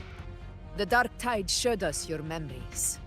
We know that Kartithia planned her own death to plant humanity into Leviathan. Her mind is asleep inside Leviathan's anchored body. If we can wake her, our chances of beating the Threnodian will grow. Is Abby Let Abby okay? rest for now. Okay. When the Threnodian falls, use your power to split its essence from the gem, and I'll use my devouring ability to seal it inside me. Oh, okay, so I was right. Hey. Because I was saying that if Abby cannot eat the Threnodian, then Galbrena can. I guess my plan was not so dumb after all. Because I thought it was maybe a dumb idea, and since she is still human... I mean... She is still human, right? Because I think it was Schwarzlock who said that she kind of left humanity behind the moment she decided to consume Tacit Discourse. But I think she's still human. But anyway, if she can eat the Threnodian, if she can eat the big fish, she might have... Oh god, sorry. She might as well. I hope you enjoy your dinner, Galbrena. I can do dragon voiceover.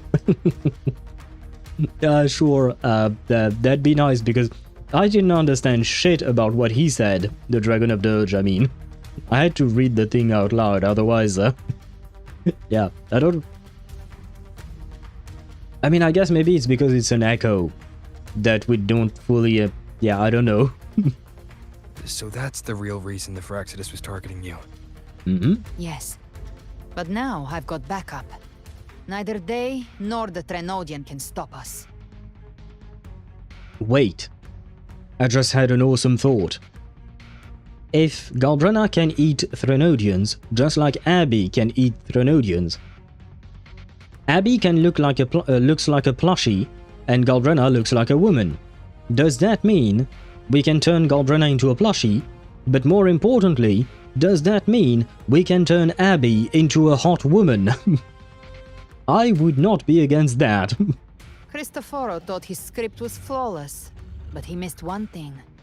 Even the faintest spark of hope can ignite a blaze when we stand together. Man, I love the design of the Dragon of Dirge. It is a pain in the ass to fight, but I love the design. Defeating the Threnodian is what we all seek. That is what unites us here. Leviathan twisted our memories and emotions into this fake paradise, hoping we'd surrender to its will and let it harvest our civilization. But now, the fate it's forced upon us is ours to shatter. Together, we will bring down Leviathan. As long as we hold on to our shared faith and hope, Leviathan will never win. It's time to break open the gate and burn this false paradise to the ground. Is she just going to shoot the door? Are these teeth? Is something eating? I guess it's a theme or something. That's the Threnodian's chrysalis, Leviathan's gestation pod. It's expanding the rift, bleeding into our world. Temporal distortions! Watch out!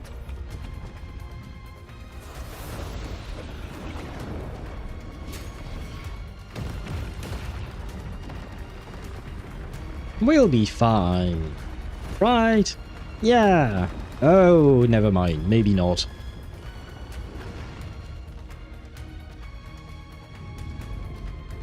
Let me get this straight. Al wants Abby to become a hot woman. Yes! Why not?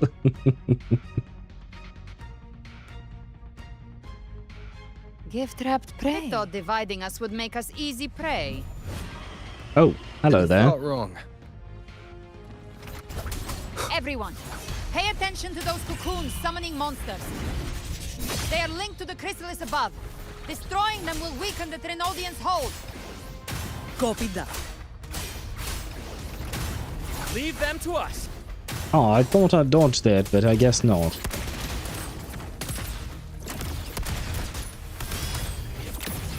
Bathing, I've come to send you to your grave. A fresh feast. Explode. To hell with you. All cocoons cleared on my side. I was looking for you. Mission accomplished, Captain. Quickly and swiftly. That's child's play. We handled it ages ago, obviously.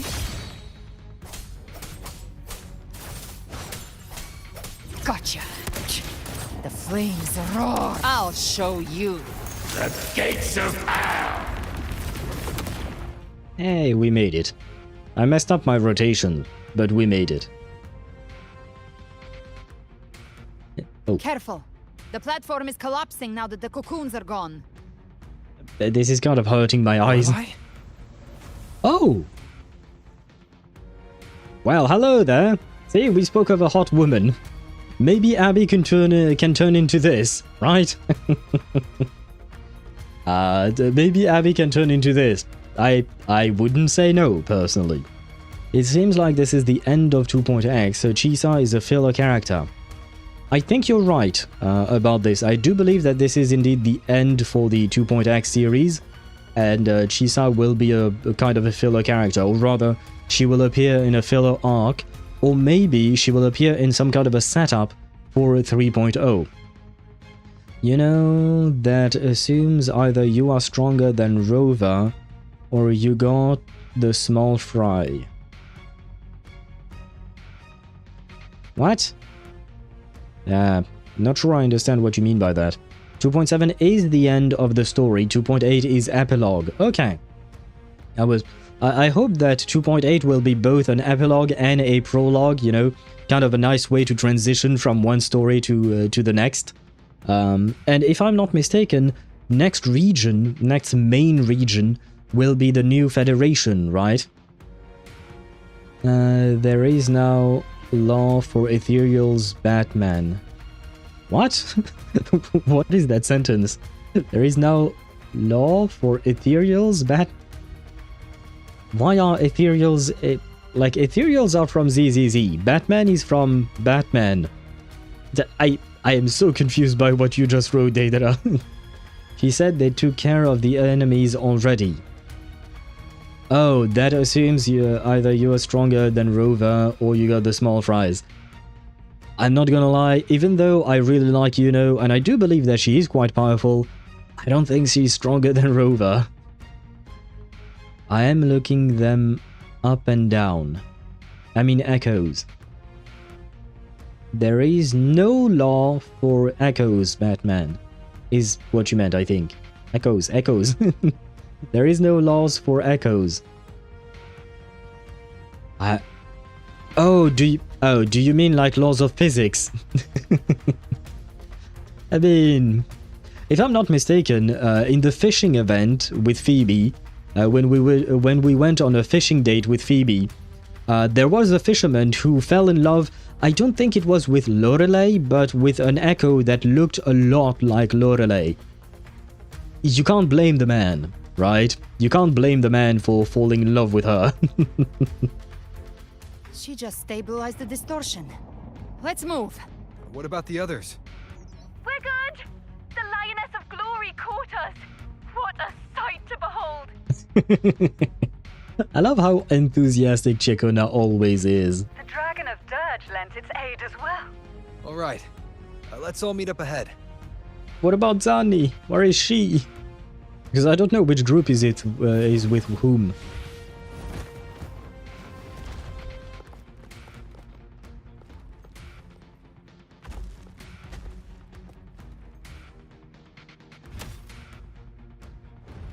Oh, he is here. We will finish the remaining threats.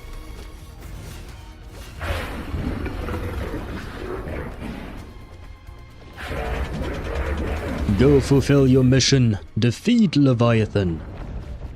I guess this was an Avenger Assemble moment. Mortals must seek salvation. Mortals must follow a uniform creed. Hello, Fleur de Lis. Now, Righteous One, open the gate to ascension. You have changed, Fleur de You Lis. are not her. Reveal yourself, Leviathan. I guess this is fake de Lis. I am the beginning and the end, the first breath and the final sigh. I have ever been Rinascita's sole divinity. By my gospel alone didst thou arise, united and reborn. And now thou dare lift thy hand against me. Okay, she does look very badass. Once more the crown is thine. Return to my embrace.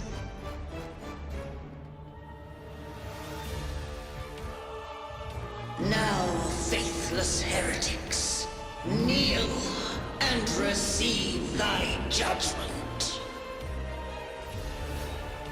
I mean, I think there are plenty of men who would kneel in front of you, if that's what you're asking for. And hello, Mikoto. Welcome to the stream. Power is mine to command. Wait, there are two of them? Wait, okay, God, wait. Please wait a second. Is Imperator's power of separation. How can this be? This vessel carries the frequencies Leviathan split from its body. Every blow we land here wounds Leviathan itself. I've come to send you to your grave. I did that right before using her skill. My bad. Tainted hellfire! Devour them all! Careful! Stop right there! Thieves! Thieves was here! As long as we stand, Ouch! we can still bring Cardathia back. The wicked will face judgment of wind howls, unfettered by bounds. I am the beginning. Hey! You are safe with me. Thank you, Cantarella. But I can't move. Ah, thank you! Gotcha. Behave now. Ah, this is awesome. I love the fact that we get to see the characters in fighting with us. Enter Hell's Gates! Scorched to earth! Fight fire with fire. Let strength speak!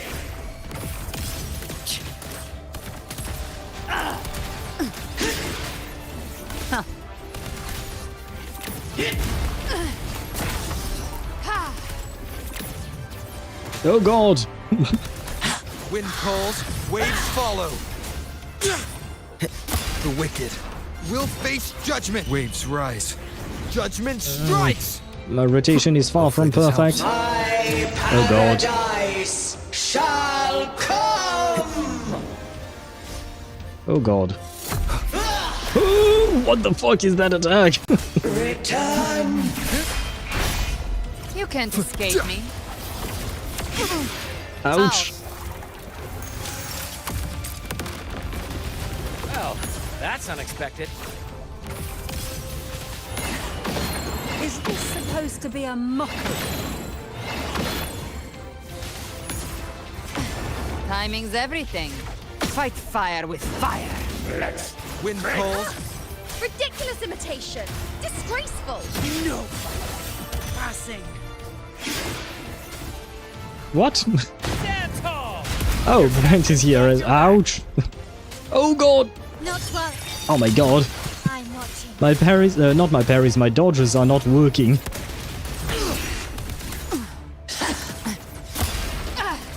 Hear my decree. Yes, yes, I will hear your decree. Oh, she's fighting inside. Nice.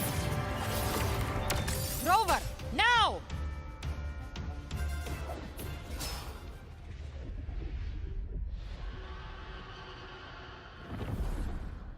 Oh. That was a bit anticlimactic, not gonna. Oh God, never mind.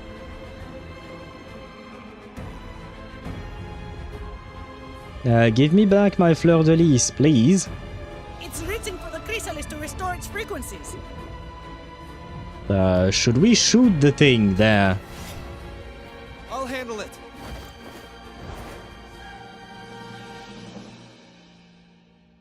Nanny? What? What? Oh, okay.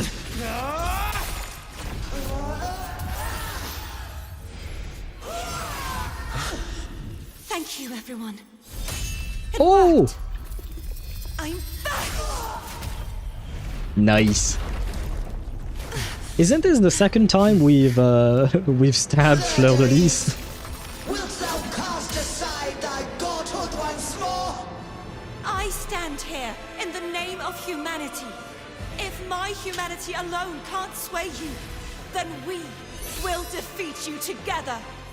Thou dare pit mortal will against the divine. Then behold. I am beholding. Deepest abyss of despair. That looked like a lot. People of Rinascita, please hear my call. Unite with all your will and and hope.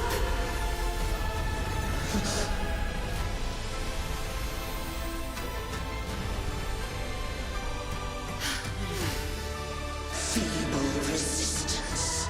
The fate of Rinascita is mine to decree. Even the Oh, God. Threnodian's chrysalis turned into a weapon. So you're ready to take a final stand. Ha!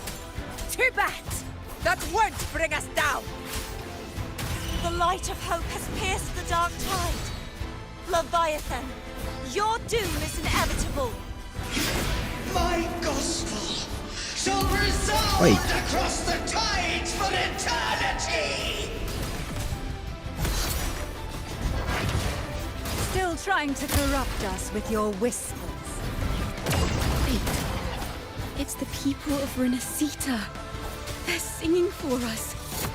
Oh God. Even in the depths of despair, the song of hope echoes.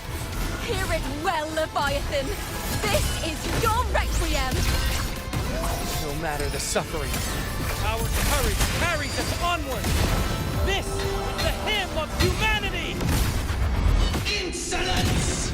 My will suffereth no defiance!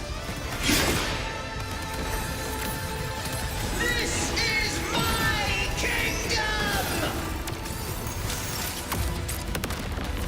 Every crime you've committed will be answered in full! Our tomorrow isn't yours to shape. No matter how great your power, do not presume to claim our future. Oh, divinity, we will tear your delusions and drag you down from your hollow throne! In the name of Imperator, be gone! My power! My strength! Your form is shattering, and your fate is sealed. This time, fate will flow to the future we have anchored. Watch closely, Leviathan! This is the will of humanity! Count me in too, Rover! Hey, Abby's here too. And by the way, guys, I can see that you sent some messages, but I'm a tad bit busy. Not gonna lie. Prepare for your final reckoning! Brave the tide, Rover! Painted hellfire! Okay.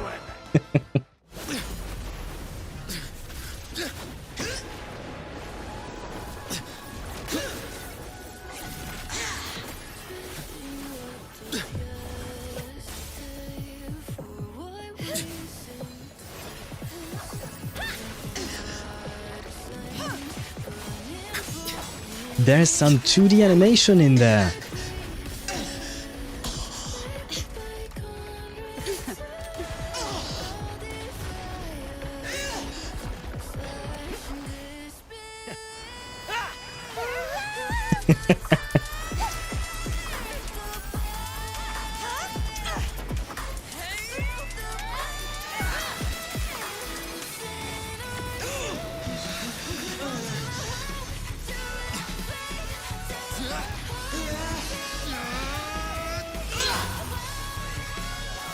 This is the third time we've stabbed her. May you now be bound by the weight of humanity's hopes. Abraxas! Why hast thou betrayed us? It's trying to absorb the dark tide! I'll split the gem from its physical form. Time to finish this.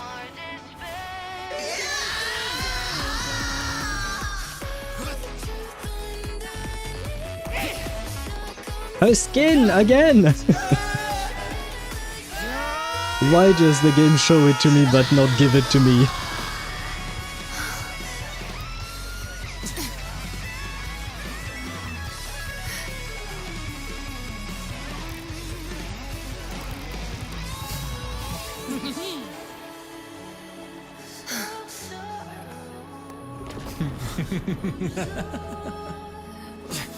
Wait, there were more than 3. Okay. Our paths were never truly opposed. One day, they shall cross again. Was that what they actually wanted? Remember this. We were once your waystones. What does that mean?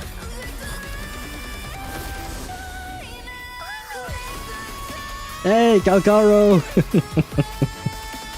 Calculator was there. Raise the lantern in your hand. Within it lies the will of every primus of the Order, from Napoli II to my own resolve and atonement. Let its light banish this final darkness. Rinascita will surely know a lasting dawn.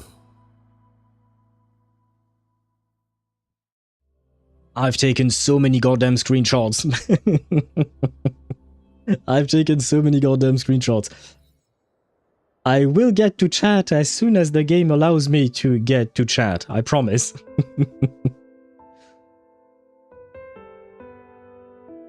But I couldn't exactly keep my eyes away from the... This calamity ends here.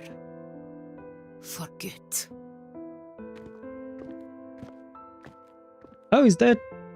Qiuyuan, yeah. That Primus got what he wanted.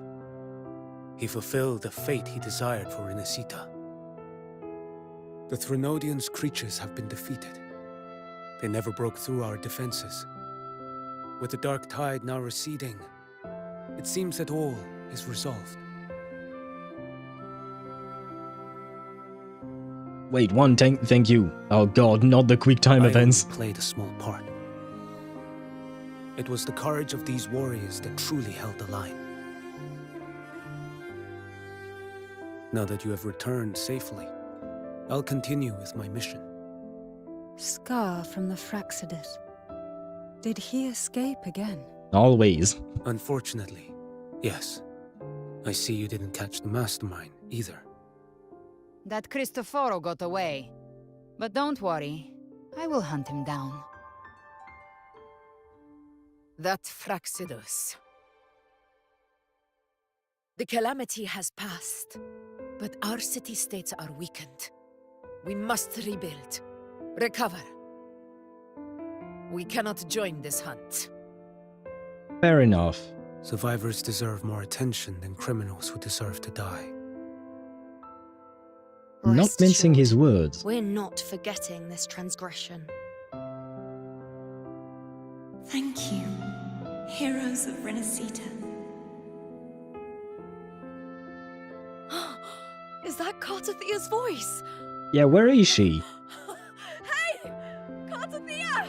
You're welcome! How do you feel, Cartathia? I think that's what was written. I'm back to myself now. Let's meet in Raguna City, righteous one.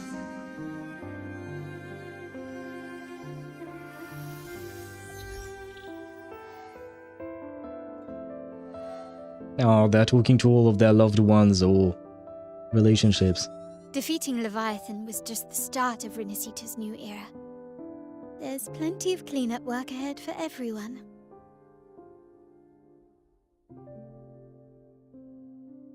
Each day to come holds more hope than the last.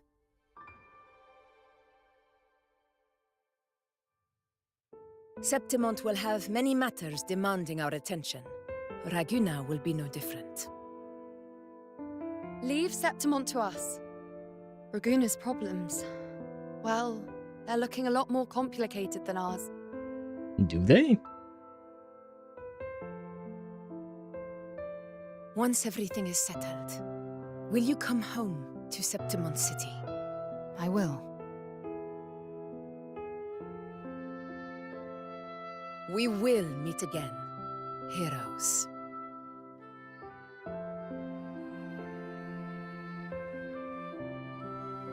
Rocha is very cute.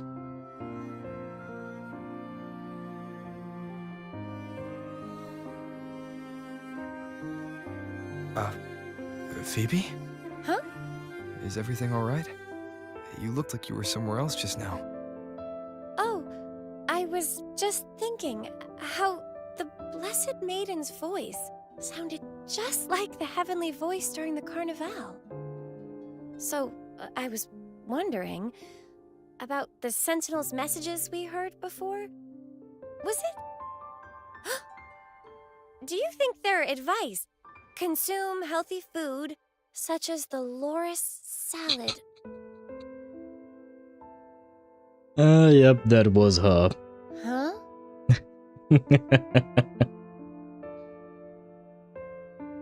I think the second option was it's a long story, so I guess we will explain that to her afterwards. Will the game allow me to read chat for a second? No, the game will not. Is past. But now Raguna must face a harsh truth. Primus Fenrico gave his life to stop the Dark Tide. And the Sentinel is gone. For the Ragunesi, what fills their hearts now is likely sorrow and uncertainty.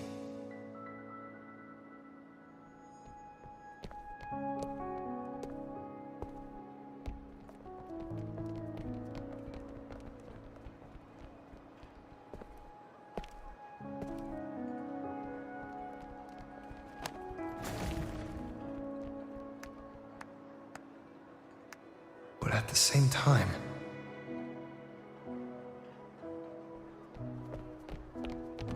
hey, Grandpa Montelli was there. And remember, we want him playable. Lady Carlotta, we've finished tallying all our losses. Here's the full report for your review. Thank you. Secure all salvageable relief supplies first. The remaining personnel should assist the Phasadeas in treating the wounded. I guess that means more overtime for Zani. She can't catch a break either.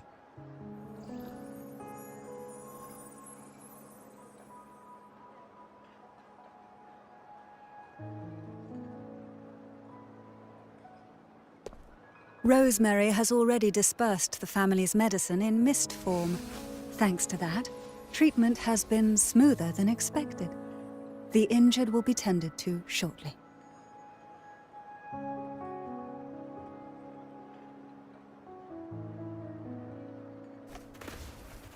Repairs on the Genesis Nexus are still underway, but some damaged common echoes are already operational again.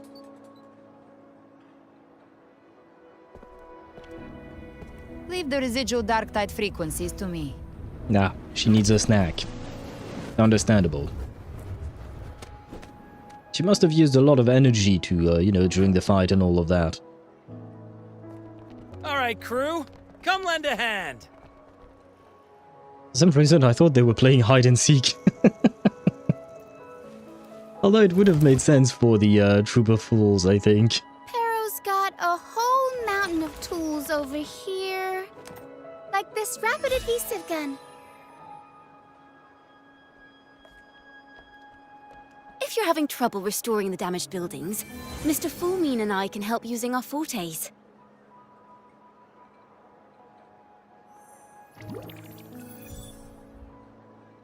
If Imperator were here, they'd be happy to see this.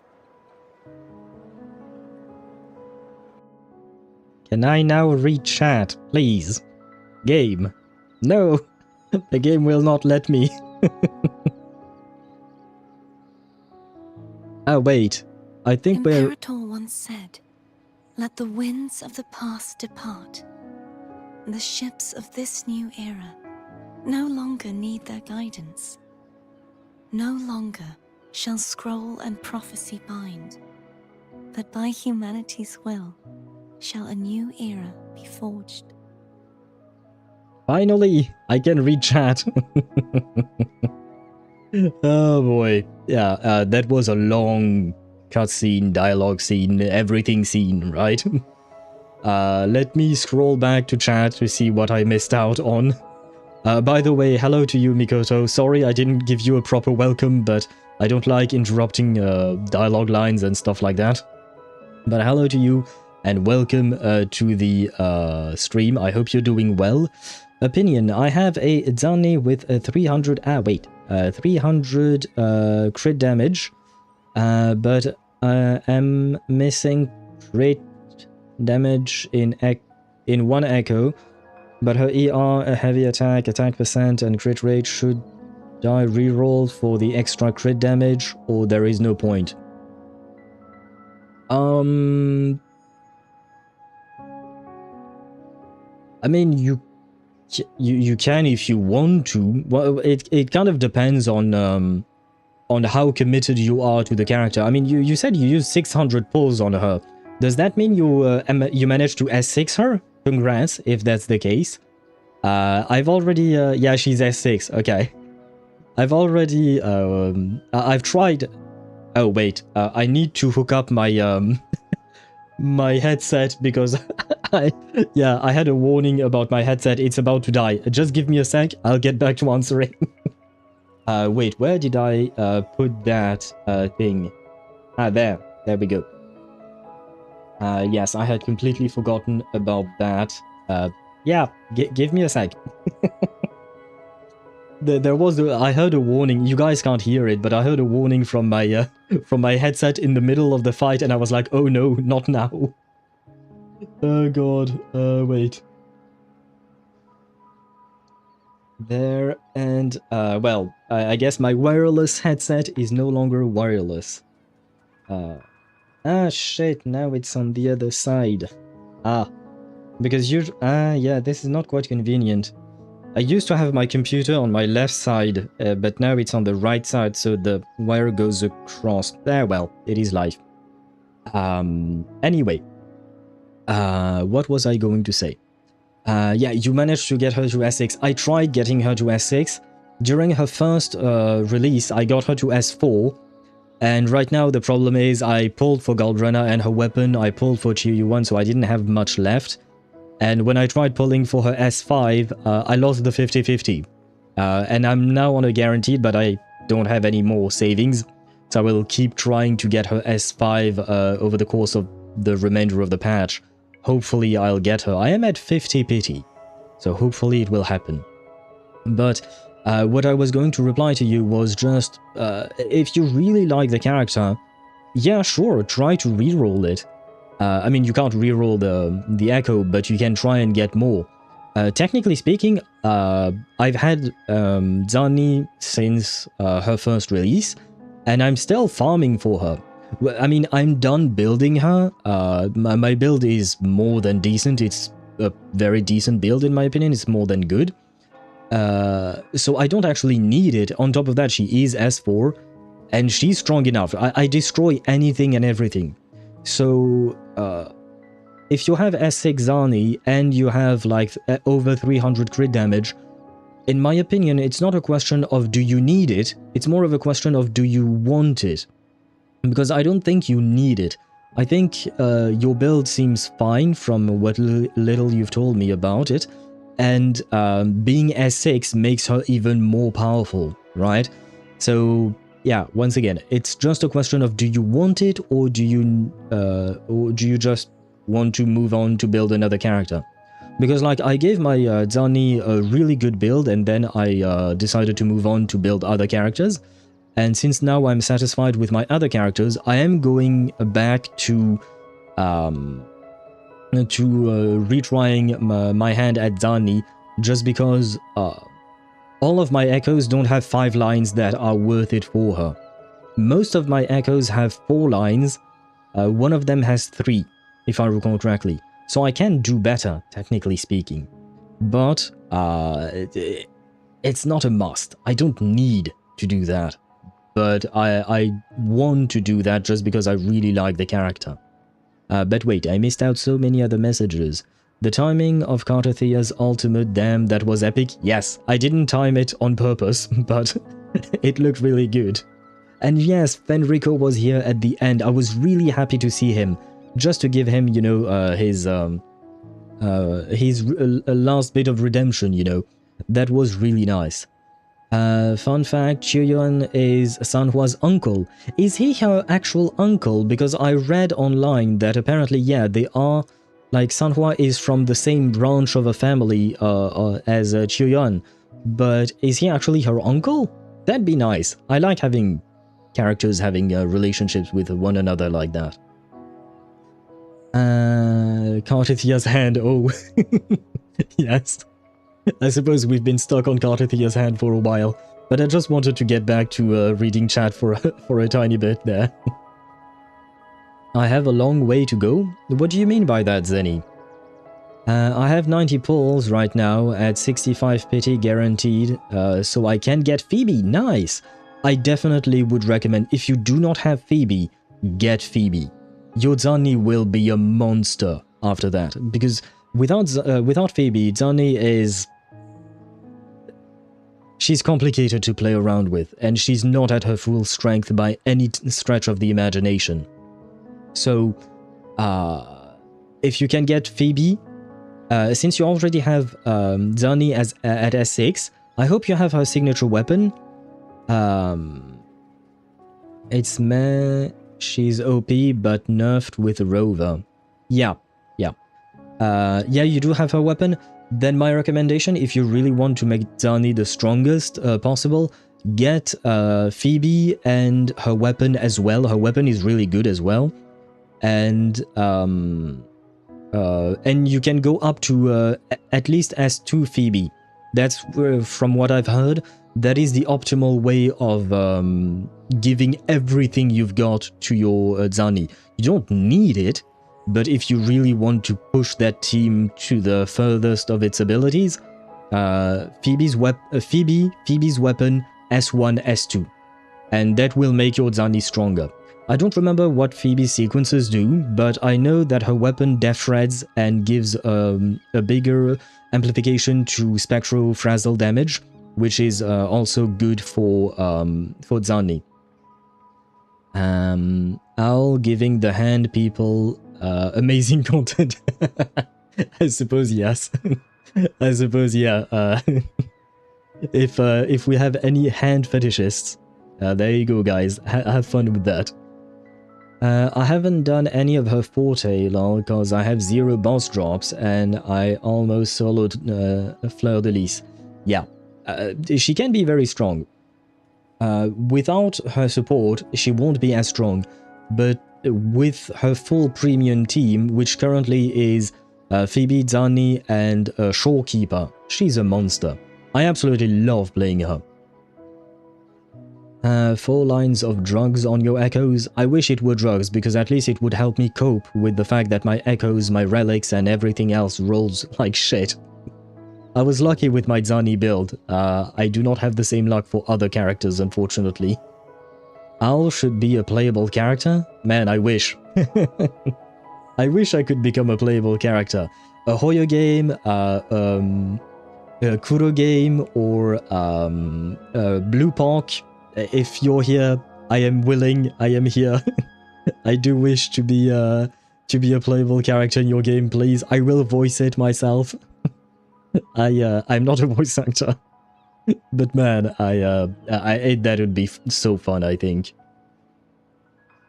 Where was I at? Yes, blood relationship. Okay, yeah, they are related. I'm gonna get Phoebe and her weapon and build Verena as well. Okay, Verena is a decent replacement for Shorekeeper. I mean, overall, I would still recommend you build Verena if you have her, because she will help you go through... Star Rail, Spard_4 played text-to-speech.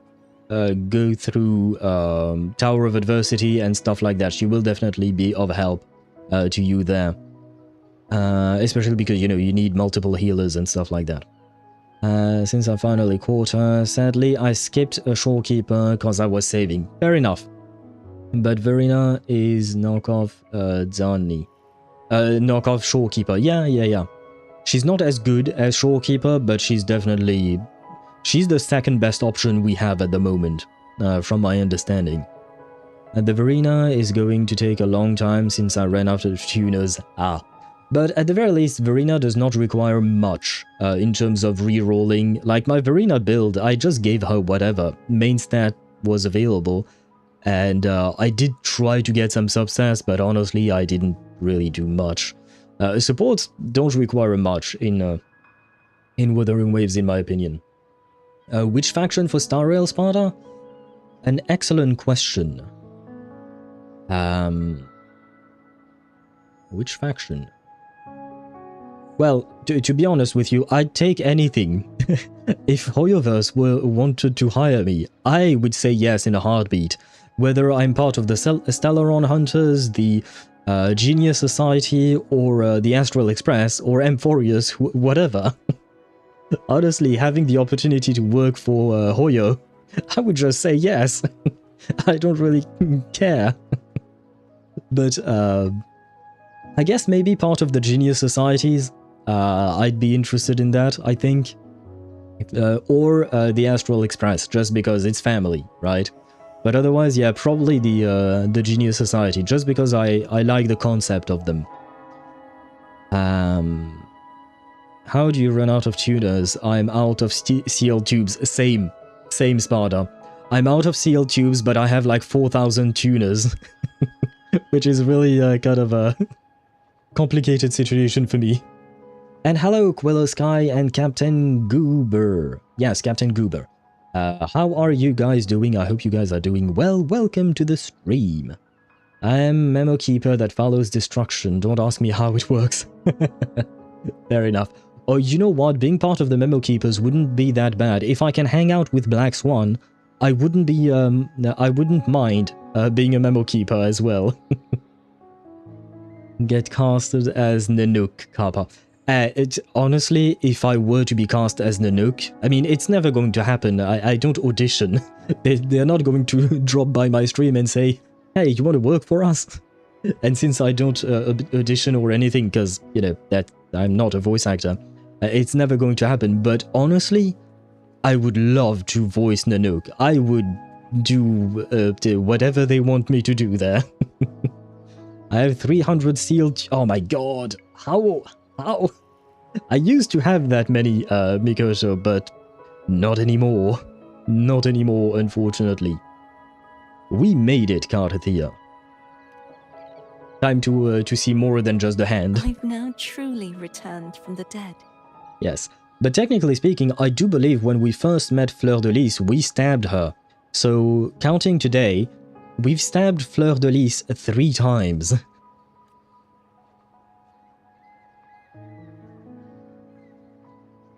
Poor Fleur de Lis, she deserves a break.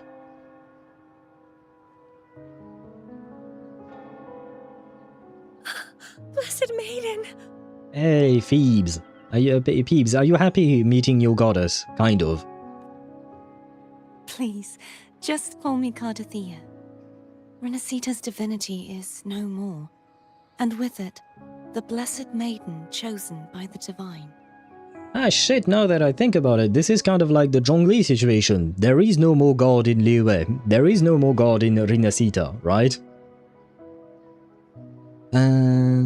I had to roll 40 of them for a double crit with heavy attack and attack. It was 800 tubes. You can guess where they went, goddamn. Yeah, the leveling up echoes cost a lot, man. It's hard. Do you know Cantarella's VA is voicing Berenica in DNA? I did not. Although I have seen a video of Cantarella's VA. Wait, let me check to see if I'm not mistaken. But it was a video on Amanda... it was a video on Amanda Reichel, I think. She's the voice actress for Cartathea. And she made a video about Cantarella, well, not about Cantarella, but Cantarella's VA appeared in that Cantarella VA. There you go. She appeared in the video, and yes, it is as I thought. Not gonna lie, Cantarella's VA looks just as good as the character. She doesn't have purple hair, but she's blonde. I can show her to you. Her name is Alexandra Gulf? Gel? I don't know how to pronounce her name, but she looks very pretty. She's just as pretty as the character she voices. I have to mention it. And she's very talented, don't get me wrong. This is not just about her looks. But she's also very talented, honestly. I loved her as Cantarella. She really brought the nuance to the character, in my opinion. Let me quickly show that to you while the ads are running. There you go. Wait, I guess I can zoom it up a bit. There you go. This is Cantarella's VA. You cannot tell me she does not look just as good as the character, if not better. On top of being talented, you know. It kind of reminds me of Camden. I don't remember his last name, but it is Aventurin's VA. And Aventurin's VA looks really good too. Let me search him up. Wait. Aventurin VA HSR. Camden Sutkowski, I think, is how you pronounce it. But let me... yeah, okay. Okay, just look at this. Like, honestly, look at this guy and tell me the guy... like, seriously. Seriously. This is Aventurin's VA. Tell me these people don't look absolutely magnificent. This is yeah. I have no words. I have no words. I think Camden is actually a model on top of being an actor. I don't know about Alexandra, but yeah. Doctor, you're cute. Yeah, Doctor is huge indeed, man. It's you've gotta give them props. Like, I mean, I guess it's mostly genetics, so they were lucky. But still, they look amazing. They are very talented. Like, it seems they have a lot of qualities, you know. It is quite impressive. I will say that much. The first time I saw Camden, I was like, damn, boy. This is what Aventurin looks like. Goddamn. Where was I at? I am addicted to min-maxing echoes. That is going to cost you a lot. Yeah. I mean, I am not addicted to min-maxing myself, Captain, but I do it only for Zani. The rest of the characters, I will try to give them good builds, but I'm not going to push it. For Zani, I will try to get eventually 5 lines for every single one of her echoes, if I can. Damn, she's got some shoulders. Oh, right, I wasn't looking at her shoulders, I was mostly looking at her face. She looks really good. But I guess so, yeah, maybe she's a bit muscular indeed, but that means she takes care of herself, right? You better not see Yahoda's VA. Yahoda's VA? Wait, who is Yahoda? I don't even know who is Yahoda's VA. Yahoda's VA. Not Nahida, oh my god, I said Yahoda VA. There we go. Oh, Sonia Kruger? Is that her? She does look really good as well, but I think I've seen her, not in real life, of course, but I think I've seen her in other games. She's Nautica in Reverse 1999. Oh. And I guess that's about all I know of her. But still, she is Nautica from Reverse 1999. Nice. I like Nautica in Reverse, at least in terms of VA, etc., you know. Carter's VA is cool, I would love to meet her, same. I watched one of her streams, and she's really... She looks like to be the sweetest person ever. She looks really, really nice. Like, yeah, I don't know how to describe it, but she has a very calming and serene vibe to her. And she's like, she is the stereotype of the very polite British person. And it's really sweet. I love it. I highly recommend. Her name is Amanda Reichel, I think. And she has a YouTube channel. I don't know if she streams on Twitch or not, but I highly recommend you watch her streams. She's quite funny and fun. And she made some videos with other VAs from Wuthering Waves. She made some short videos with Scar's VA, Cantarella's VA. There were a bunch that appeared in there. Camden raised you as a Ventrine as a Camden. Yeah, no, Camden can raise anyone, I think. With the looks he has, with the voice talent he has, I'm sure he can raise anyone. Let's be honest. Bro looks too good. He looks too good to be real. She posted a photo of her in a swimsuit and some artist drew Yehoda using the same swimsuit. I'm not going to look at Yehoda's VA's swimsuit pic. Feels a bit weird. But I mean, I guess that is how things work in the world. The internet will take anything and everything, right? Oh, and by the way, someone mentioned, but I can't find the... Oh, yeah, Quillo mentioned Cantarella, Galbrena, and Qiuyuan and Dungeon. All of their VAs are also in DNA. I have not tried DNA. I don't know if I will have the time to do so because we decided to go with Baldur's Gate 3. But yeah, from my understanding, there are plenty of VAs that we know in DNA, and they sounded good from what little I've heard of the characters. Are you playing DNA yourself, Quillo, and do you enjoy it? She voices in Strinova as well, which I like as well. I have heard about that. She talked about it as well, but I've never played Strinova. But I've heard of it. Rover's VA, though he's aura farming.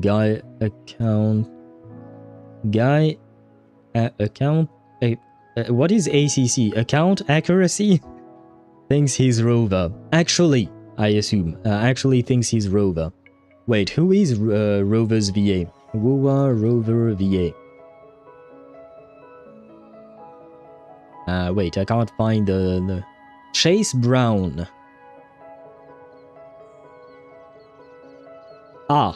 Wait. The behind the voice actor says that male Rover is voiced by Chase Brown, but when I look at Chase Brown, they say he's a Canadian professional football running back. Japanese VA does it a feek. Spurd_4 played text to speech. Japanese VA does it as far as I know. What? Japanese VA does what? Do you mean the aura farming or something else? I'm a bit confused. But I guess, yeah, Chase Brown is not the one I was looking for because he's a Canadian football player. Or American football player, I guess. I thought the same. Gooning over a character is fine. Gooning over a VA is kind of weird. I mean... At the end of the day, people are gonna goon, no matter what. Let's be honest. And I'm sure that there are people gooning over, yeah, like, I don't know, Scarlett Johansson or other actors that you actually see in movies. It's... people are gonna be gooning, no matter what. As long as they don't push it too far. Like, if you want to goon in your own corner of the world, yeah, fine. If you start, like, crossing some lines, like stalking the actor or things like that, then, yeah, that becomes a problem. If it's your own life, you know, nobody's gonna know what you're doing, right? Unless you start telling people. Galbrena's VA is also in Baldur's Gate 3? No way. Who is she? Wait. I need to know. Galbrena VA. Devora Wild. I think I've heard her name before. Devora Wild. Who is she? Oh, she is... Oh, wait. She's Sybil in Duet Night Abyss. I knew I liked Sybil for a reason. Because I've seen her. She's Neral in Arknights. And she's Lizelle in Baldur's Gate 3? No way. Lizelle? I don't hear it at all. Because I've started recently, last weekend, I've started playing Baldur's Gate 3 and I've heard Lizelle and she just... Lae'zel does not sound at all like Galbrena. That is amazing range, that is amazing talent there. Let us get back to the quest though, Phoebe, a bit. your faith in the Sentinel has never wavered, nor has it been blind. It stems not from obedience, but from a deep belief in their deeds and ideals. I agree with Karthia here. Phoebe's faith has never been blind, especially when you look at the conversations she's had with Zani. One of the reasons why I really like their interactions is because of how Phoebe is very much open-minded. She's not just blindly following the Sentinel's words. Imperator once led the displaced to these isles. Yet what allowed the Ragunasi to stand firm upon the sea was not divine favor, but their own efforts. The statue in the city was built in their likeness, but it was the people who gave shape to the faith it stands for. Faith once united us. It was also what drove us to seek liberation. The path of civilization is never fixed. It shifts with what's being demanded at present. Nah, 2D is better? What do you mean 2D is better? Go on, Phoebe, give her the salad as a blessing. That would be funny. God, Phoebe offer her favorite salad. Okay. I see you guys are thinking the same. You think alike, yes indeed. Also, technically, Rinascita's god is not dead. He's standing right there. Oh, do you mean the rover? I guess technically the rover might be the god of everyone, because it seems like at least the last couple of sentinels were related somewhat to the rover, right? And since the... well, I guess it's kind of like Zeus and the other gods, right? Zeus is the king of gods. The rover is kind of like the king of the sentinels or something like that, maybe. If we're lucky, they make the Phoebe face full canon. I hope so. Phoebe has so many good faces that people drew, and she's adorable, with her squishy little cheeks. Well, not little, but you know what I mean, right? And it's the people of a civilization who decide what they demand. Can we talk about Abby's real name? Yes, sorry, I forgot to mention that, because so much was happening, man. But yes, Abraxas, did you guys already know? That's a good question. I think we might have? Maybe? I didn't remember it, at least not when they mentioned it right there. But yes, we did? Okay. But now that you mentioned that we might know, it kind of rings a bell.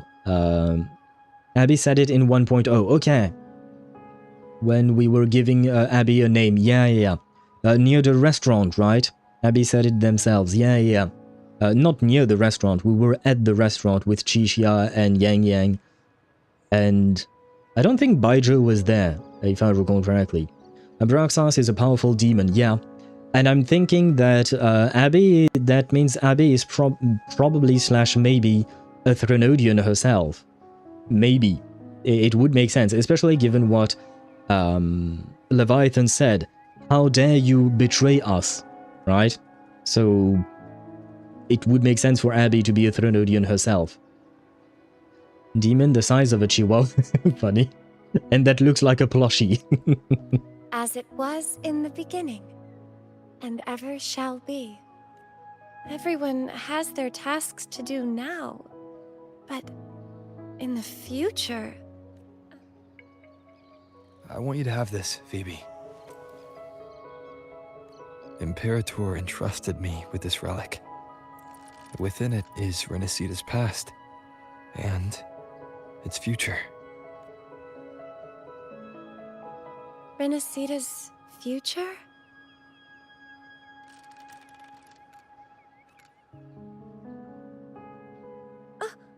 But it's empty! Where is the recorded future? In your hands. You are the one to write it.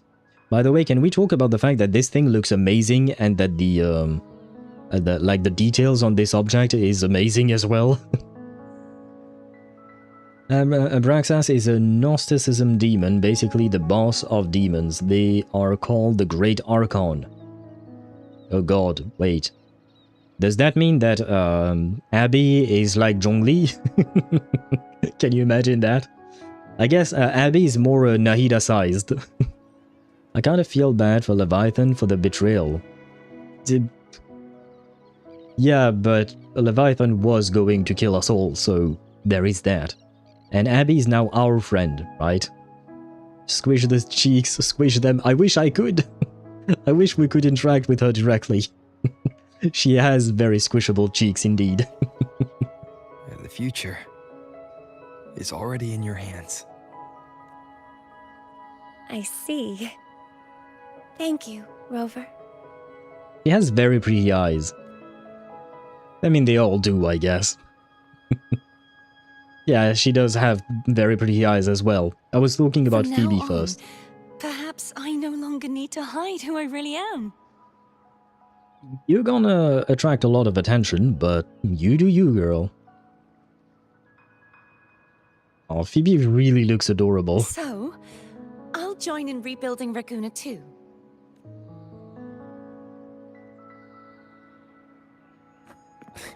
Sign me up. Well, it's not like I have anything better to do for now. Oh. What is this? Oh, this is a summary of everything. The letter was our invitation from Carlotta. Lorelei as well, yeah. The carnival. Rolova, doing her thing.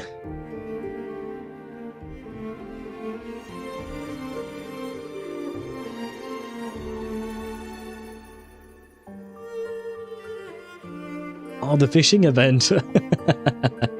They even mentioned the fishing event.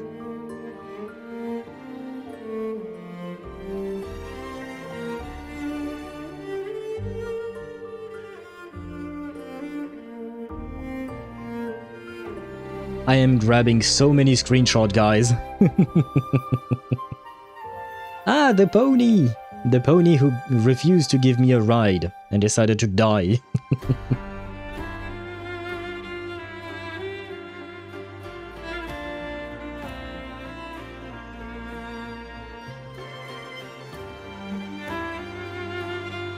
Sunny, my beloved.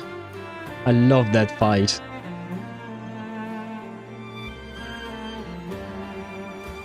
Shakona with a bird on her head.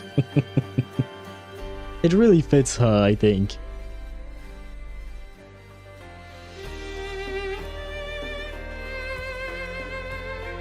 Oh, Lupa.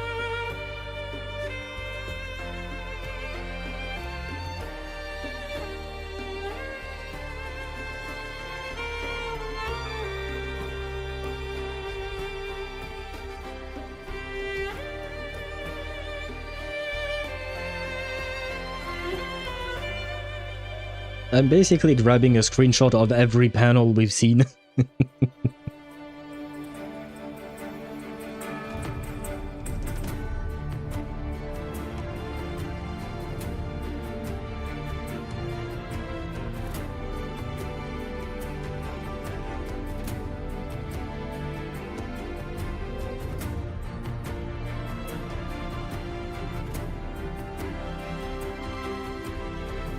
You know, sacrifice.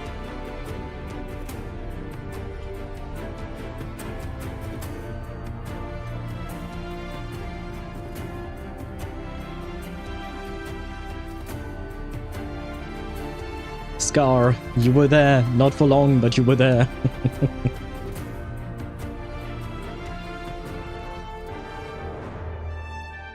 Holy shit.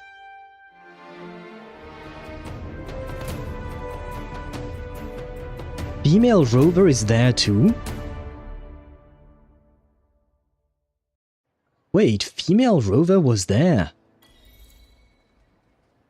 Disaster recovery in Raguna City is nearly complete. Thank you so much for your help, Rover. Thank you for giving me these visions. I know she has nothing to do with it, but I'm just happy. I really like this. Wait. No, I cannot blame her. Wait, I think I've missed quite a few things. Putting people through the same shit. Wait, what? Oh, I guess you guys are talking about Rolova, I think. Rover marriage confirmed. Wait, do you mean like a female rover is marrying male rover? So the rovers are marrying themselves?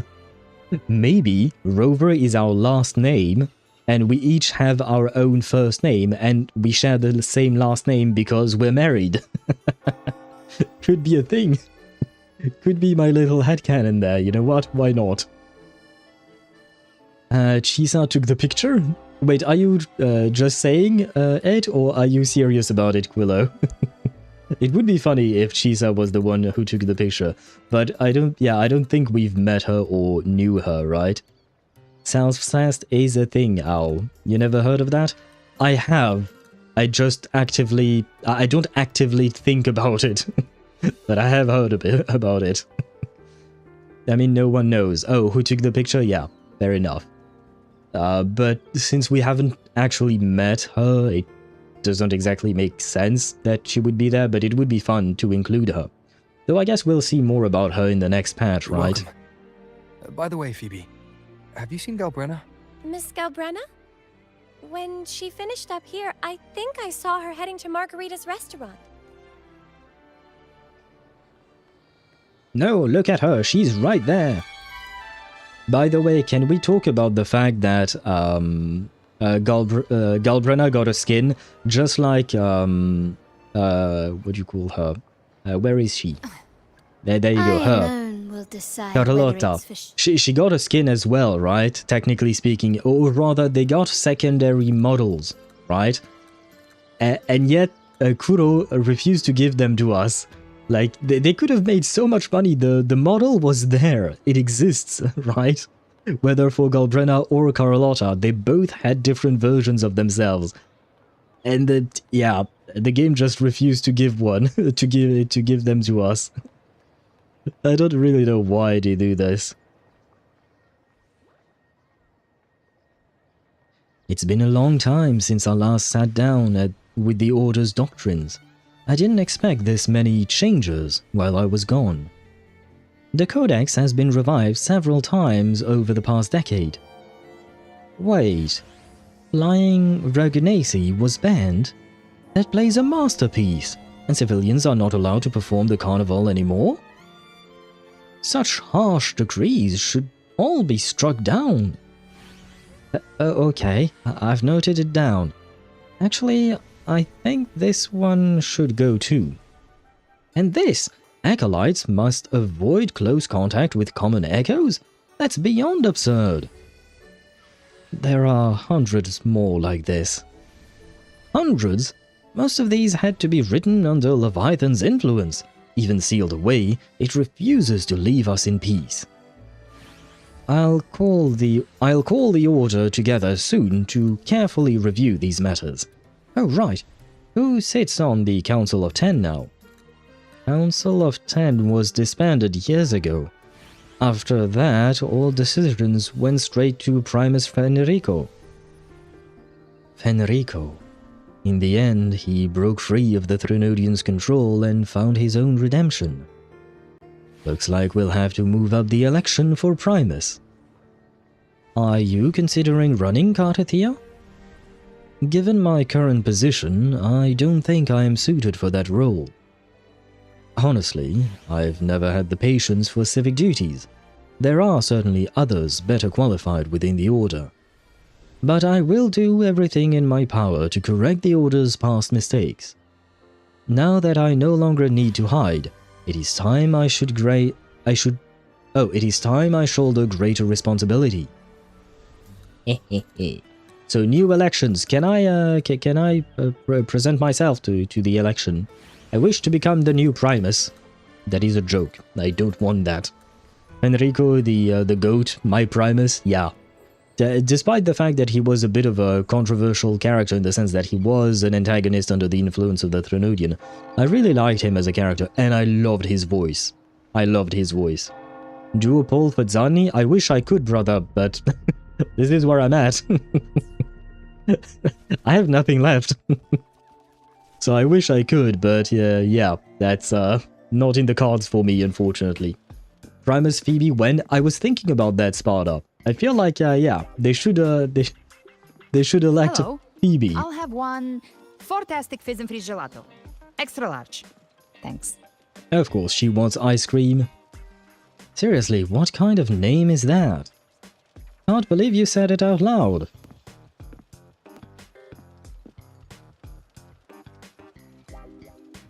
Oh, and the ad said if you say the name in one go, you get 30% off. Wait, really? There are ads like that? You got some rewards? What do you mean? Did I get, like, a pull? I didn't see that. I'll look it up afterwards then. If we can do a Zani pull, we might as well. We are at 50 pity. Okay. But 60. how are you feeling 60, with that my bad. thing in you? That's- We've wrapped everything up here. Best we get to the Black Shore soon. Brother, you cannot say things like that. I have a very dirty mind, so you can't ask a girl, how are you feeling with that thing in you? Rover, please. Think of us, people with dirty minds. Everything's fine. Chimera's keeping it stable. Nothing to worry about for now. Though ever since I absorbed that essence, Chimera has been grumbling non-stop about craving something cold. I said nothing. Is this why she constantly eats ice creams then? I don't understand how Galbrena's VA has a different voice in every game. That is called talent, brother. Once again, the one example that I have and come back to every time is Linny from Genshin Impact and Blade from Honkai Star Rail. Same VA. Completely different voices. They sound nothing alike. And yet it's the same person. And technically speaking, I've heard Zach Aguilar, the voice actor for Ether, and you hear Ether's voice, right? And he can go very deep with his voice. He has like a very deep mode voice when he wants to, and it's completely different from the voice he does for Ether. I kind of wish we got deep voice Ether instead. But oh well, it is what it is. A very hot woman, literally ice cream lover. Yep, I guess she needs to cool herself down. You got some challenge rewards and you will get some from the mission. Okay, thank you for letting me know. I completely forgot about that. Well, she's kinda sorta technically burning her soul. Fair enough. I wonder if ice cream truly helps with that. You're talking about yourself, right? Hey, I'm human too, you know. I'm allowed to want good food. Never mind, let's go. Wait. Abby, time to dig in. What? I've been dying for this. Oh, okay. I was thinking maybe Abby would eat some of the Threnodian that is inside Galbrena and that Chimera is keeping locked up. Miss Margarita. But yeah, one extra large 40-astic fizz and freeze gelato, please. Thank you. And he said it in one go. That means we have 30% off, right? Right away. You helped Rinascita through its darkest hour. Now it's my turn to make sure our heroes eat and drink like royalty. I like Margarita. We don't see her a lot, but she's quite adorable. And we do see her in daily quests sometimes. Here you go. Double the skip on the house. Unlimited refills. Yeah, nah. I ain't eating that. I ain't eating all that, man. This is going to give you a brain freeze, a stomach freeze, and you will just freeze. The food demon has arrived, yes. Playable support? You know what? That'd be nice. Margarita sounds like Lumine's sister. They have very different accents though, but the tone of the voice, I'd have to hear her more And to be fair, I don't hear Lumine that much since I play as Ether. I can't manage this on my own. Want to split it? Are we going on an ice cream date with Galbrena? Sign me up. Oh, something even you can't handle. You don't have to carry it all yourself. Sometimes it's okay to lean on someone else. Wasn't that your line? Yes, but right now you're leaning on a counter. I am not the counter. Would you like to lean on me? Sorry. Shouldn't have said that. So, one side each? Sure. We are going on an ice cream date with her. I am not complaining. Ugh, finally full. I think it's time for a nap. Shit, I forgot about the third wheel. Abby. Oh, one wish fulfilled. Alright, time to head to the Black Shores. This is actually perfect. Wait, if we go on a date with Galbrena, Abby can go on a date with Chimera. I feel like it all makes sense. On top of that, it rhymes. So there we go. We can go on double dates like that. Lumi the Mouse Girl. Oh, you wrote Lumi. Sorry, I read Lumine. Thank you, Sparta, for correcting. And yes, Quillo, I actually thought of Lumi indeed. They do kind of sound alike. And I quite like Lumi. She's quite adorable. She's the Lolo Logistics carrier, right? If I recall correctly. Yeah, their ship should have docked by now. Does that mean we get to see a shorekeeper? That man, Calcaro. Wait, we have even better than our waifu. We have the elusive husbando. He's the leader of the ghost towns. Strong, ruthless, not someone to cross lightly. I teamed up with him once while hunting in the New Federation. He was my first... Well, no, he was my second 5-star. My first one was Ling Yang, I think. No, wait. Who was it again? Let me check. I should have that on the record. 5-star. Oh no, my first 5-star was Encore, and then I got Calcaro afterwards. And I actually really wanted him. Because, you know, there was a selection banner where you could select whichever character you wanted, and I selected him. He tried to recruit me, but I'm used to working alone, so I turned him down. Maybe I can become friends with him or something. Sadly, he's mid. He looks cool, though. Yeah.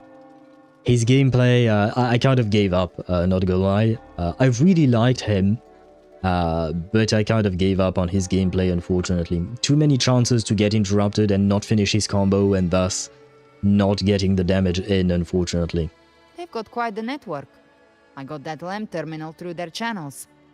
He seems intimidating, but I think he's alright. He did join the fight to protect Rinascita after all.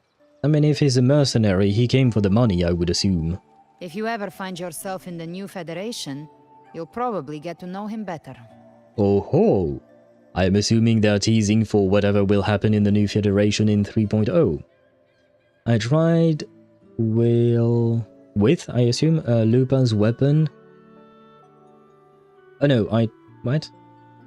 I tried with it. Then I can't like... I did not understand your sentence, Mikoto, I'm sorry. I tried every permutation of words that I didn't understand. Everybody who I saw when they saw Calcaro went apeshit. I mean, we've been waiting for him for over a year and a half now, so of course we'd be happy.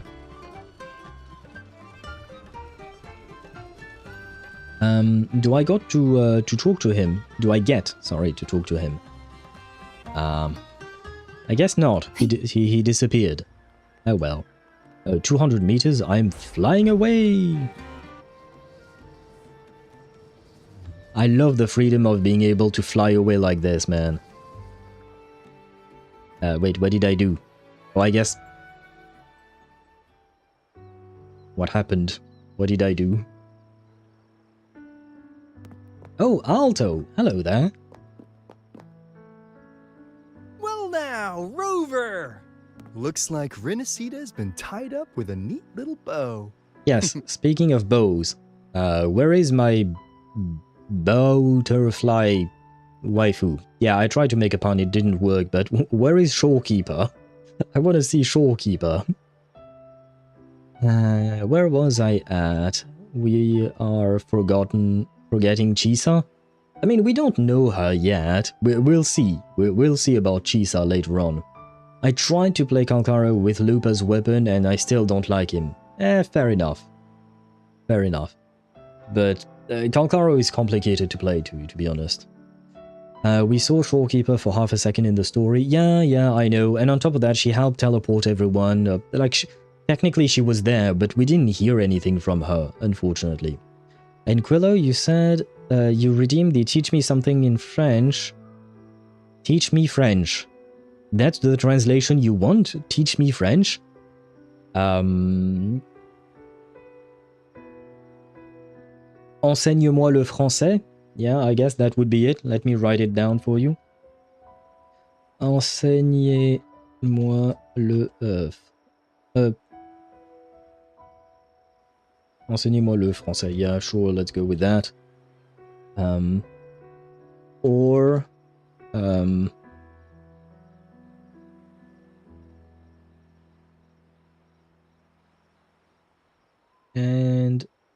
There.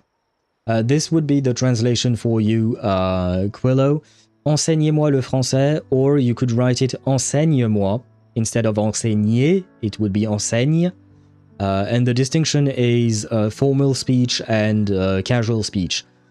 Formal speech is enseignez-moi, enseigner. That's how you would use the verb with the formal speech.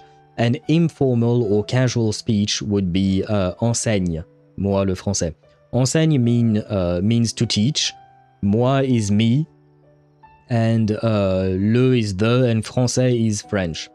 Z is formal and E is informal. No. That's not how it works. No, it is more complicated than that. Because in this specific case,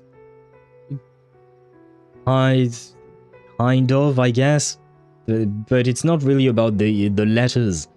It's about which how you're using the verb. Like, you know how you say I teach, you teach, he teaches. So for when you say he, it becomes teaches and not teach, right? Same thing in French. I, you, and he will change depending on which one you're using.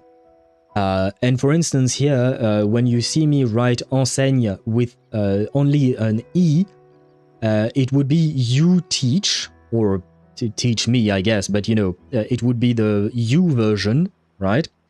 But usually the you version will have an S at the end, especially for a verb of the first group like enseigner. But I was using the imperative tense, and for some reason the verbs of the first group lose the S when you use that tense. Don't ask why. I don't know. Where was I at? Owl, you have so many rewards. I will get to that whenever we are done with the dialogue. Where was I? I've forgotten French. I used to be fluent. Same with Japanese. But I assume you're not practicing anymore, which is why you forgot. I really don't like about formal and informal, like what the heck. I mean, you have the same thing in Spanish. I mean, I guess you just place usted in your sentence, right, for formal speech, if I recall correctly. I know French, this is called weird C.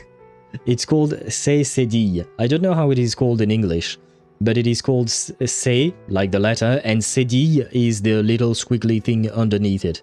And it turns the C into an S sound.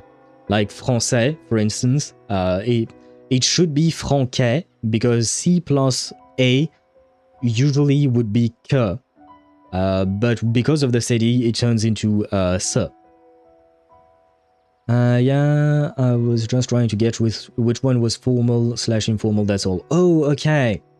Then in that case, the first one, enseigner, with the Z is formal, and without the Z is informal. Yes, I have work, but I spent 2 hours on Japanese and around 1.5, not 2 hours, 2 years, sorry, on French.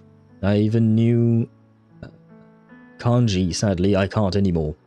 Yeah, that's the problem when you're no longer using a language. You will slowly unlearn it in a way. Ustad equals very formal and very impactful. Ah, wait, is there another formal way in Spanish? Because the only thing I know is either you use usted for formal speech, or you just don't use it, and that's more normal speech, I guess. Wait, wrong window, because I was writing on that window. There we go. The other bloom bearers have already headed back to rest. They burned through every drop of strength out there. Once we've handed out the Threnodian's gem to Tethys, I might even allow myself a few hours of real sleep. Thank you all. You have done me proud, Alto.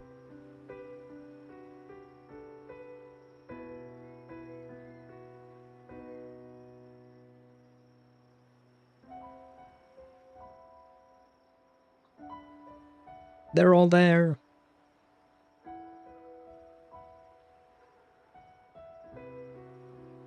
If it weren't for the Black Shores, we'd have been completely ensnared by Leviathan's schemes. On behalf of the people of Rinascita, please accept our deepest gratitude. This is what the Black Shores does. We're just glad we earned our keep. I mean, did you come to help Wang Long? Because I don't... yeah, you were there, kind of. Never mind. This might be the first real conversation we've had since everything ended. Thank you very much, Galbrena. Yes. Thank you, Galbrena, for shooting me in the heart. It's a shame I'm not able to absorb the Threnodian's gem. Not in my current state. How much you want to bet Alto is in on the entire thing, and he knows Rover is his boss, and Shorekeeper intentionally put him on keeping an eye on Rover. Spard_4 played text-to-speech. Could be. Could be. He is a pretty smart dude. I will give him that. So he could be aware, because I know that the Black Shores, most of the Black Shores does not know about our true identity. Only Shorekeeper and maybe a handful of other people, I don't remember. But he could be, yeah. And he can hide in mist. True. True that. Honestly, that could very well be the case. He has pretty hair color. Who do you mean, Deidara? Do you mean Alto?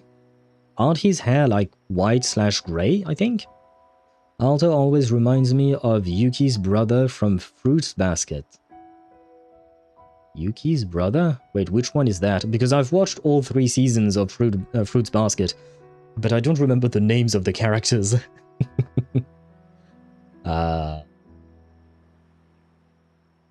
Wait, can you tell me with their animals, you know, their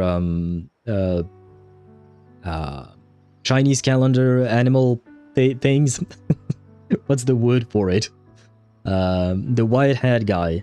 So the rat, right? I think, if I recall correctly, he was the rat. The other one was the cat, and he was not white-haired at all. No? There were other white-haired characters? His older brother.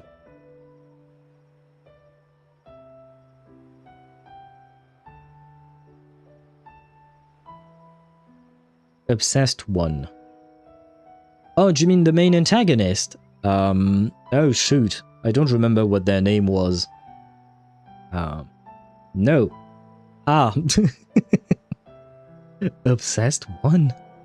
It's been a while since I've watched Fruits Basket, to be honest. I did like it, I enjoyed it, but yeah, I kind of forgot about it. You know what, let me check real quick.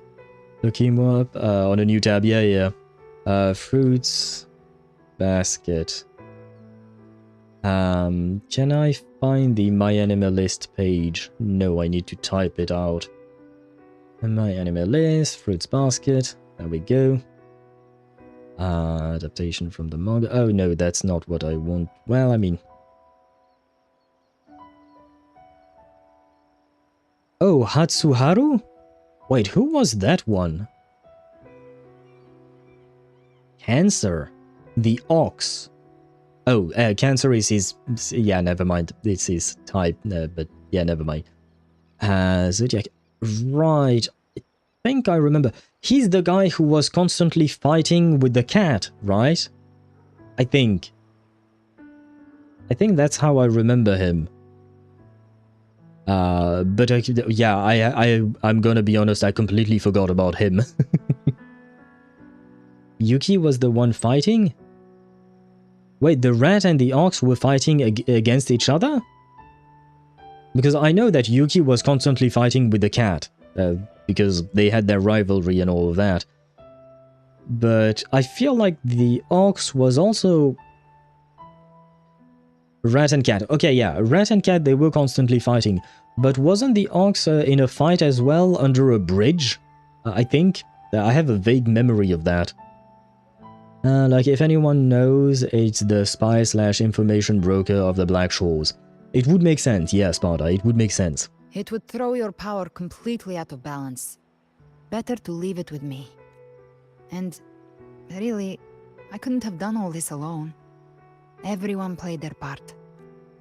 Still, if you hadn't come to kill me, we never could have pulled it off. I suppose that is true. Honestly, pulling off a fake assassination in front of two powerful resonators without flinching or getting caught? Yes, not exactly a walk in the park. Luckily, with a clear target, there's always a way to make the shot land. I didn't need to take you on, just sell the scene. Blessed Maiden down in one. Easy enough. You really are. You are a real professional. And promise me you two won't pull that kind of stunt again, okay? I don't really want to watch Cartathea die again. Well, we had to make it convincing, didn't we? Looks like I've still got it. Perhaps it could be a play in the next carnival. Could be interesting, yeah. Why not? Would you like to join us, Galbrena?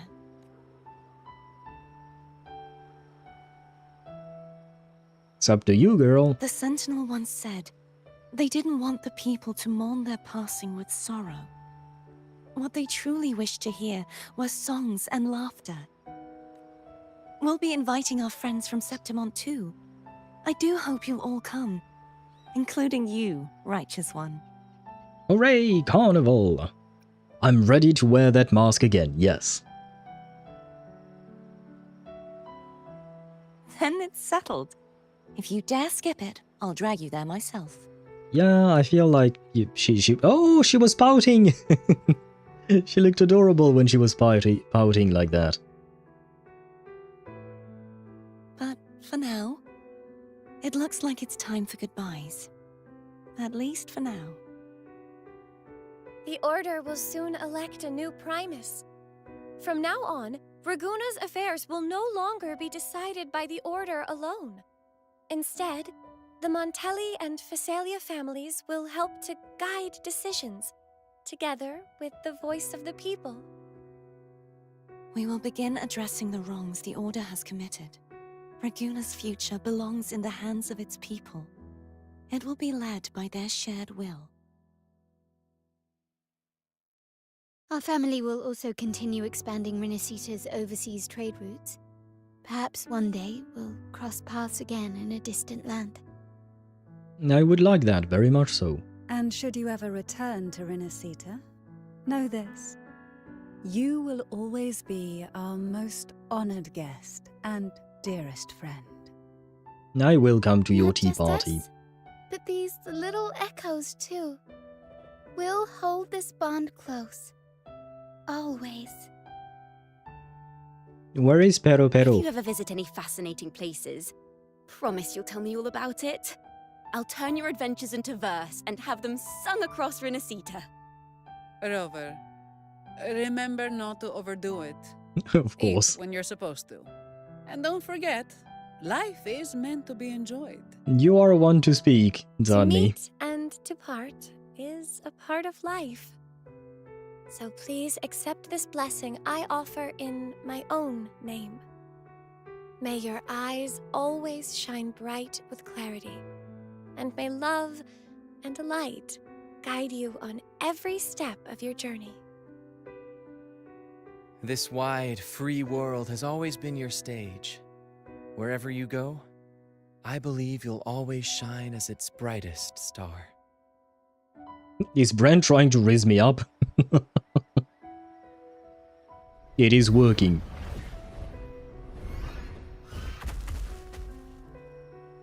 Ha! See, Augusta? Told you we'd make it in time. Says Zani, yeah, Mikoto, I agree. The one person. Pero is currently cosplaying as normal luggage. My bad, my bad. Brent wants some. I mean, I feel like what he said was very romantic. Kind of. Oh, you know, yes, you know. Augusta and Lupa. I'm happy to see them. You know. You. Septimon's mess is mostly sorted now. The Senate can deal with the rest. We don't do rush goodbyes around here. No matter how far. We had to come send you off. Aww. You, my fellow warrior, are someone worth chasing. Yes, we've been chasing victory all along. But with you, it feels like victory itself was itching to catch up. Next time we meet, you'll be even stronger. As will I. I'll be a gladiator who can stand toe-to-toe with you. Your strength comes from deep in your heart, unshakable and selfless. It shines above Septimont and reminds everyone what being a hero truly means. Fighting by your side has been an honor. By the eternal blazing sun, your name will be remembered in Septimont forever. And I shall remember yours forever too. Especially because it's the name of a month. That helps too. This world will never forget what you've done for us. Rover. And don't go forgetting us either. Got it? We're throwing a huge celebration in Septimont for this victory. And the Raganesi will be there too. So you'd better show up. I will be there. I know you will be pouty if I don't. Oh, Cetus. Cetus the Tidebreaker. Are you here to see our captain off too? I remember the moment we met him like it was yesterday. Maybe it's more than just a farewell. I think the Tidebreaker wants to escort you on your journey. No. We'll meet again. I am sure of it. And I'll never forget the memories we shared. Unless I decide to erase my memories again. Because that did happen at some point, you know. So, till we meet again. Until we meet again. Till we meet again, Rover. Wait, they had to practice for that. Loki, kind of funny. Loki, funny, both start with F. Wait, what? What starts with F? Kind of figure... How's everything going? Good news and bad. Speed dials constants. What? What? Hal forgot he will be like, huh? Who were they again? Yeah. He'll probably forget indeed. I mean, he chose to erase his memories once. I don't see why it wouldn't happen again. Laboon? Sorry, wrong whale? Wait, what? I'm so confused by what you guys are writing. Is fighting the equivalent to fucking Tulupa? Oh god. Rabbi just crazy. Maybe. Maybe it starts that way for her. Maybe there's just foreplay, right? The Threnodian's gem has been successfully contained. Tethys is already running a full power analysis as we speak. However, the gem we've recovered was incomplete. So, does that mean the Fraxidus has whatever is left? What the? Fraxidus again? We're still investigating the cause. But look, successfully containing a gem infused with the Threnodian's power? No small feat. It's already a huge step forward in our fight against the Threnodian and the Lament. Maybe we should give her a flower, make her part of the Black Shores? If the Threnodian is truly bound to civilization, who's to say another one won't return to Rinascita in some new form? Still, even if that happens, it won't be reclaiming this piece of its power. That gives us a window to prepare. Rinascita, the land of echoes. If tacit discords can be manually converted into echoes and become tools to fight the Lament, then maybe the Threnodian might also be something we could transform. Heck, maybe even utilize. Brother, I think you're getting ahead of yourself, but it is a good idea indeed. Let me guess, Fraxidus took a bit. Yeah, that was my guess as well, man.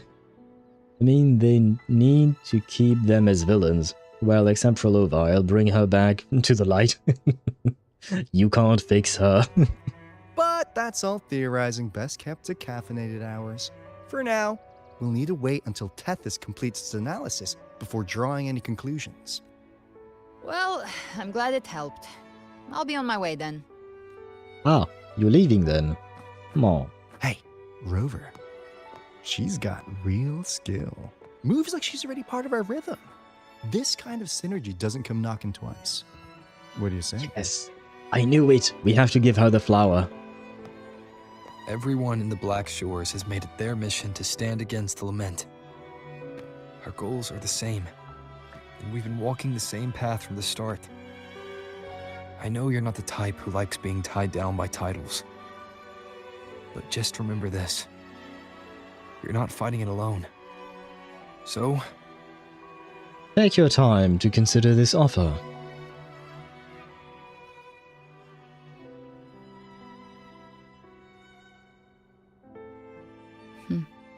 And it goes well with her design. This flower marks you as one of us. Whether you join us or not, if you ever run into trouble out there, the Black Shores will have your back. I see. I'll take it then. Does that mean she's one of us? Oh, one more thing. My last terminal gave out after I used it too much. Think the Black Shores could lend me a new one? Sure. And it goes well with her, yeah. I like the flower on her.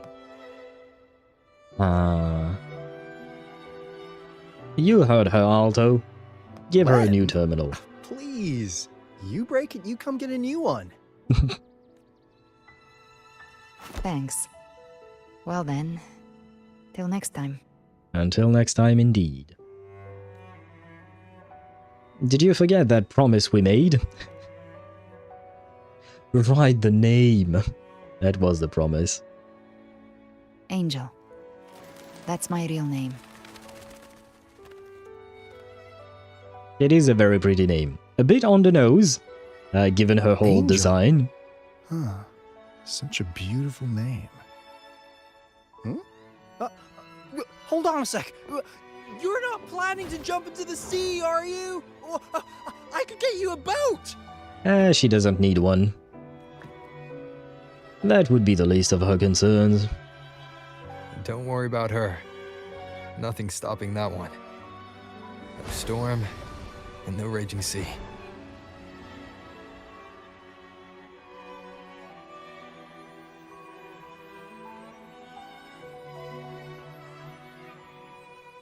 What's with the crane?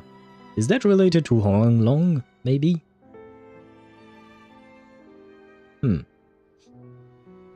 Okay, I'm making Sheshilk.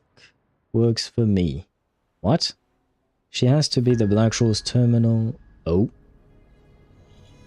You do love to make a person wait, don't you? Still breaking me out right under Mingting's nose without setting off a single alarm. Delicious. Tell me, how did you come up with that little idea? Let's just say it was inspired by the Somme Noire. Imagination, after all, remains humanity's sharpest blade. As the dark tide spread and I was pulled in deeper, the mark of the dark tide you left in me allowed my frequency to merge with it. What does that mean? Of course. And through Leviathan's power, I was able to read that frequency and depict you back into reality. That's a thing? Oh god. Damn ads. Yes, we do have ads right now. I shall wait. But it is midnight, so I am going to turn into a pumpkin soon enough. Be prepared for a very quick ending to the stream, as usual when we get past midnight. Single alarm, I swear there was fire? Wait, what? See what Mikoto told me for context. What? What did Mikoto tell you? Again, I will not lose hope in her. And I'll take the blow if it means she can live. I don't know what Shash Lake means. I've never heard that word before, so I'm kind of confused about that. She has had the Black Shores terminal from the start in her upgrade menu, by the way, which spoils her affiliation from the second you get her. I didn't pay attention to the terminal she had. So they literally fished Scar out of the water. I guess, yeah. Yeah, it's kind of a strange way of putting it. Not you, but the way they described it, I mean. Al, you remember Angel? Who are you talking about specifically? Are you talking about Galbrena? Or are you talking about something else? Shashlik is meat skewered on metal steak, so if Mikoto is standing in front of Galbrena, I'm making sure so it works for me. Okay, I didn't know that about the meat skewered. That's why I didn't understand it. Okay, now I do have a better understanding then. I mean, I guess Mikoto is going to turn into Shashlik, if that's even how you pronounce that. But yes. If he's standing in front of her, I'll survive it. I always do. Frolova is Frolova. Let's be honest, she is Frolova indeed. So not sure if you can or cannot survive it. Angel is the childhood friend of Augusta. Fucking hell! I completely forgot about that kid. And that is why Galbrena asked Augusta if she recognized her. Wow, Deidara, you just blew my mind because I had completely forgotten about the kid. Damn. Wow, that. Good point. Good point there. I completely forgot about that. Thank you for connecting the dots for me. I did not remember that whatsoever. That is cool. The fact that means she survived, okay, because we were under the impression that she had died. Ah, okay. Yes, Angel is Augusta's childhood friend. Okay, yeah. Completely forgot about that. The one that we saw being taken by the dark tide, covered in flames in Augusta's quest. Yeah. I do remember, what would you call that?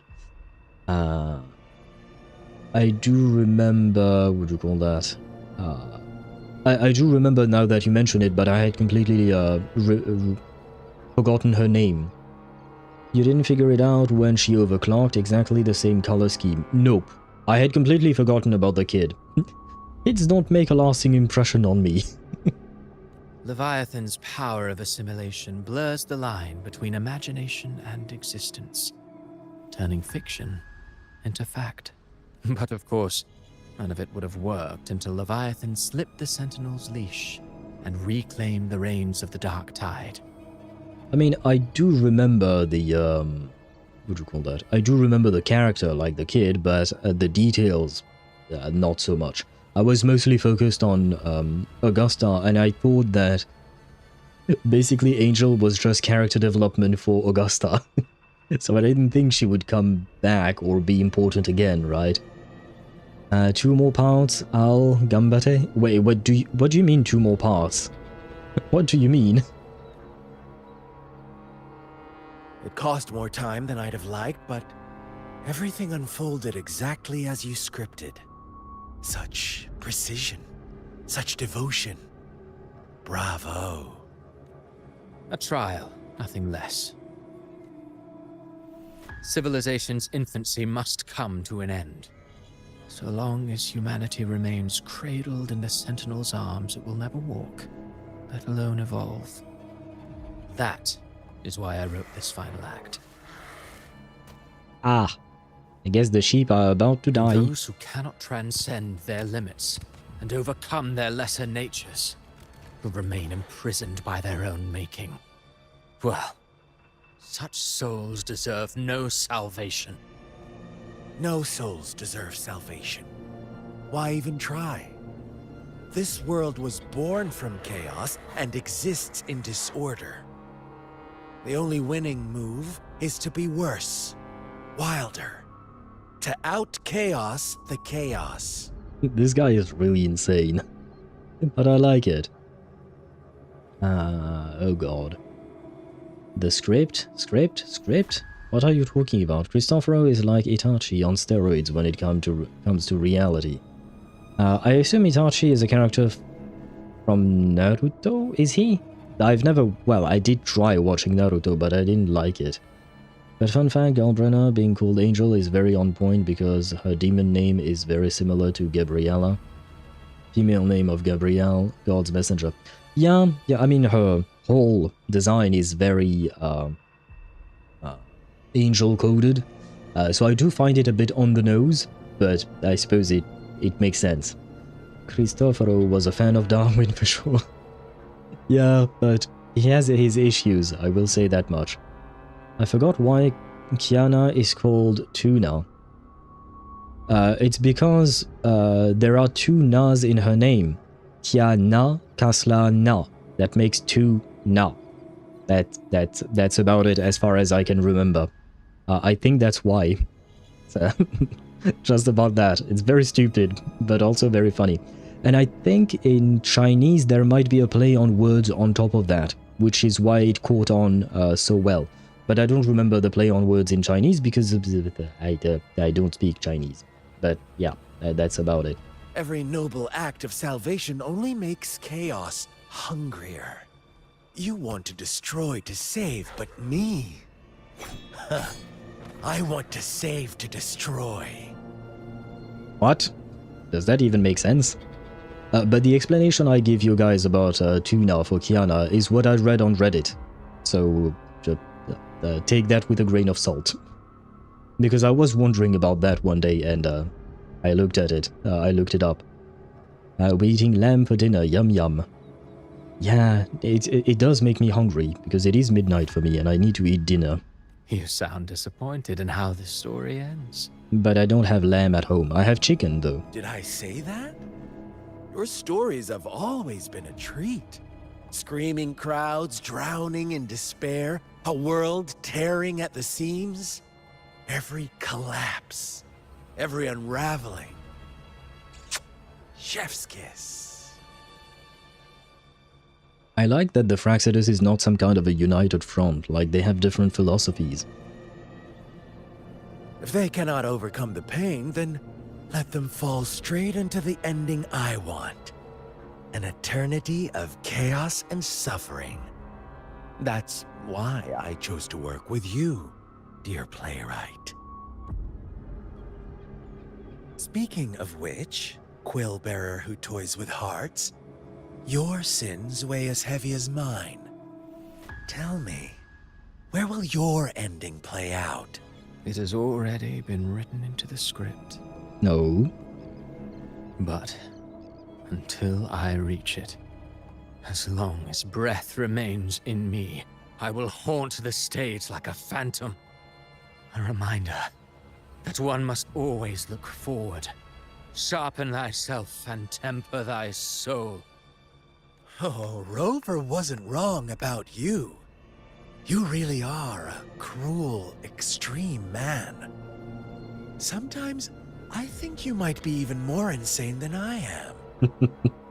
That is quite something, you know, Scar saying that to Cristoforo. Insanity, reason, or something in between. All our choices born of free will. And only through free will can we defy the surging tides of fate. That is why we both seek to change it. For beneath such tides, no one is content to remain merely a humble servant. You lost the gem I entrusted to you, Cristoforo. Oh. She's not going to be happy about that. You may not have regular lamb at home, but I'm sure you have the lamb of Jesus at home. Human meat. Oh god. I mean, yeah, I am human, so I do have meat, but I'm not eating myself tonight. Like Ascendant, like the Fatui. Yeah, I do find that more interesting. And I really like the fact that we get to see these scenes like that. When Scar of all people calls you insane, that is a problem. Yes,